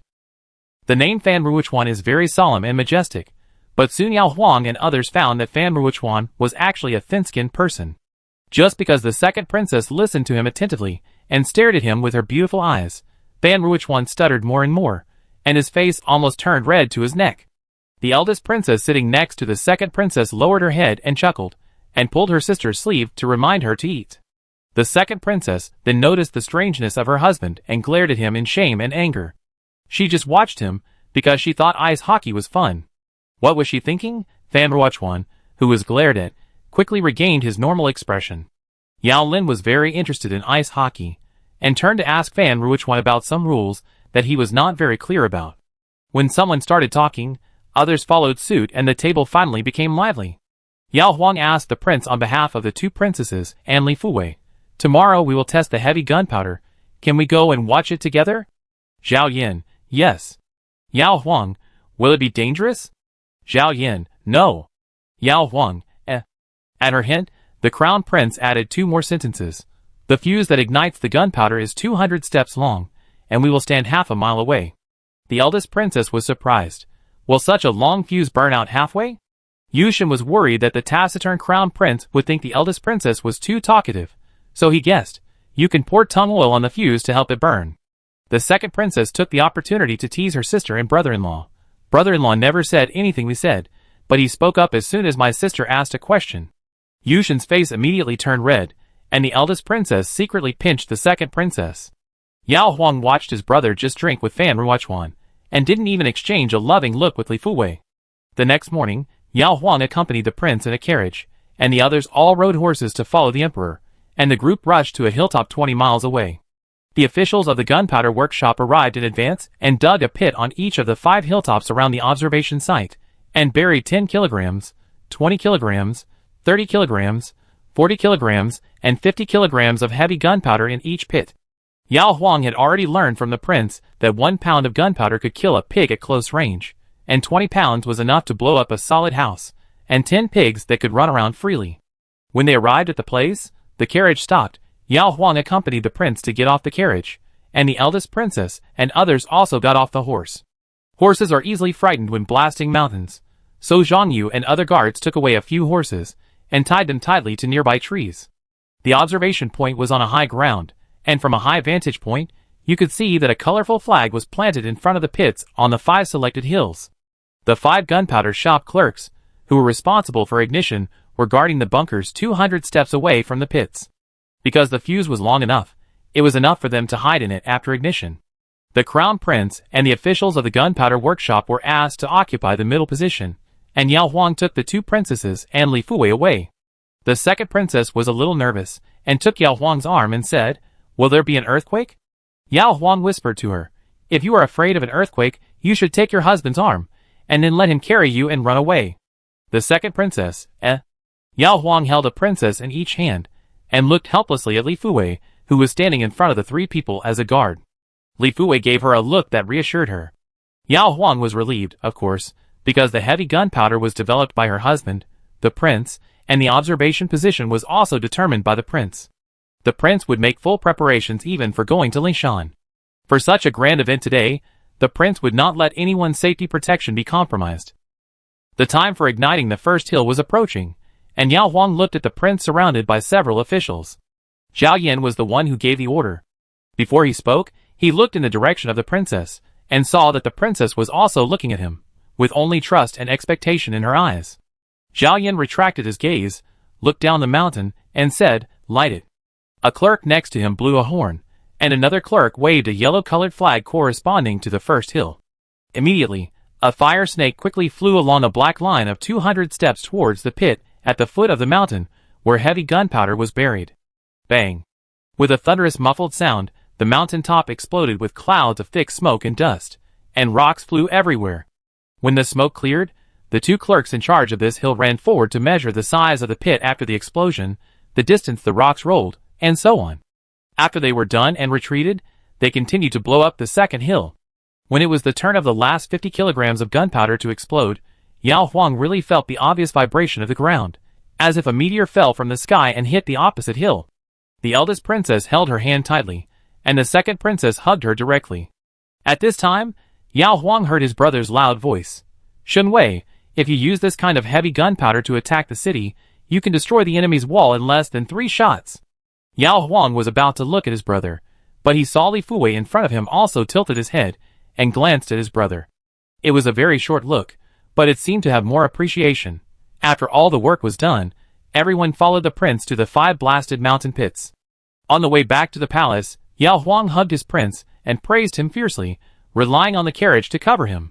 Zhao Yin, making heavy gunpowder is only the first step. How to use it on the battlefield needs further research and testing. The enemy army will not watch the Qi bury dozens of kilograms of gunpowder under their city gates or in their military camps. If it is thrown from a distance, how to seal the heavy gunpowder, and how long the fuse can ensure that the heavy gunpowder will explode after falling into the enemy army are all difficult problems that need to be solved step by step. The crown princess looked at him with bright eyes. "Take your time. With your intelligence, you will definitely be able to test it out." Zhao Yan pinched the crown princess's hand and changed the subject. "Will you come for the test tomorrow?" Yao Huang sighed. "I want to, but unfortunately I still have the imperial order to teach my 2 sisters archery." The prince let go of the crown princess's hand and pinched her nose instead, saying that she wanted to accompany him, but in fact she was just thinking about the scenery in Beiyuan. Chapter 170. In the next few days, Zhao Yan took Yao Lin and the 2 princes-in-law to the hill outside to test the power of gunpowder, including the changes in power caused by different amounts and different distances of gunpowder.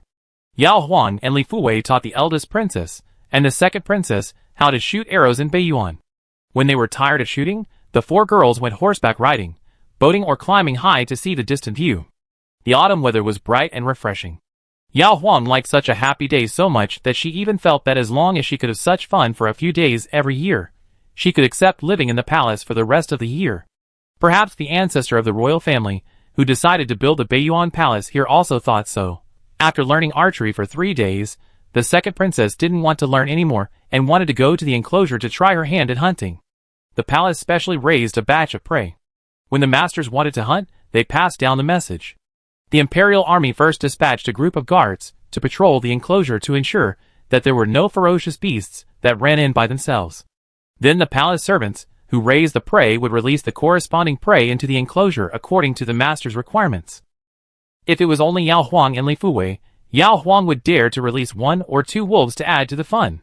Since he brought the eldest princess and the second princess with him, Yao Huang put safety first and only let the palace servants release 20 rabbits, 20 pheasants, 10 musk deer and 2 half-grown female wild boars. When the palace servants put the prey inside, Yao Huang and the other 4 were watching at the entrance of the enclosure. The second princess was a little disappointed. "Why didn't you put the fox? Red fox or white fox will do." "Yao Huang, it's easy to let it go, but if we can't catch it later, we have to ask the palace servants to come in and catch it. We are just itching to kill time. Why bother the palace servants? Hunters go hunting in the mountains, and it's worth being happy just to see a fox, and it's even better if they can catch it. Now they have specially enclosed an enclosure to put the prey in, and it's not the hunting competition held by Emperor Yongchang, so releasing ordinary prey can satisfy the needs of entertainment. If they release foxes, they have to look for them all over the mountain. Yao Huang and Li Fuwei will each bring a princess to accompany them to hunt rabbits and pheasants that are easy to find, but forget about foxes." After the prey had hidden in the low hill in the middle of the enclosure, Yao Huang and the second princess formed a group, Li Fuwei and the eldest princess formed a group, and then they set off with 2 guards, who kept their distance. At noon, the prince and his entourage came back from the test outside. Yao Lin and others had a meal and rested in the outer court official residence, and Zhao Yan entered the inner court alone. Returning to Yunshan Hall, Zhao Yan first saw a pheasant in a bamboo basket in the front yard. Startled by his and Qinai's arrival, the pheasant flapped its wings weakly twice. At this time, the crown princess also ran over from the backyard and said excitedly, "Your Highness, guess what I hunted today?" Zhao Yan looked at the pheasant again. "Yao Huang, this is just something I hunted, there are better ones." "Zhao Yan, deer?" "Yao Huang, the deer is so beautiful, I couldn't bear to let anyone release it." Zhao Yan then asked, "Musk deer or wild boar?" The crown princess standing under the eaves smiled brightly. Same one. Pushing the crown prince into the house, Yao Huang excitedly told the crown prince about it. At first, she wanted to lead the second princess, but the second princess's aim was too poor, and she urged Yao Huang to help her when she couldn't shoot. When Yao Huang shot, the second princess was as excited as if she had shot herself. Then the second princess just rode on horseback and followed Yao Huang, and Yao Huang chased and shot the prey. The enclosure was quite large. The 4 women of Yao and Huang could not surround the low hill like the more than 100 military officers did last year. There were more places for prey to hide, which made it harder for Yao and Huang to find prey. Li Fuwei, who had to take care of the eldest princess, only hunted 3 roe deer. The other wild boar ran away. The eldest princess was lucky. With the help of Li Fuwei, she shot a rabbit, which inspired the second princess to say that she would shoot arrows herself next time. Zhao Yan was no longer at the age where he would be excited about hunting, but he liked to see the crown princess in high spirits. How is it going, Your Highness? After talking about his own side, Yao Huang turned his attention to the test of heavy gunpowder. Zhao Yan, today, we chose a mountain with hard rock cliffs on the side.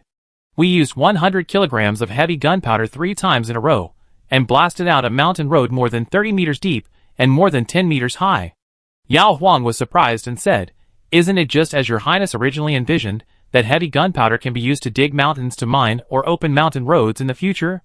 The stone is so hard that a pit that can be blasted out with 100 kilograms of heavy gunpowder may take 1 month to dig by one person, not to mention the physical problems such as back pain and numbness. Zhao Yan nodded. With heavy gunpowder, many fortifications in the future will be twice as effective with half the effort, and even some fortifications that were previously considered impossible can be completed. Yao Huang could feel the prince's ambition, and she was also happy that the national strength of Deqi could be further improved. But that all needed to be planned slowly. Now she should be happy that the prince was finally done with his work and could enjoy himself in Beiyuan. That night, the prince held a banquet by the lake outside the palace to reward the gunpowder shop officials who were traveling with him. The 4 musk deer hunted by the princess and Li Fuwei during the day were used.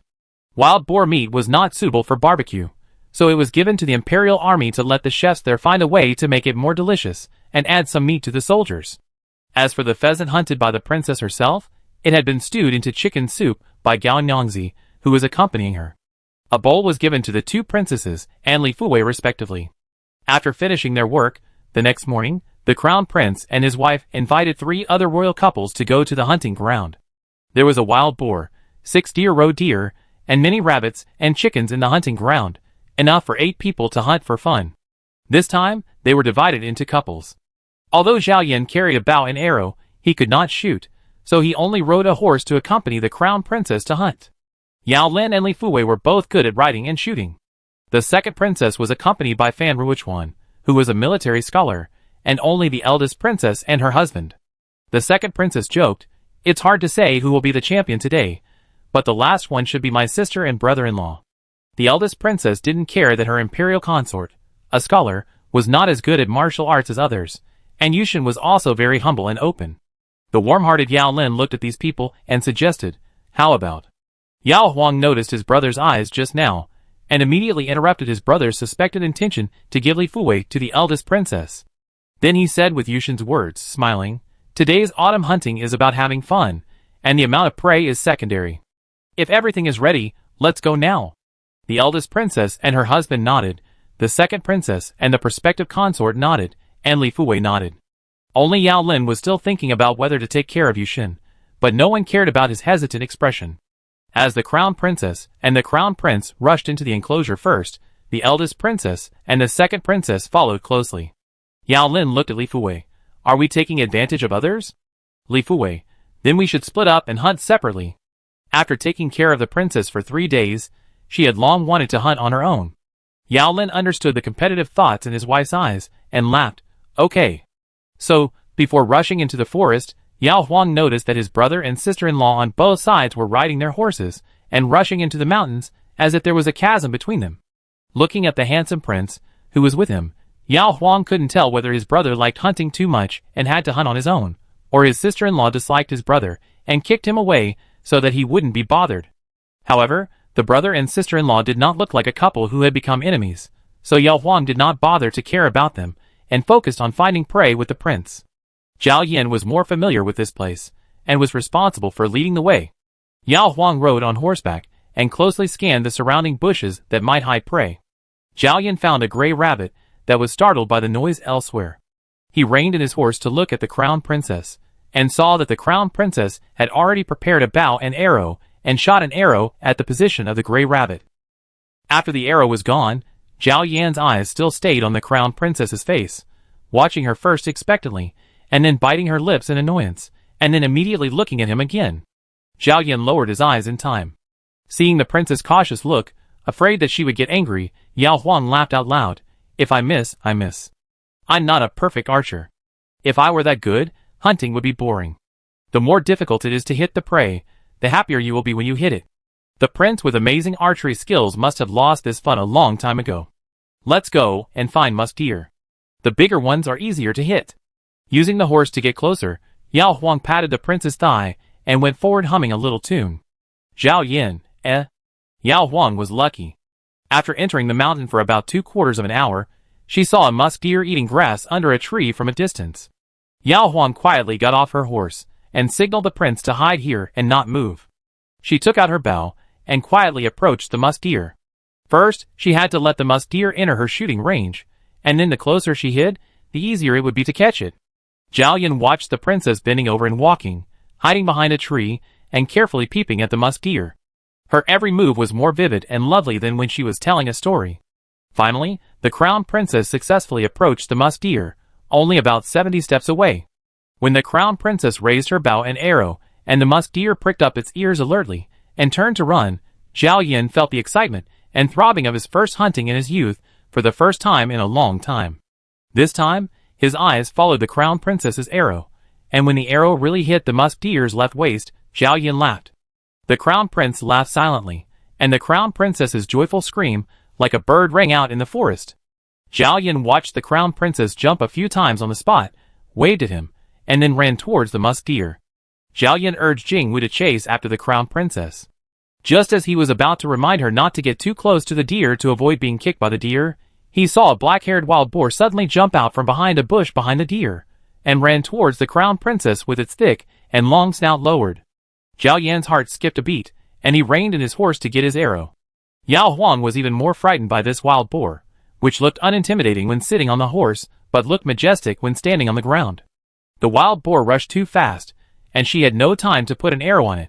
In a flash, Yao Huang turned around and ran, running at the fastest speed in her life towards the crown prince with the arrow. Opposite her was the prince, who had already taken out the arrow, and behind her was the pig's hoof shaking the ground. Yao Huang cooperated and turned to let the wild boar follow her, but she was more exposed to the prince's arrow, and then she instinctively pounced to the right front. The wild boar's thick and long snout brushed the princess' skirt and rushed past. At the same time, the prince's arrow also deeply penetrated its neck.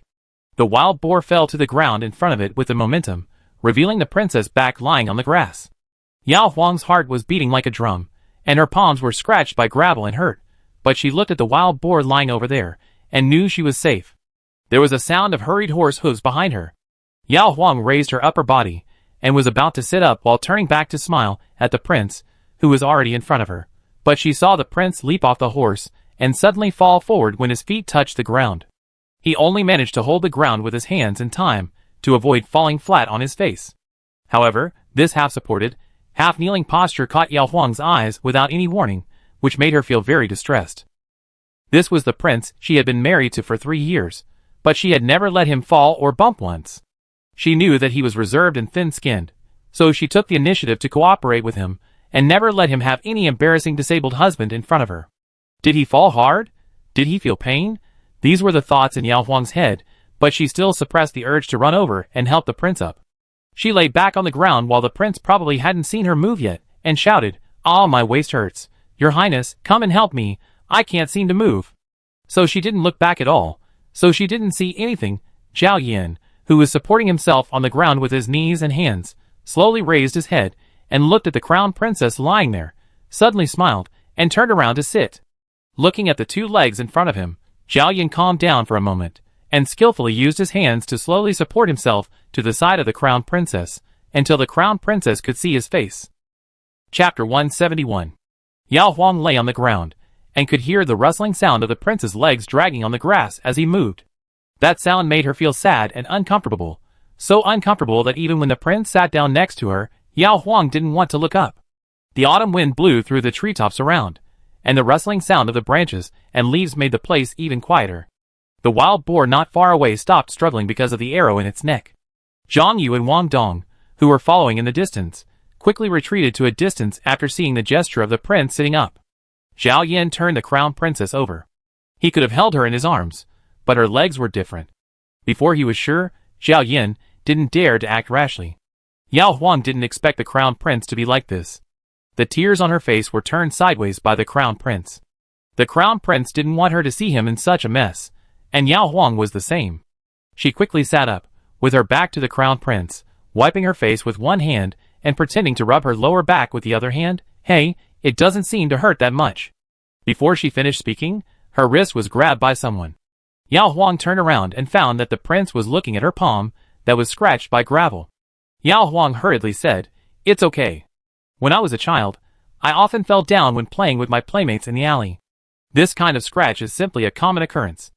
As he said, Yao Huang turned around, looked at the prince, and then looked at Jinglu, who was standing obediently a few steps away, and asked in confusion, "How did your highness get off the horse?" "Zhao Yan. I fell." Yao Huang pretended not to see how he fell, and was anxious to check the prince's injuries. Zhao Yan held the princess's hand, pulled her sideways into his arms, supported the princess's shoulder with his left hand, and hugged her with his right hand. The prince held her tightly, Yao Huang's face pressed tightly against his chest. The prince saw that the fall was indeed not serious.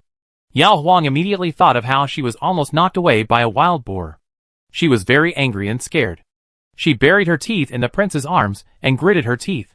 "I finally showed off my skills in front of his highness, but the next moment I was chased by a wild boar. I was so heroic that I turned into a desperate escape. His highness will probably remember this for the rest of his life." If her brother did this in front of her, Yao Huang would always remember this scene, and would laugh whenever she mentioned it, no matter how old she was. Zhao Yan, remember it, so what? Better than the urgency and panic when his life was hanging by a thread. Zhao Yan will indeed remember it for a lifetime. Yao Huang pouted, "I think the memory of me and your highness is beautiful, not embarrassing." Zhao Yan, if it was Yuner who was chased, would you also think about these things? Yao Huang, I would definitely be anxious for Yuner at this age. When he grows up and is chased by a wild boar, as long as he is not really injured, I will still laugh at him. Zhao Yan, I won't laugh at you for such things.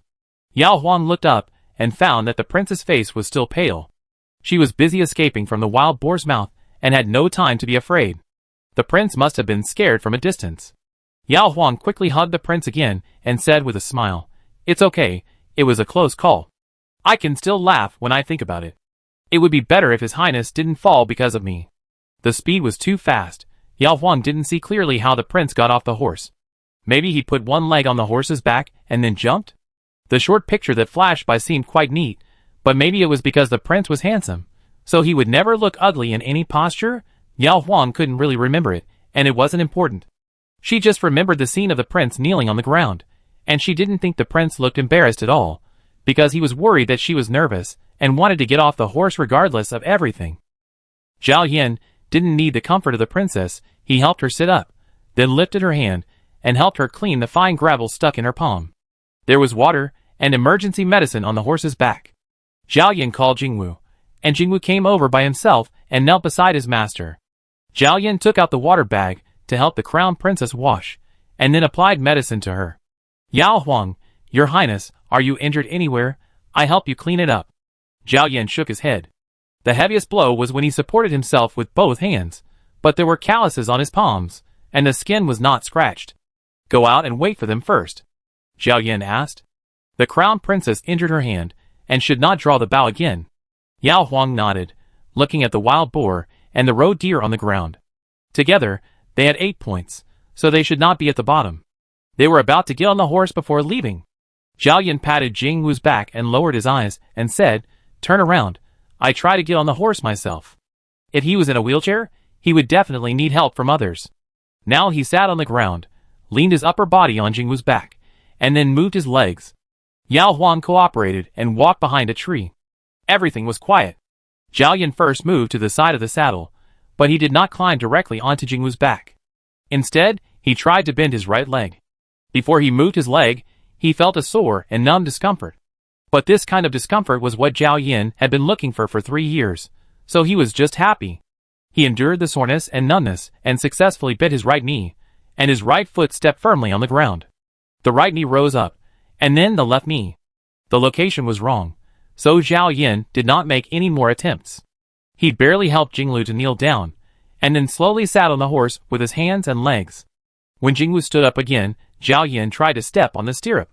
It was still numb, but the stirrup did sway slightly back and forth with his foot strength.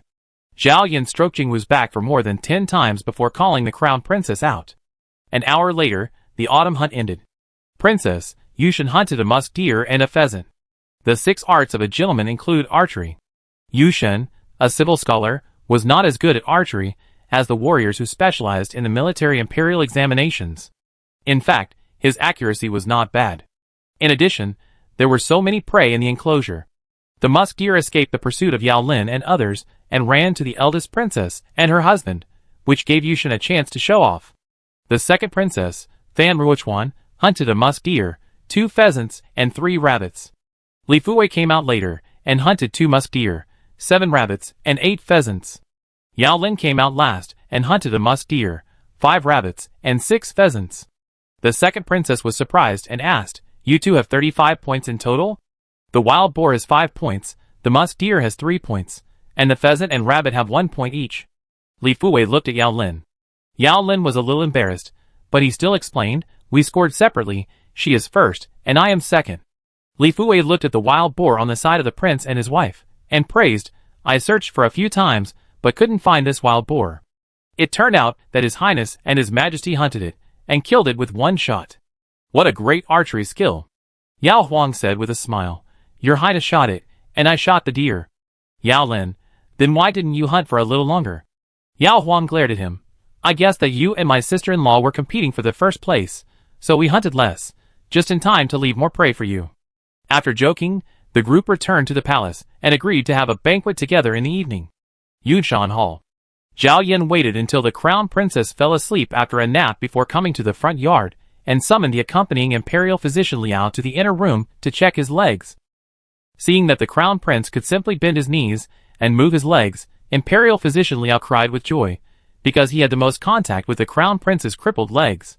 For a doctor, there is nothing more gratifying than a patient who has lost hope and has a turnaround. After calming down, imperial physician Liao pressed along the prince's legs from top to bottom to the soles of his feet, making sure that the prince had a clear sense of any spot he pressed, no longer the 40% or 50% that was left before. Imperial physician Liao wiped his eyes again, and said with red eyes, "My humble medical skills are shallow, and I couldn't cure your legs before. Now I can't explain why your legs have recovered. Perhaps it is because your highness has been persistently using the handrail to exercise his legs for more than 3 years, like a seed buried deep in the ground, finally accumulating enough strength today to make the vitality of his legs break through the ground." Zhao Yan, "You mean, can my legs recover to the level before the injury?" Imperial physician Liao's joy was slightly suppressed, and he said in a deep voice, "Please forgive me for not making a firm statement. Before I served you, I had treated more than 30 patients with paralyzed legs. I also heard from other doctors that some people with paralyzed legs can recover after treatment, but most paralyzed people can only improve their legs to varying degrees through massage and diligent exercise. To what extent your highness can recover, you need to continue to massage and exercise, and then slowly observe the progress." Zhao Yan was silent. Imperial physician Liao encouraged him, saying, "Your highness, don't be discouraged by what I said. Your highness's legs have been in poor health for more than 3 years. Now that there is a turnaround, it is a happy event no matter how much they can recover. And your highness is blessed by heaven, and it is possible to recover completely. Just exercise step by step and don't rush." Zhao Yan understood, and asked some questions about whether the legs can bear weight during the recovery period, such as letting the young master sit on them. Imperial physician Liao, "Well, the young master didn't know how to put weight on his legs. Next is the recovery observation period for your legs. It is best to avoid weight pressure."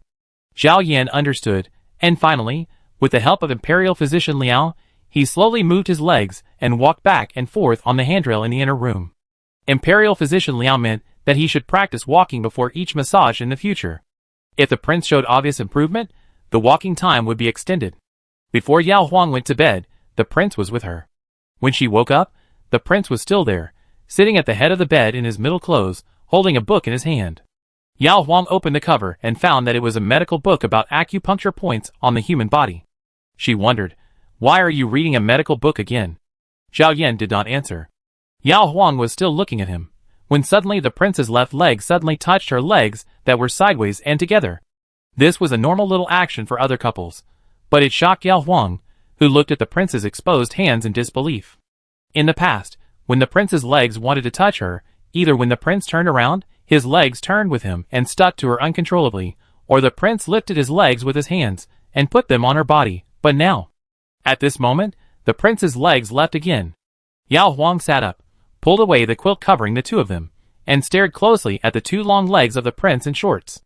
Zhao Yan, Knowing what the princess was expecting, Zhao Yan put down the book, pressed the princess to lie down, and then when she couldn't see but knew that his hands were holding her, he slowly put his right leg on the princess's leg, and then slid down to the side of her leg. Yao Huang was so happy that her vision was blurred. "Isn't I dreaming?" Zhao Yan kissed her eyes and asked, "Have you ever dreamed of me like this?" Yao Huang shook her head. She was a person who had few dreams. Even if she occasionally dreamed of her husband, he was sitting in a wheelchair like in the daytime, or lying on the bed with her. Zhao Yan, then it's not a dream. Chapter 172. The prince, whose legs can move, is still reserved. It is still unknown whether he can fully recover, but his legs have indeed improved, so Zhao Yan chose to tell the crown princess to make her happy. But Zhao Yan could only simply move his legs horizontally, or bend his knees in front of the crown princess to prove that he could really move, but he was unwilling to let the crown princess see him practicing walking. After sitting in a wheelchair for 3 years, although he insisted on massage every day, Zhao Yan's leg muscles were still far inferior to those of ordinary people. Now he didn't even have the strength to support him to stand alone. When Zhao Yan practiced walking in the front yard, he mainly relied on the strength of his arms to support the railing. He only practiced the movement of moving his legs forward, which was sore and numb. After walking a short circle of railings in the inner room, he was sweating profusely. Except for the imperial physician Liao, who was indispensable for treating his leg, Zhao Yan didn't want anyone to see him like that, especially the crown princess. The crown prince only said that he would practice walking in the front yard, and Yao Huang understood what he meant. She didn't need to see it, as long as she heard the crown prince talk about the extent of his recovery, as long as she knew that he had hope, Yao Huang was already happy and satisfied. When talking about when he found that his legs could move, Zhao Yan stroked the crown princess's long hair in his arms, and said in silence for a moment, when he got off the horse in the paddock. He wanted to help the crown princess. From getting off the horse to landing, Zhao Yan only thought of this one thing, until his legs were weak, and he knelt on the ground. Zhao Yan suddenly realized that he had actually completed a series of actions of lifting his legs to cross the horse's back, and then jumping off the horse. Yao Huang sat up excitedly after hearing this. I said that the prince's dismounting posture was particularly neat and beautiful. It turns out that he could move at that time. Zhao Yan looked at the crown princess's round eyes that seemed to be filled with stars and asked, "Didn't you not see it?" Yao Huang.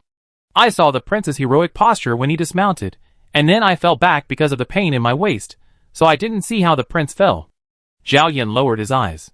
Yao Huang could see that the prince was still in a good mood. After all, a small fall could heal the leg that had been crippled for 3 years, and even a fool would be happy. Speaking of which, I have to give a great credit to that wild boar. If it hadn't run out, I wouldn't have been in danger, and if I hadn't been in danger, your highness wouldn't have been so anxious. Zhao Yan smiled. It was indeed the truth. Yao Huang patted the prince's arm, and asked him to lie down, then called out to Aji outside. Aji walked in with his head down. Yao Huang ordered, "Send someone to tell my brother to clean the 2 tusks of the sow, and send them to me." Sow wild boars also have tusks, but they are very short. Aji went outside to arrange for the palace servants to run errands without knowing why. Zhao Yan, what do you want the fangs for? Yao Huang smiled at him. Put it away as a souvenir. I think this wild boar is actually a lucky pig, so its fangs are also lucky teeth. Keep it as the treasure of our East Palace. Zhao Yan, On the last day in the palace, Yao Huang left her brother and sister-in-law and the princesses and their husbands, and pushed the prince to enjoy the scenery alone.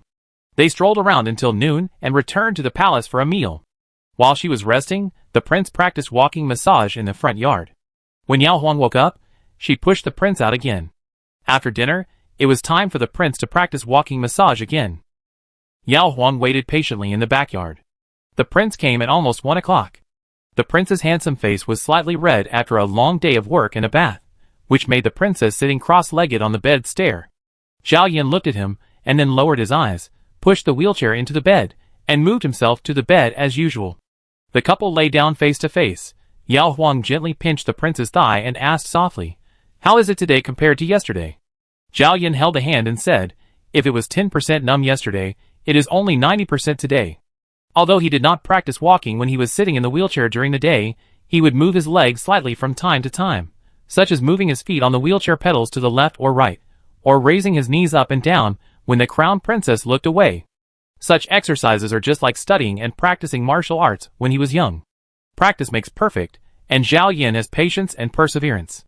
Yao Huang was surprised and said, "Such a big improvement in one day."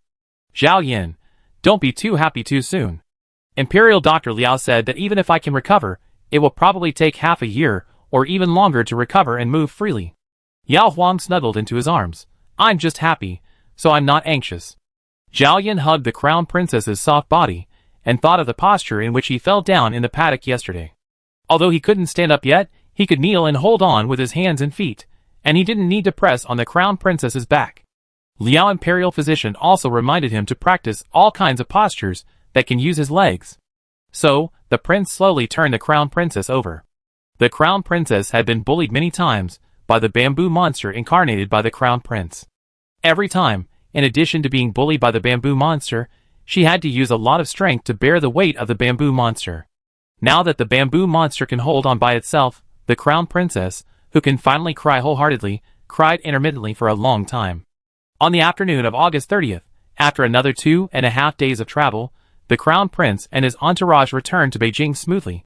The prince was going to the Yongchang Emperor to report the test of heavy gunpowder. Although Yao Huang missed Yuner very much, he still had to go to Queen Zhou to pay his respects. Unexpectedly, the couple came to nothing. The Yongchang Emperor, who happened to be on leave, actually asked Queen Zhou to go to the imperial garden with his grandson. This grandson was naturally the little grandson Yuner, who was abandoned by his father and mother in the East Palace. The prince and his wife met again on the way to the imperial garden. Yao Huang took the wheelchair and pushed the prince into the imperial garden. The imperial garden was filled with the fragrance of osmanthus, and 2 rows of famous chrysanthemums, which were either in full bloom or in bud, were placed on both sides of the path. In the cool season, there were even a few butterflies flying up and down among the chrysanthemums. As they walked, the couple saw Empress Zhou sitting in the pavilion drinking tea, and Emperor Yongchang holding Yuner chasing butterflies outside the pavilion. The sound of the wheelchair rolling attracted Yuner's attention. The little guy turned his head from the arms of his grandfather and recognized his parents, who he hadn't seen for more than 10 days. Yuner happily arched his body towards him. Emperor Yongchang smiled and patted his grandson on the buttocks. "I have been with you for more than 10 days, but you still don't want your grandfather anymore after seeing your father and mother." Yao Huang stopped the prince beside Emperor Yongchang, took Yuner and smiled. "You have troubled your father and mother for a long time. Today, your daughter-in-law is back. Can your daughter-in-law take the younger one back and return the older one to your father?" Zhao Yan, Emperor Yongchang looked at his son, who couldn't even smile in the wheelchair, and snorted. "The older one is not as likable as the younger one." Yao Huang, "But the older one has learned a lot of skills from father, and can help father share his worries." Emperor Yongchang really valued the power of heavy gunpowder. He asked his daughter-in-law to carry Yuner to the pavilion to pay respects to Queen Zhou. Emperor Yongchang pushed his son to a bench in front, and let his son in the wheelchair face the bench. He then sat on the bench and looked at his son before asking questions. After all, he hadn't seen him for more than 10 days, and as a father, he missed his son. Zhao Yan lowered his eyes respectfully.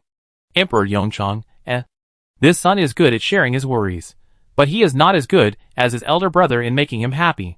Fortunately, he married a sharp-tongued daughter-in-law to make up for it." "Go ahead." Talking about the job, the prince finally talked more, and explained the details of each test clearly without any redundant words. Emperor Yongchang nodded repeatedly, leaned back in his chair, looked up at the sky and said, "If we mine and open mountains, the current heavy gunpowder can be used. We just need to improve how to store and transport it safely." But how to make heavy gunpowder into a battlefield weapon requires more thought. This is a profitable business, which is directly related to the future national destiny of Deqi. You should continue to manage it. I don't trust others. The second son had been to the battlefield, and knew what kind of weapons were needed on the battlefield. He was also careful enough not to let the court leak out the method of making new weapons. Zhao Yan agreed. After finishing the business, Emperor Yongchang began to care about how his son, daughter-in-law, daughter and husband were having fun in the palace. Zhao Yan talked about the rabbit shot by the eldest princess, the deer shot by the second princess, which was shot in the thigh by Fan Ruichuan, and the hunting dispute between Yao Lin and Li Fuwei. Some of these were told to him by the crown princess, and some were participated in by Zhao Yan himself. The prince spoke of this matter in a dry tone, but Emperor Yongchang heard one thing. The crown princess really taught the two princesses archery with all her heart, and taught them to hit the prey. Emperor Yongchang, you only talk about others. What didn't you and your wife hit? Zhao Yan lowered his eyes and said, the crown princess hunted a musk deer, and I hunted a wild boar. Emperor Yongchang, when I held a hunting competition, you didn't go into the mountains, but just waited outside. You dared to take the risk of riding and shooting with your wife. Zhao Yan, when I went into the mountains, I only planned to accompany the crown princess to ride horses, and I didn't think of taking action. Later, when he heard that his daughter-in-law was almost hit by a wild boar, Emperor Yongchang frowned, looked towards the pavilion, and said, wild boars are more difficult to deal with than wolves when they are fierce. Although it is a half-grown sow, your daughter-in-law is still too bold. This is the wild boar she encountered when she was with you. What if the four sisters-in-law encounter this danger while hunting? Thinking of his two delicate princesses, Emperor Yongchang felt that the second daughter-in-law should stop playing around. Zhao Yan did not explain that the crown princess and her three companions were followed by guards when they were hunting, but continued to talk about how his legs could move suddenly because he was anxious to help the crown princess. When Emperor Yongchang first received the news that his second son had fallen off a cliff and his life was in danger, he just lowered his eyes and sat alone for a long time. Now that he suddenly learned that his son's legs could move, Emperor Yongchang stood up excitedly, lowered his head, and his eyes moved back and forth between his son and his son's legs. He stuttered, really? It can really move? Zhao Yan put his hands on the armrests, and then slowly lifted his right foot off the footrest. Seeing it with his own eyes, Emperor Yongchang turned around suddenly, and before he could raise his hand, 2 lines of old tears had already rolled down. Zhao Yan looked at the jade belt around his father's waist and whispered, it's just that he can move. Whether he can fully recover needs to be further observed. Father, please don't expect too much. Emperor Yongchang wiped his tears with a handkerchief in one hand and waved his hand back. I don't expect anything. I'm happy if he recovers almost completely. Zhao Yan, before there is a definite result, I want to keep it secret for the time being to avoid adding to the discussion inside and outside the court. Emperor Yongchang nodded with his back to his son. That's the way it should be. Tell me what you need, and I arrange it for you. Zhao Yan, Imperial Physician Liao will continue to assist me in treating my leg. As for external objects, I want to add a circle of hardwood handrails to the deer park in the East Palace, so that I can use them to practice walking. The inner room is too small, and if we start work in the deer park, we need to ask my father for permission. Emperor Yongchang calmed down a little, put away his handkerchief, and turned around, saying with relief, this is a small matter, you can arrange it yourself. The last thing Zhao Yan asked was that his father would not pursue the crown princess's small negligence in releasing wild boars in the enclosure. Emperor Yongchang laughed out loud at his son's heart to protect his wife. Pursue? The second son's wife is a lucky star for the second son and the royal family. He only worries about how to reward this daughter-in-law. Chapter 173. After chatting with the emperor and empress in the imperial garden, the crown prince and his wife were ordered to take Yunar back to the eastern palace to rest. After returning from a long journey, Yao Huang took a bath as usual, then sat on the warm couch in the second room to dry her hair while playing with Yunar. She also called the wet nurse, Chun Yin, and Madame Lu to ask questions one after another to understand Yunar's situation during the time when she and the crown prince were away from the capital, as well as the major and minor affairs inside and outside the eastern palace. When Madame Lu mentioned that concubine Kong had not given birth yet, Yao Huang breathed a sigh of relief. She had promised Chening that she would visit her after she gave birth. When they had asked almost all the questions, the prince came over, and Aunt Lu just left. Yao Huang picked up Yunar, and the mother and daughter looked outside together. When the prince came over, Yao Huang put Yunar between the couple. Zhao Yan liked to wear jade pendants and Yunar liked to grab her father's jade pendant and put it in her mouth, chewing it with relish, without the need for her father and mother to coax her. Yao Huang smelled the familiar fragrance of massage oil on the prince's body, and asked with concern, "You were delayed on the road for 2 days. Did it affect your exercise?" Zhao Yin, "Not bad. There are also ways to practice in the car, but it's not convenient to tell the crown princess." Yao Huang leaned on the crown prince's shoulder and touched his legs. "It's really strange. I didn't think about letting your highness hug me every day before. Since your highness said that it's not appropriate to press your legs recently, I want to sit on you as soon as I see your highness." Zhao Yin, Thinking of the crown princess's intimate behavior of sitting on him at any time in the past, Zhao Yin could understand the crown princess's impulse.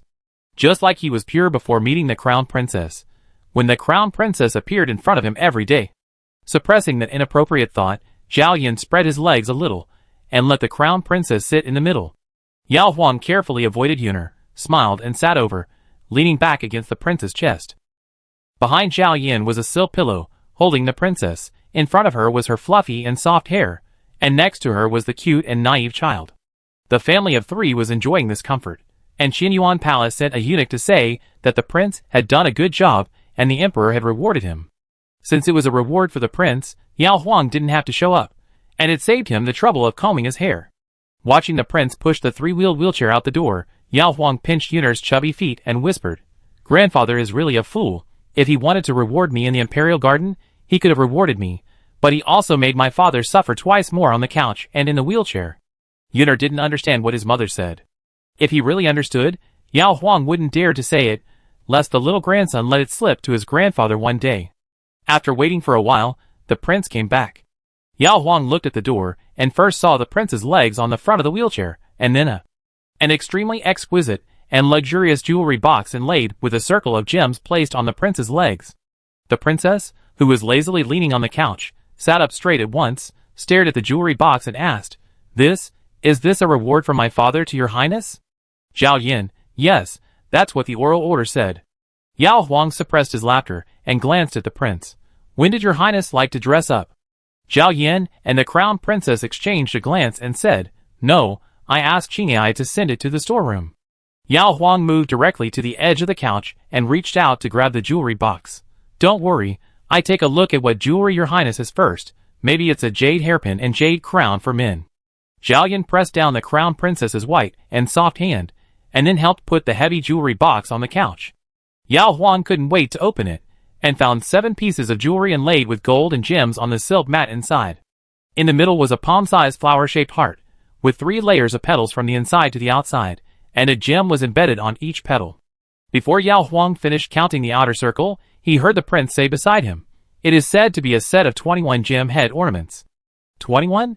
Yao Huang was shocked, and then realized that this jewelry box was actually layered.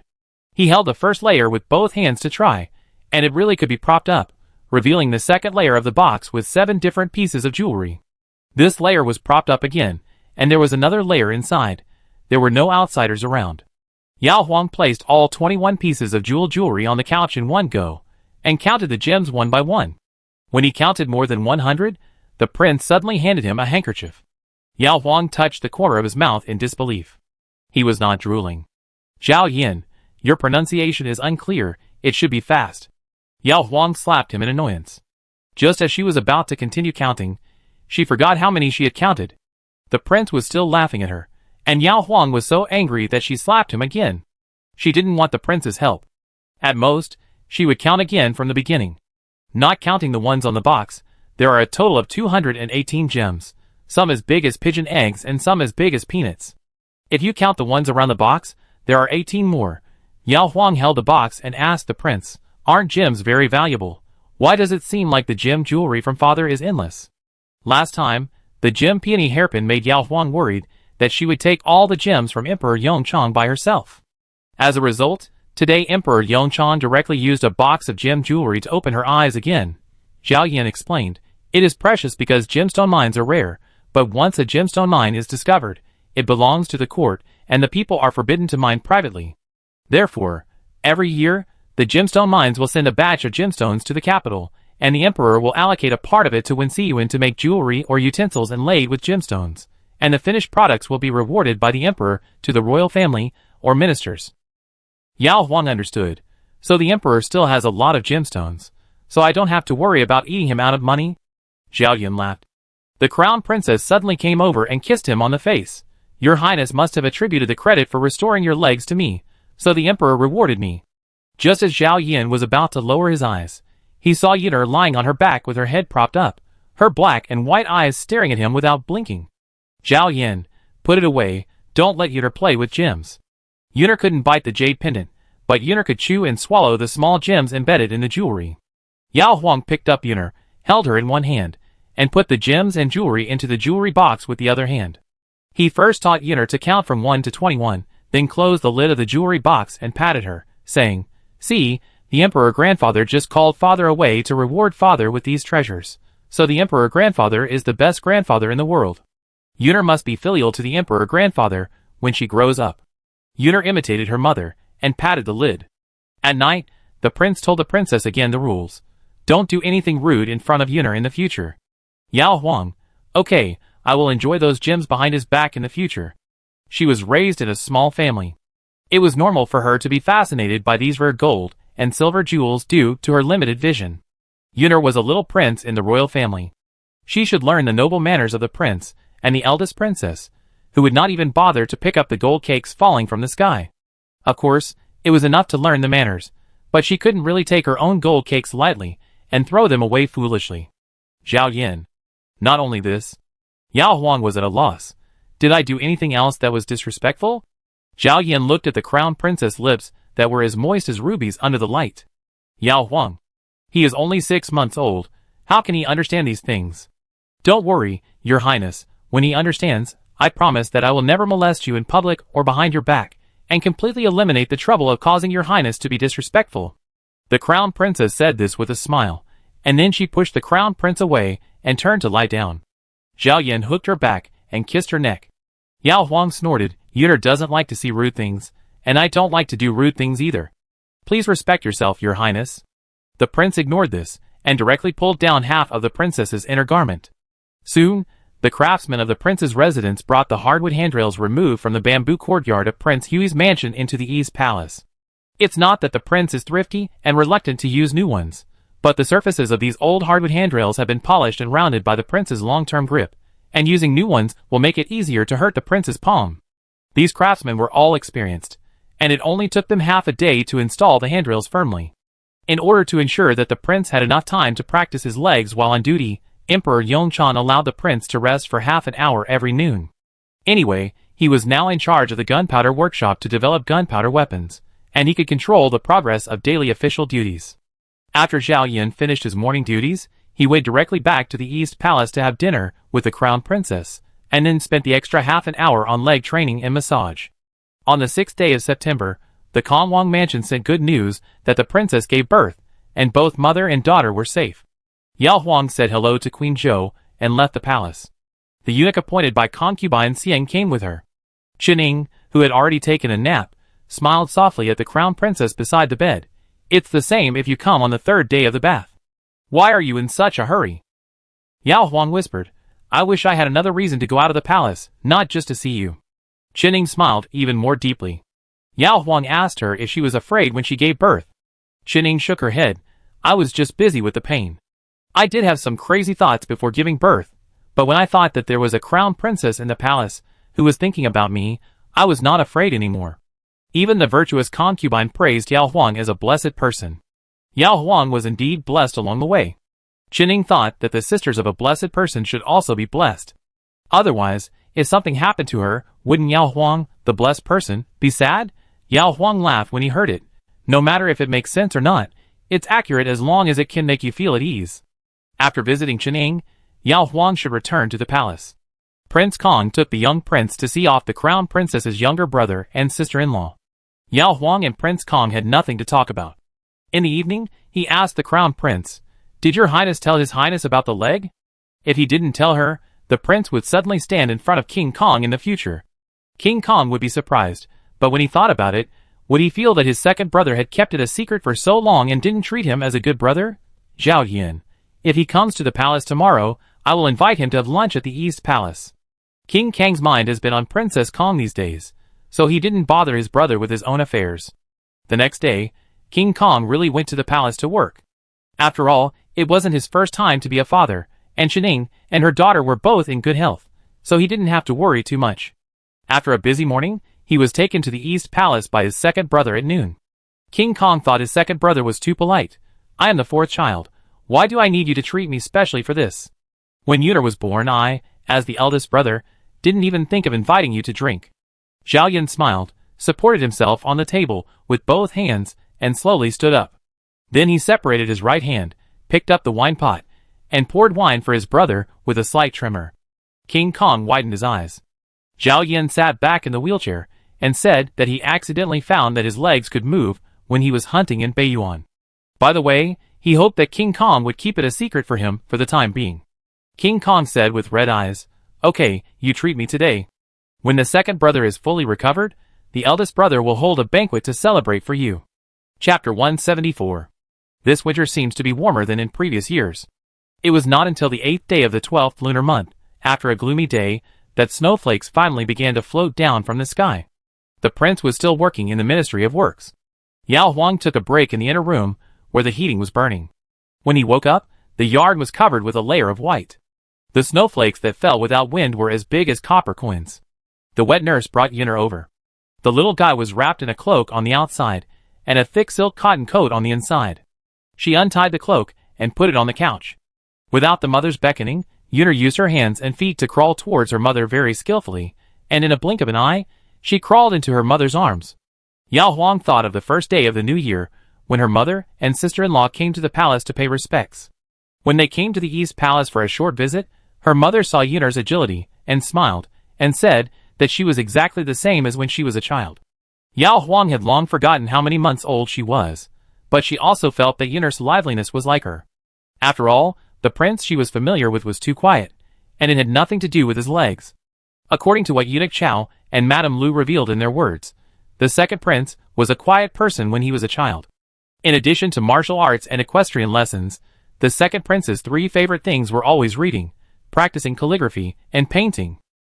The mother and son played on the couch for half an hour, and after a short rest, Yao Huang put Yuner in the new stroller made by Master Ding, which was suitable for children around 1 year old.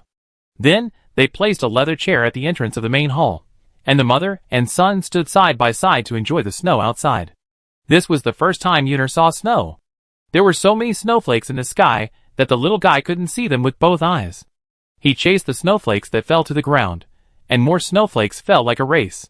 Yao Huang walked under the eaves, reached out to catch a snowflake, and sat back next to Yuner to show him. Yuner kept staring at the snowflakes. When the snowflakes completely melted and turned into a drop of water, the surprise in Yuner's eyes was the same as when she saw the fireworks disappear at night. Yao Huang was looking at the little guy's novel and lively appearance. Yuner, who was leaning on the stroller, suddenly pointed outside and laughed. "Yao Huang, you still want snow, right?" Yuner shook her head and continued to point outside. Yao Huang turned his head and saw the figure of the prince slowly pushing the wheelchair on the right corridor through the falling snow. Yao Huang stood up in surprise. Just as she was about to go out to meet the prince, she thought of Yuner, who was also happy to see her father, so she took the little guy out of the car and walked along the corridor. Before she could ask the prince why he came back so early, the prince looked at the mother and son's clothes one after another and asked first, "Since you are enjoying the snow, why don't you put on a cloak?"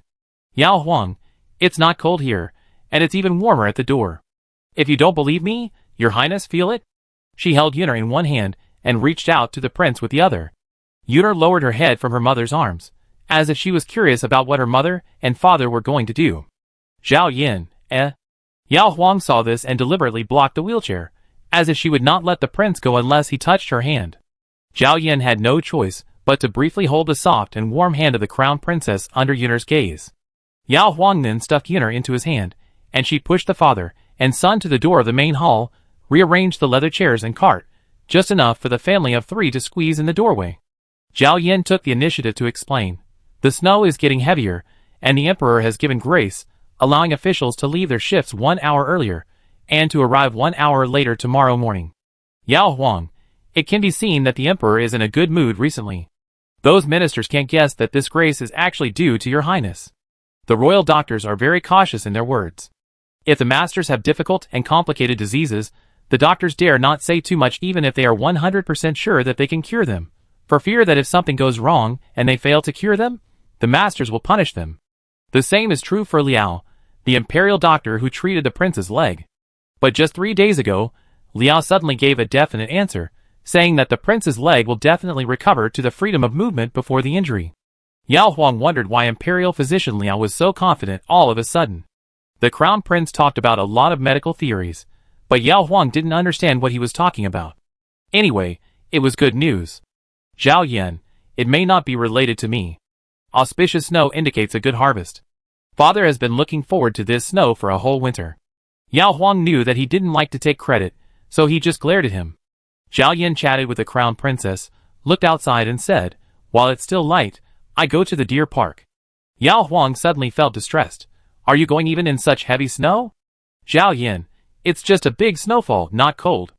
Fei Chuan has gone to wipe the snow off the railings. I be careful, it's fine." Yao Huang couldn't persuade the prince, who was eager to practice his legs, so he had to go inside and get a box of hand cream that had just been awarded by the palace this winter. He pulled the prince's hand, which had to face away from her, and applied it on him personally. When her fingertips rubbed the thick calluses on the prince's palm, Yao Huang raised her eyes, and the prince opposite her turned away modestly. Yao Huang whispered, "When the prince can walk, these calluses will gradually disappear. I have to touch them a few more times while they are still there. Zhao Yan, be careful with your words." Yuner was listening nearby. Yao Huang immediately threw the prince's hand away. Zhao Yan reached out his hand again. Yuner's wheelchair was facing away from them, so the little guy couldn't see what his father and mother were doing behind the wheelchair. After applying the paint on his hands, the prince pushed his wheelchair to the moon gate in the backyard leading to the deer garden. Qingyai was already waiting there. Before leaving, Zhao Yan looked towards the main hall and met the worried eyes of the crown princess, who was very disapproving of his exercising in the snow, but couldn't do anything about it. Zhao Yan retracted his gaze and signaled Qingyai to leave. The deer garden was quiet. Qingyai pushed the wheelchair to the entrance of the guardrail and retreated to the outside of the garden with Fei Chuan, and then closed the wooden door from the outside. Zhao Yan looked at the hardwood guardrail that had just been wiped, but had a thin layer of new snow on it, and slowly stood up with his hands supporting the wheelchair. When he stood up completely, Zhao Yan still did not touch the handrail within reach, but walked forward slowly. After walking about 10 steps, Zhao Yan supported the guardrail, and used the strength of his arms to rest his legs. When the numbness in his legs passed, he continued to walk forward. The deer park, which was converted from a cross courtyard, looked spacious, but it was not actually that big. A cup of tea was enough for the crown princess to walk around it slowly twice. The crown prince walked and stopped from time to time, and it took him 3/4 of an hour. When he reached the railing exit on the left side of the main entrance of the deer park, Zhao Yuba rested for a while, then walked out of the railing completely, and walked step by step to the wheelchair parked at the opposite railing entrance, turned the wheelchair in a direction, and then slowly sat on it. After practicing a circle, he sat down a little heavily, and his legs were still shaking uncontrollably when he lifted his feet to the footrest. Zhao Yan let his legs tremble, closed his eyes, and leaned back in the wheelchair. In such a relaxed posture, the prince's head tilted back slightly, and snowflakes fell one by one on his rosy and handsome face. In the backyard, Yao Huang asked the wet nurse to take Yuner away. She sat at the door of the main hall, staring blankly at the moon gate where the prince left, watching the snowflakes falling from inside and outside the door and piling up on the ground, leaving only a stone slab without snow on the ground covered by the wall above the moon gate. The sky gradually darkened, and the light of the snow made the surroundings seem even colder. Just when Aji wanted to go to the inner room to get a cloak for the crown princess, the sound of a wheelchair crushing snow came from the moon gate, and Aji retreated quickly. Yao Huang also walked away and went straight into the inner room, combed her long hair, and quickly smoothed it, then got into bed to take a nap. Qingyai pushed the crown prince past the window and felt that it was too quiet inside, without the crown princess' laughter or the little prince's babbling. Pushing the crown prince into the main room, Qingyai put away the crown prince's cloak and retreated respectfully. There was no one in the back room, so Zhao Yan pushed into the inner room and saw the crown princess lying on the step-down bed with her back to him. Zhao Yan pushed her to the washstand and washed her hands with the water in the basin while asking, "It's almost time for dinner, why are you still sleeping?" "Yao Huang, it's cold outside, but warm here." Zhao Yan smiled, wet a towel and wiped his face. After wiping, he looked at the thin wooden wheels on both sides of the wheelchair, wiped them with a towel, and then pushed the wheelchair into the step-down bed. After taking off the outer robe and boots and socks that he had changed in the front yard when he came back, Zhao Yan sat on the bed, lifted the crown princess's quilt, and laid down. He reached over and held the crown princess's hand. Yao Huang actually felt a warmth, like the dry warmth that emanated from her palm after she'd built a snowman. Yao Huang turned around, not looking at the crown prince, but only put his hand into his shirt, and the place he touched was also dry and warm. Zhao Yan was very good at restraint, and he didn't let himself get tired to the point of sweating when he practiced walking just now. After the crown princess finished checking, Zhao Yan also went to check how cold or hot the crown princess was. The calluses on the crown prince's palm seemed to have grown just to bully the crown princess. Yao Huang burned in the crown prince's arms without even trying. It was still a little bright outside the window.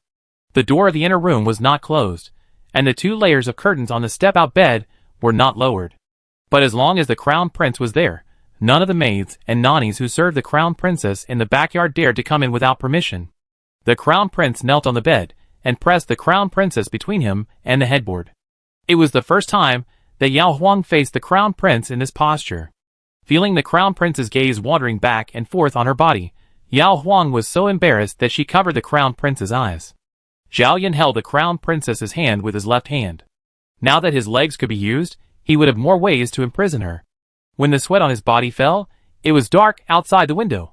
Yao Huang, who was tightly held in the crown prince's arms and covered with a quilt, suddenly felt thirsty and pushed the crown prince to get some water. Zhao Yan first turned the crown princess around, then sat up and put on his shirt and pants one by one. After putting on his clothes, Zhao Yan sat on the wheelchair.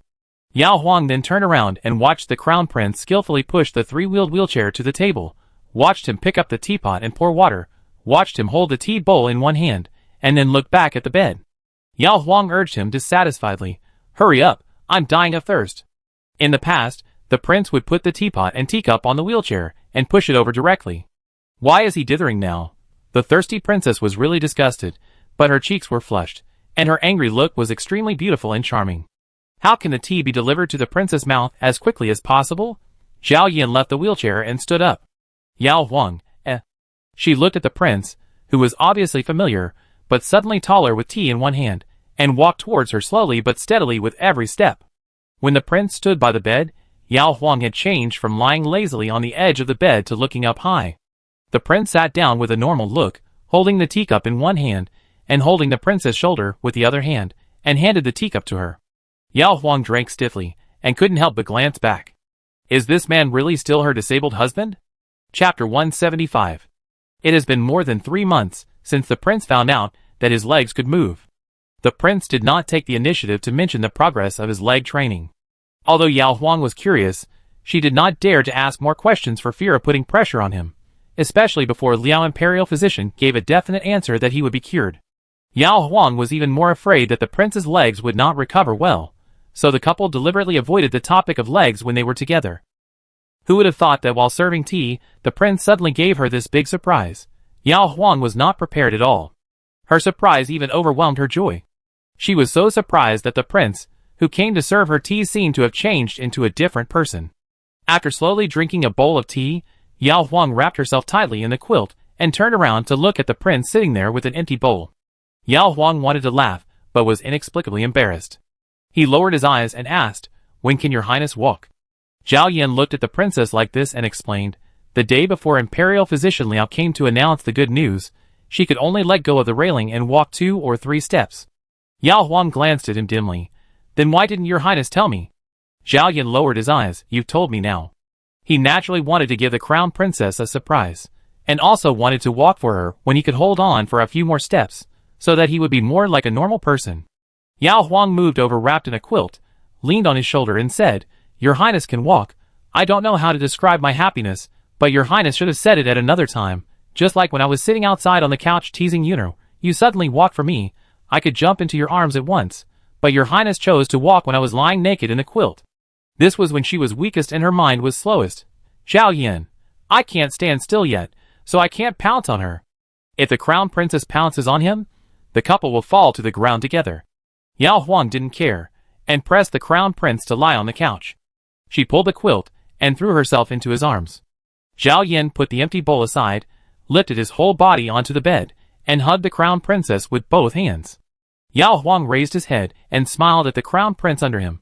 I am happy, but I am more used to your highness at this moment. You are not like me standing so high all of a sudden. Zhao Yin touched her shoulder. You are talking nonsense again. The faces are the same. Why do they look different? Yao Huang, how can I be stupid? Like Qing Ai Feichu and Chao Donggong, Lu Mama, my father, my mother, and some palace maids in various places in the palace, they have all seen your highness's handsome and heroic appearance in the past, but I have never seen it. Now that your highness has recovered, I have to adapt to it again for a while. Zhao Yin, no hurry, I can't walk right away, I will still sit in a wheelchair for a while. Imperial physician Liao did suggest that he could use crutches to help him walk when walking in the front and back halls of the East Palace, and sit down to rest after entering the house, but Zhao Yin refused. At least he could sit upright in a wheelchair, using crutches. Zhao Yin would rather sit in a wheelchair for a while longer. Yao Huang, how long can you stand without walking? Zhao Yin tried and said, about 40. Yao Huang asked the prince to turn around, and she sat up to put on her clothes. After she was dressed, she stood by the bed, and asked the prince to stand up. The eyes of the princess were sparkling, full of encouragement and expectation, just like when she looked at Yuner when she was just learning to crawl. Yuner was not afraid of her mother's gaze, but Zhao Yin would not be able to calm down because of such a gaze. He looked at the hem of the crown princess's dress and said, turn around first. Yao Huang, just standing for a while, those who didn't know would think she was asking His Royal Highness the Crown Prince to undress. She quickly touched the Crown Prince's face, and Yao Huang smiled and cooperated. Zhao Yin glanced at the Crown Princess's right hand that was causing trouble, and continued to sit for a while before standing up. After standing firmly, he reminded the Crown Princess in front of him, who was almost a head shorter than him, you can look, but don't jump. The familiar voice came from above, and Yao Huang knew that the Crown Prince had stood up. How strange, she just laughed at the Crown Prince for being thin-skinned, and now it was her turn to look at her husband openly. Yao Huang actually became nervous, as if she had not yet married the Crown Prince, and this was just the first time they looked at each other. Yao Huang subconsciously looked at the dressing table on the right. The prince had tied her hair with a jade hairpin when he came over from the front, and just now, he turned her around on the bed and messed up her long hair. The prince's bun was always meticulous, and he was handsome as an immortal even in a white silk inner garment. Yao Huang asked the prince to wait, walked quickly around to the dressing table, grabbed the comb, and combed his hair with his back to the prince. Zhao Yin didn't know why the princess wanted to comb her hair at this time. Since the princess walked away, Zhao Yin walked 4 steps and stopped behind the princess, holding the back of the chair next to him with one hand and putting his other hand on the princess's shoulder. Yao Huang lowered his head and continued combing his hair while whispering, your hair is messy, it doesn't look good at all. Now Zhao Yin understood, but he still turned the crown princess around, looking at her shy look with her eyes downcast, and her cheeks as beautiful as a peony. Taking the comb from her hand, Zhao Yin lifted the crown princess's chin and said, it looks good no matter what. Yao Huang slowly raised her face in the crown prince's hand, and finally met the crown prince's eyes looking down at her. The crown prince with crippled legs could only scare people with his identity as a prince and the deathly aura that initially permeated his body. When Yao Huang gradually became familiar with him, especially when the crown prince was willing to push the wheelchair to serve her, Yao Huang was no longer afraid of him. Then the crown prince sitting in the wheelchair was weak and easy to bully in her eyes. At least under the bed, Yao Huang was the more powerful one among the couple. But the prince in front of her was standing. He was much taller than her, so Yao Huang should look up at him. When the prince's majesty and the aura of a man over 8 feet tall merged together, Yao Huang felt a strange sense of oppression from the prince, and the prince in the wheelchair rarely looked at her for such a long time. Yao Huang took the lead in avoiding the prince's sight, moved forward slightly, and hugged his waist. Zhao Yin held the back of the dressing chair tightly. Yao Huang closed her eyes and said with satisfaction, it's great. Although she was not used to it, she liked the prince who could stand up, because he was supposed to stand up, because the prince who could stand up would live a better life. On the 23rd day of the 12th lunar month, the people in the capital celebrated the Little New Year, and the officials also started their annual leave this year. Emperor Yongchang, who could finally put down state affairs, walked around the palace and came to the outside of the East Palace. Yao Huang hurriedly pushed the prince out to meet him. When they arrived at the main hall, Yao Huang asked the father and son to sit for a while, and she went to the backyard to push Yuner. Yuna was wearing a thick cotton coat in winter, and the cart seemed more useful. Emperor Yongchang took the little grandson out of the carriage and held him on his lap, and asked the couple opposite, after resting for so long, "What are your plans?" Zhao Yan said, "I want to go out of the city to race horses on a sunny day." Emperor Yongchang looked at his daughter-in-law. Yao Huang immediately complained, "Your Highness wants to go to race horses. Why does your father look at me like this? My daughter-in-law is playful, but this time it was your Highness's idea alone. Imperial physician Liao asked him to practice more legs, and your Highness himself was thinking about various ways to practice legs every day. During the day, he practiced secretly in the front yard and the deer park, and at night, he dragged her to practice together." The prince lowered his eyes silently. Emperor Yongchang, "I see you. I want you to accompany the prince out of the city. No matter if his son wants to go to train his legs or take the princess out of the palace to relax, he definitely wants to go with the princess." Yao Huang whispered, "My daughter-in-law has to take care of Yuner, so it's better for father to accompany you. Father has been busy with state affairs for a year, and he should take this time to stretch his muscles. Besides, your Highness can see my daughter-in-law every day, and he is probably tired of it. It's not as fresh as traveling with father.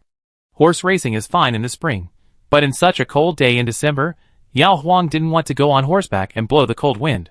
Emperor Yongchang, "You have been married for more than 3 years. If the prince is tired of you, I have been his father for 25 years. Wouldn't he be even more tired of me?" Yao Huang, "It's not that way. Although I have been married to your Highness for more than 3 years, I have been with your Highness day and night for more than 3 years. I have accompanied your Highness in horse racing for more than 30 times, and I have eaten 3 meals a day with your Highness for more than 1,000 days. Father, do you remember how many times you took your Highness to horse racing, and how many times you sat at the same table with your Highness?" Emperor Yongchang, Yao Huang smiled and said, "So, compared to his daughter-in-law, his Highness is more looking forward to your father spending more time with him." Zhao Yan, The father and son looked at each other, the old one immediately looked aside, and the young one lowered his eyes again. At this time, Yuner, who was sitting in the arms of the emperor's grandfather, suddenly raised her little face and looked at the emperor's grandfather with a pair of clear phoenix eyes. Emperor Yongchang looked at his ignorant grandson, and suddenly remembered the childhood of his princes and princesses. At that time, he was too busy, and didn't have much time to accompany his children. Now he is also busy. He even takes time to play with the cute little emperor grandson, let alone his adult children. Thinking of this, Emperor Yongchang said to the prince, "I haven't raced for a long time. If you really don't want your wife to accompany you, I will take you and King Khan to race tomorrow morning?" Zhao Yan immediately said, "Your son is willing to go out of the city with your father." Emperor Yongchang nodded, played with Yuner for a while and left. After seeing Emperor Yongchang off, the prince and his family returned to the warm couch in the backyard. There were several small toys on the couch, and Yuner was very happy to crawl around. Yao Huang saw that the prince was looking at her all the time, and returned his eyes and guessed, "Why, your Highness doesn't want to go out of the city with your father." Zhao Yan shook his head. Yao Huang's heart moved. "Your Highness would like me to accompany you out of the city more?" Zhao Yan thought for a moment and said, "I take you there when the weather warms up." The crown princess, who guessed wrong, was embarrassed and glared at him. "Since it's neither of the two, why does your Highness look at me like that?" Zhao Yan lowered his eyes. Yao Huang couldn't stand his evasive look, so he knelt and moved to his side. Before he could make a move, the crown prince suddenly reached out and pulled her into his arms, and said to her head, "I won't get tired of seeing you." No matter how long the crown princess has been married to him, 3 years or 30 years, he will never get tired of seeing her. Yao Huang was stunned for a while, before he understood what the crown prince meant. Feeling soft in his heart, Yao Huang hugged the man and said, "Tomorrow, your father will accompany you to race horses. If your Highness wants to race horses again in 2 days, I will accompany you. It's okay to be cold, because the crown prince is handsome and sweet." Chapter 176. During the days before the new year, apart from riding horses outside the city, the prince spent most of his time in the deer park or garden of the Eastern Palace during the day. Yao Huang had never seen the prince practice walking, but the prince stood up more and more often in the inner room, so Yao Huang knew that he had made rapid progress in the past few days. On the 29th day of the 12th lunar month, Emperor Yongchang came to the Eastern Palace again, and personally pushed the prince to the deer park without letting Yao Huang accompany him. Yao Huang didn't know what the father and son talked about. After Emperor Yongchang left, she wanted to get some information from the prince, but the prince not only didn't say anything, but also showed a rather complicated expression. The next day was New Year's Eve. Emperor Yongchang had already pointed out that this year's New Year's Eve palace banquet would be a grand one. All officials of the 5th rank and above could bring their wives to the banquet, and royal relatives and noble families were naturally invited. Even the couple of Prince Qing, who was sentenced to 3 years of confinement at home, received the oral order of Emperor Yongchang to give them a banquet. Prince Qing was so happy that he wanted to cry. It was not that he cared too much about whether his father still had him in his heart, but that the days of house arrest were too hard to bear. He felt relaxed and comfortable in the first 2 months of house arrest, but as time went on, he felt like he was in prison. Sometimes, when he stood at the foot of the wall in the back garden, Prince Qing would have the absurd idea of climbing over the wall to go out and play secretly. Zheng Yuanjun was also very surprised. After only being confined for more than half a year, her uncle already missed Prince Qing. When the time came, Prince Qing would perform well at the palace banquet. With the growing loveliness of Sanlang, the father and son would make her uncle happy. Perhaps her uncle would show some mercy and exempt them from the confinement. When Zheng Yuanjun was still thinking about the dignity of the crown princess and the future queen mother, she couldn't even let go of the fact that she had regretted her engagement with Prince Hui. She always felt that people around her would secretly laugh at her for this. Now Zheng Yuanjun's face had long been lost, and the dignity of the princess had fallen to that of the princess of the county. It was too much. After being confined for more than half a year, Zheng Yuanjun didn't care about the gossip and just wanted to go out for a walk earlier. The couple of Prince Qing, who were looking forward to the lifting of the ban, made careful preparations. They both wore plain clothes, only Sanlang was dressed festively and cutely, and entered the palace ahead of the officials on the afternoon of New Year's Eve. Emperor Yongchang was in the palace of Queen Zhou, and the imperial concubine, the virtuous concubine, and the royal concubine were all there. The prince's family and the Kong Wang family were also there. Kong Wang's wife Chening had already finished her confinement. The little princess was too young to be brought to the palace, but the Kong Wang had 3 more children. Now the 3 of them sat on the warm couch and surrounded Yuner in a circle. Each of them held a toy to attract the younger brother to crawl towards them. When children laugh, they are very cheerful, and the elders watching them will feel good. Your Majesty, Prince Qing and his wife are here with their 3 grandchildren to see you. Everyone looked at Emperor Yongchang. Emperor Yongchang was still looking at his grandchildren on the couch, smiling, and said indifferently, "Bring them in." Such indifference can be understood as the emperor not caring about Prince Qing's family at all, or as he has forgiven Prince Qing's mistakes, so it is normal for his son and daughter-in-law to come to the palace for the new year, and he does not need to treat them specially. Concubine Ro clutched her sleeves nervously. Finally, the family of 3 of Prince Qing appeared in front of everyone after a long absence. "I, your unfilial son, pay my respects to your father. May your father be healthy and live forever." Prince Qing and Zheng Yuanjun knelt firmly.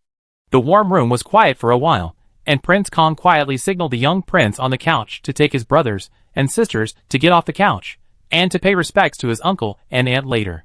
When the 3 older children were putting on their shoes, Emperor Yongchang raised his head and swept his eyes over Prince Qing, who had turned pale and fat after being confined for more than half a year, and his niece, who was still beautiful but no longer arrogant, and soon fell on Sanlang, who was held in the arms of his wet nurse. Emperor Yongchang exempted the 3 from the ceremony, and waved to the wet nurse. The wet nurse quickly put Sanlang into the arms of Emperor Yongchang. Sanlang was born prematurely. As the older brother, he was not as big as Yuner when he was 1 month old. Now he looks almost the same size. He weighs about 20 pounds in his arms. However, it was the first time that Sanlang saw so many people after he could barely remember things. The little guy was obviously shy and could not get close to his grandfather. He twisted his body to want his mother to hold him. Prince Qing, Zheng Yuanjun's hope of relying on his son to lift the ban was immediately half cold. Emperor Yongchang touched Sanlang's head and asked the nurse to carry Sanlang to the couch to play with Yuner. Concubine Ro, she still wanted to hug her grandson. Emperor Yongchang asked Prince Qing a few simple questions. He was fine. Prince Qing and his wife went to pay respects to Queen Zhou, and then to the crown prince and crown princess, who were half-lords. Zhao Yin was still sitting in a wheelchair. Except for Emperor Yongchang, Queen Zhou, crown princess and Prince Kong, no one else knew that his legs were slowly recovering. Zheng Yuanjun's eyes swept over the prince's legs. At this point, she would no longer think about regrets that would only make her mood worse. Instead, she would think about things that would make her feel better.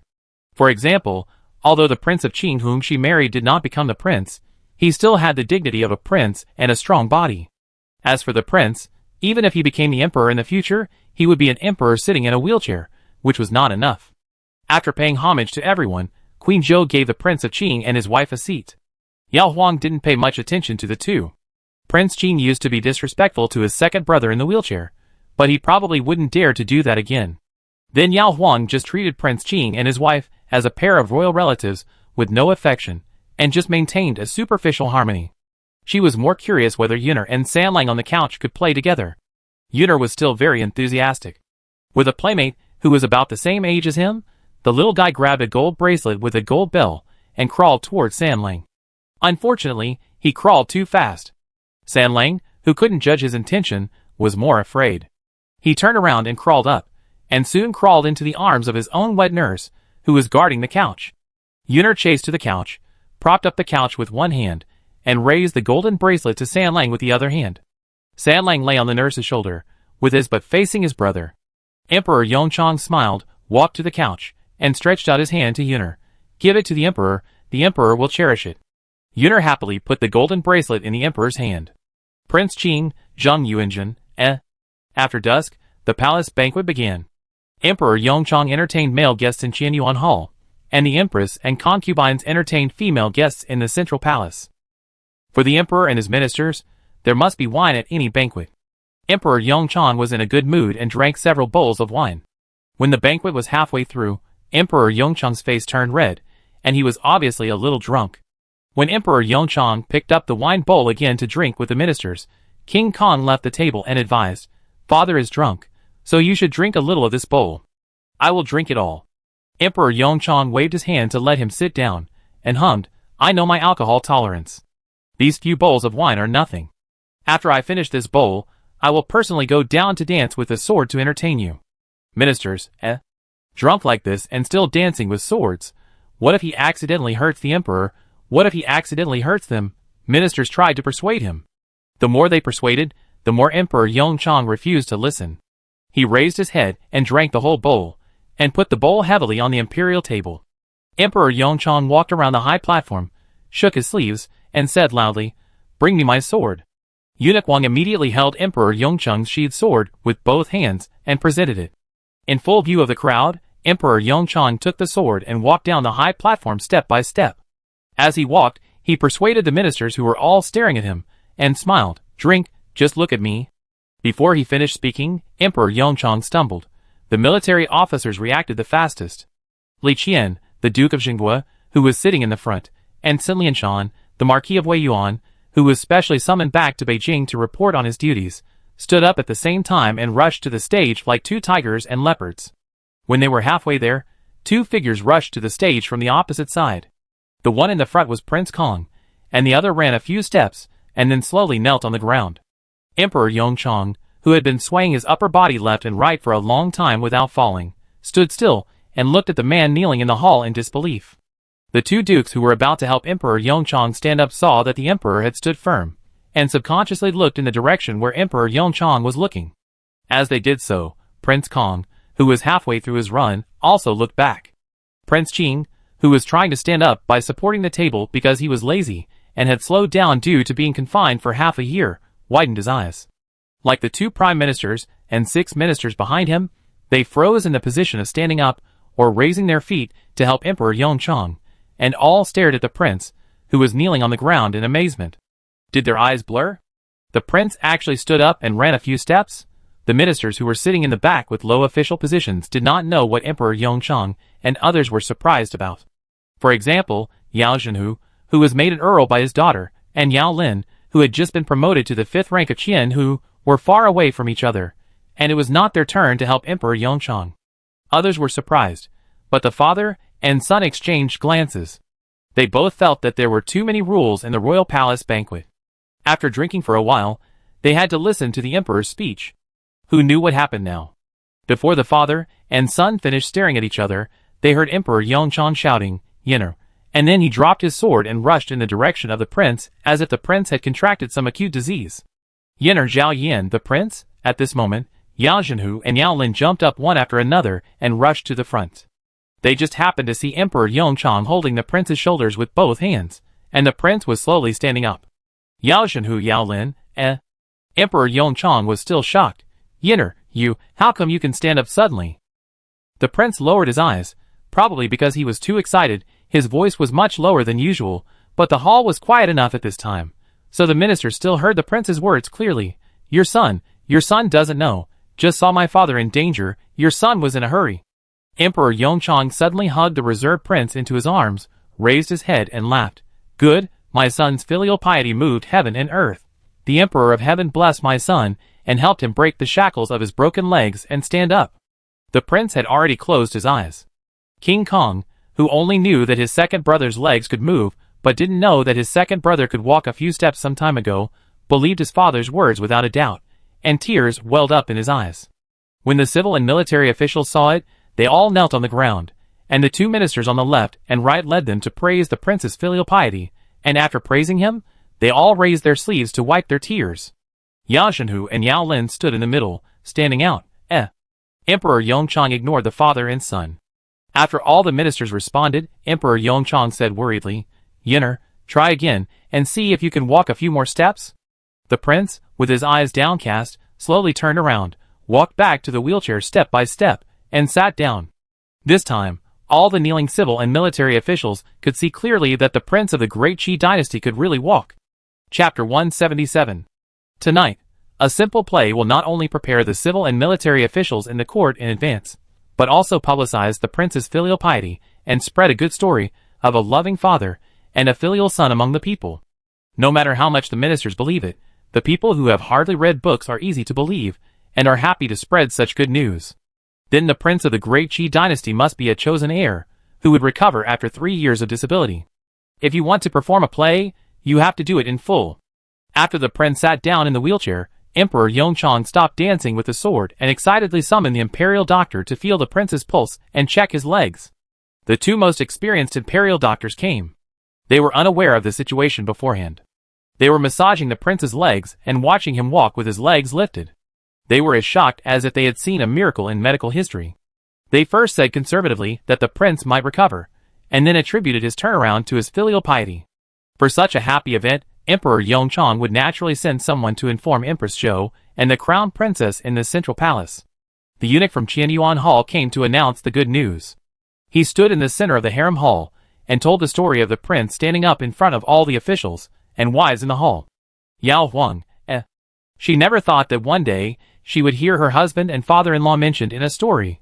She noticed that everyone was looking at her, so she quickly adjusted her mood and asked with a trembling voice, "Is this true?" The messenger smiled and said, "It is absolutely true. I saw it with my own eyes, and the imperial doctors have diagnosed the prince, saying that the prince has an 80% chance of fully recovering." Yao Huang happily knelt beside Queen Zhou and fell on her legs, crying with joy. Queen Zhou wiped her eyes with a handkerchief and said good several times with red eyes. The eldest princess, consort Kong Chening, and Luo Jinhua, the newly appointed lady of Qingfu, were really happy for their second brother or Yao Huang, and they all shed tears of joy. Only Zhang Yuanjun lowered her head, as if her soul had been taken away again. Her second cousin with a crippled leg, whom she once despised, was made the crown prince even though he was in a wheelchair. Now, his leg will also be healed. She and her mother had planned several times, but in the end, they only made the mother and daughter the laughing stock in the eyes of all the subjects in the capital. On the 6th day of the first lunar month, officials started their work for the new year. During this court meeting, Emperor Yongchang specially awarded the prince a recovery leave, allowing him to temporarily move back to the old residence of Prince Hui's mansion to rest until his legs were fully recovered. During this period, if there was something that needed the prince's attention, the prince could review documents or summon officials from the gunpowder workshop in the palace. In the months before the new year, the prince's legs were not strong enough to train hard, so his work in the Ministry of Works did not hinder his leg training. Now that the prince's legs are strong enough, he needs to train walking, going up and down stairs, and even running and jumping. In the eyes of Emperor Yongchang, the prince's legs are of course more important, so it doesn't matter if he slows down his work. The two gardens of the Eastern Palace were too small, while the Imperial Garden was big enough. However, the concubines in the palace all liked to go to the Imperial Garden, where there were many people and eyes. The prince must have felt burdened if he prohibited the concubines from setting foot in the Imperial Garden just to take care of the prince. Emperor Yongchang thought about it, and felt that his son's old residence in the palace was very suitable. When the weather was good in the spring, the prince could run horses and exercise his legs anytime he wanted without asking him for permission. After Emperor Yongchang issued an order, he asked the Ministry of Works to send a group of craftsmen to the prince's old residence. Together with the craftsmen from the palace that the prince had originally used, they rebuilt the thresholds and original steps of the Prince Hui's palace. All kinds of wood and stone were ready. The craftsmen worked hard for 2 days to repair it. After 2 more days of drying, the prince and his family could leave the palace on the 10th day of the first lunar month. Emperor Yongchang, who was on leave, personally escorted the prince and his family out of Shihua Gate. Zhao Yan wanted to stand up from the wheelchair to say goodbye to his father, but Emperor Yongchang caught a glimpse of his movements and held him down, saying with a smile, "What's the point of standing for a while? Practice well over there, and wait until you are fully recovered before taking office. I want to see you move freely." He felt sorry for the second son's broken legs, but he didn't care about the second son's broken legs when he was deciding the crown prince. But Emperor Yongchang actually always missed the second son, who stood upright, and wanted his second son, who was like a flawless jade, to return to him as soon as possible. The prince, who couldn't look up at his father at the New Year's Eve palace banquet, still had his eyes down. But the prince's face was red that night, and the corners of his eyes were red now. Emperor Yongchang was very pleased. At least in the heart of the second son at this time, he should still be considered a loving father. Hugging the little grandson again, Emperor Yongchang looked at his daughter-in-law. "Take good care of the prince. On the day of rest, the prince will continue to practice his legs. Don't forget to bring Yuner to the palace to pay respects to me."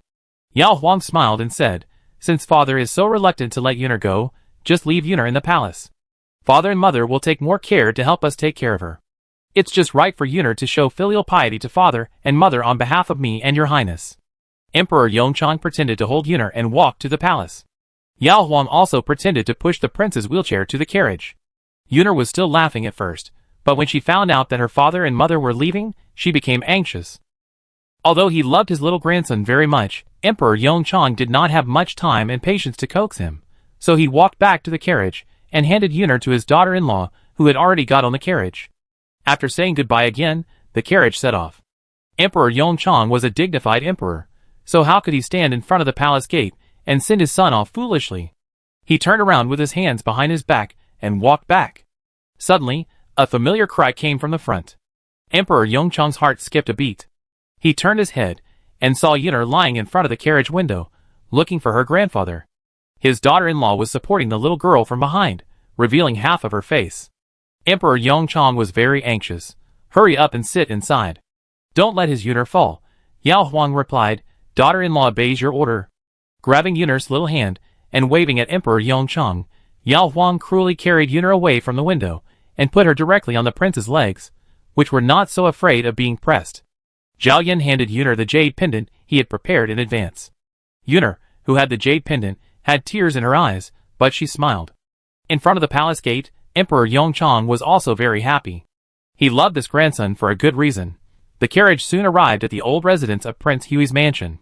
Before the carriage stopped, Yao Huang lifted the curtain and found that the plaque hanging high above the gate of the mansion had become a brand new prince's mansion. There were several more steps, and a red painted threshold under the plaque.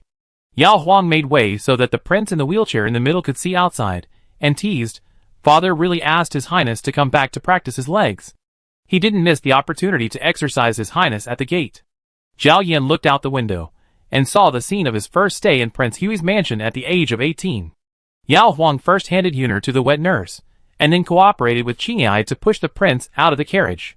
If everything went well, today should be the last time the prince got on and off the carriage in a wheelchair. The wet nurse put Yuner in the cart and tied the straps. When Yao Huang took over the cart, the prince had actually left the wheelchair. Since the prince dared to stand, Yao Huang believed that he could walk this distance well. But the prince could walk, but Yuner's cart encountered trouble when it reached the steps. Qingyai and Fei Chuan smiled as they carried the young master's cart into the first gate of the palace.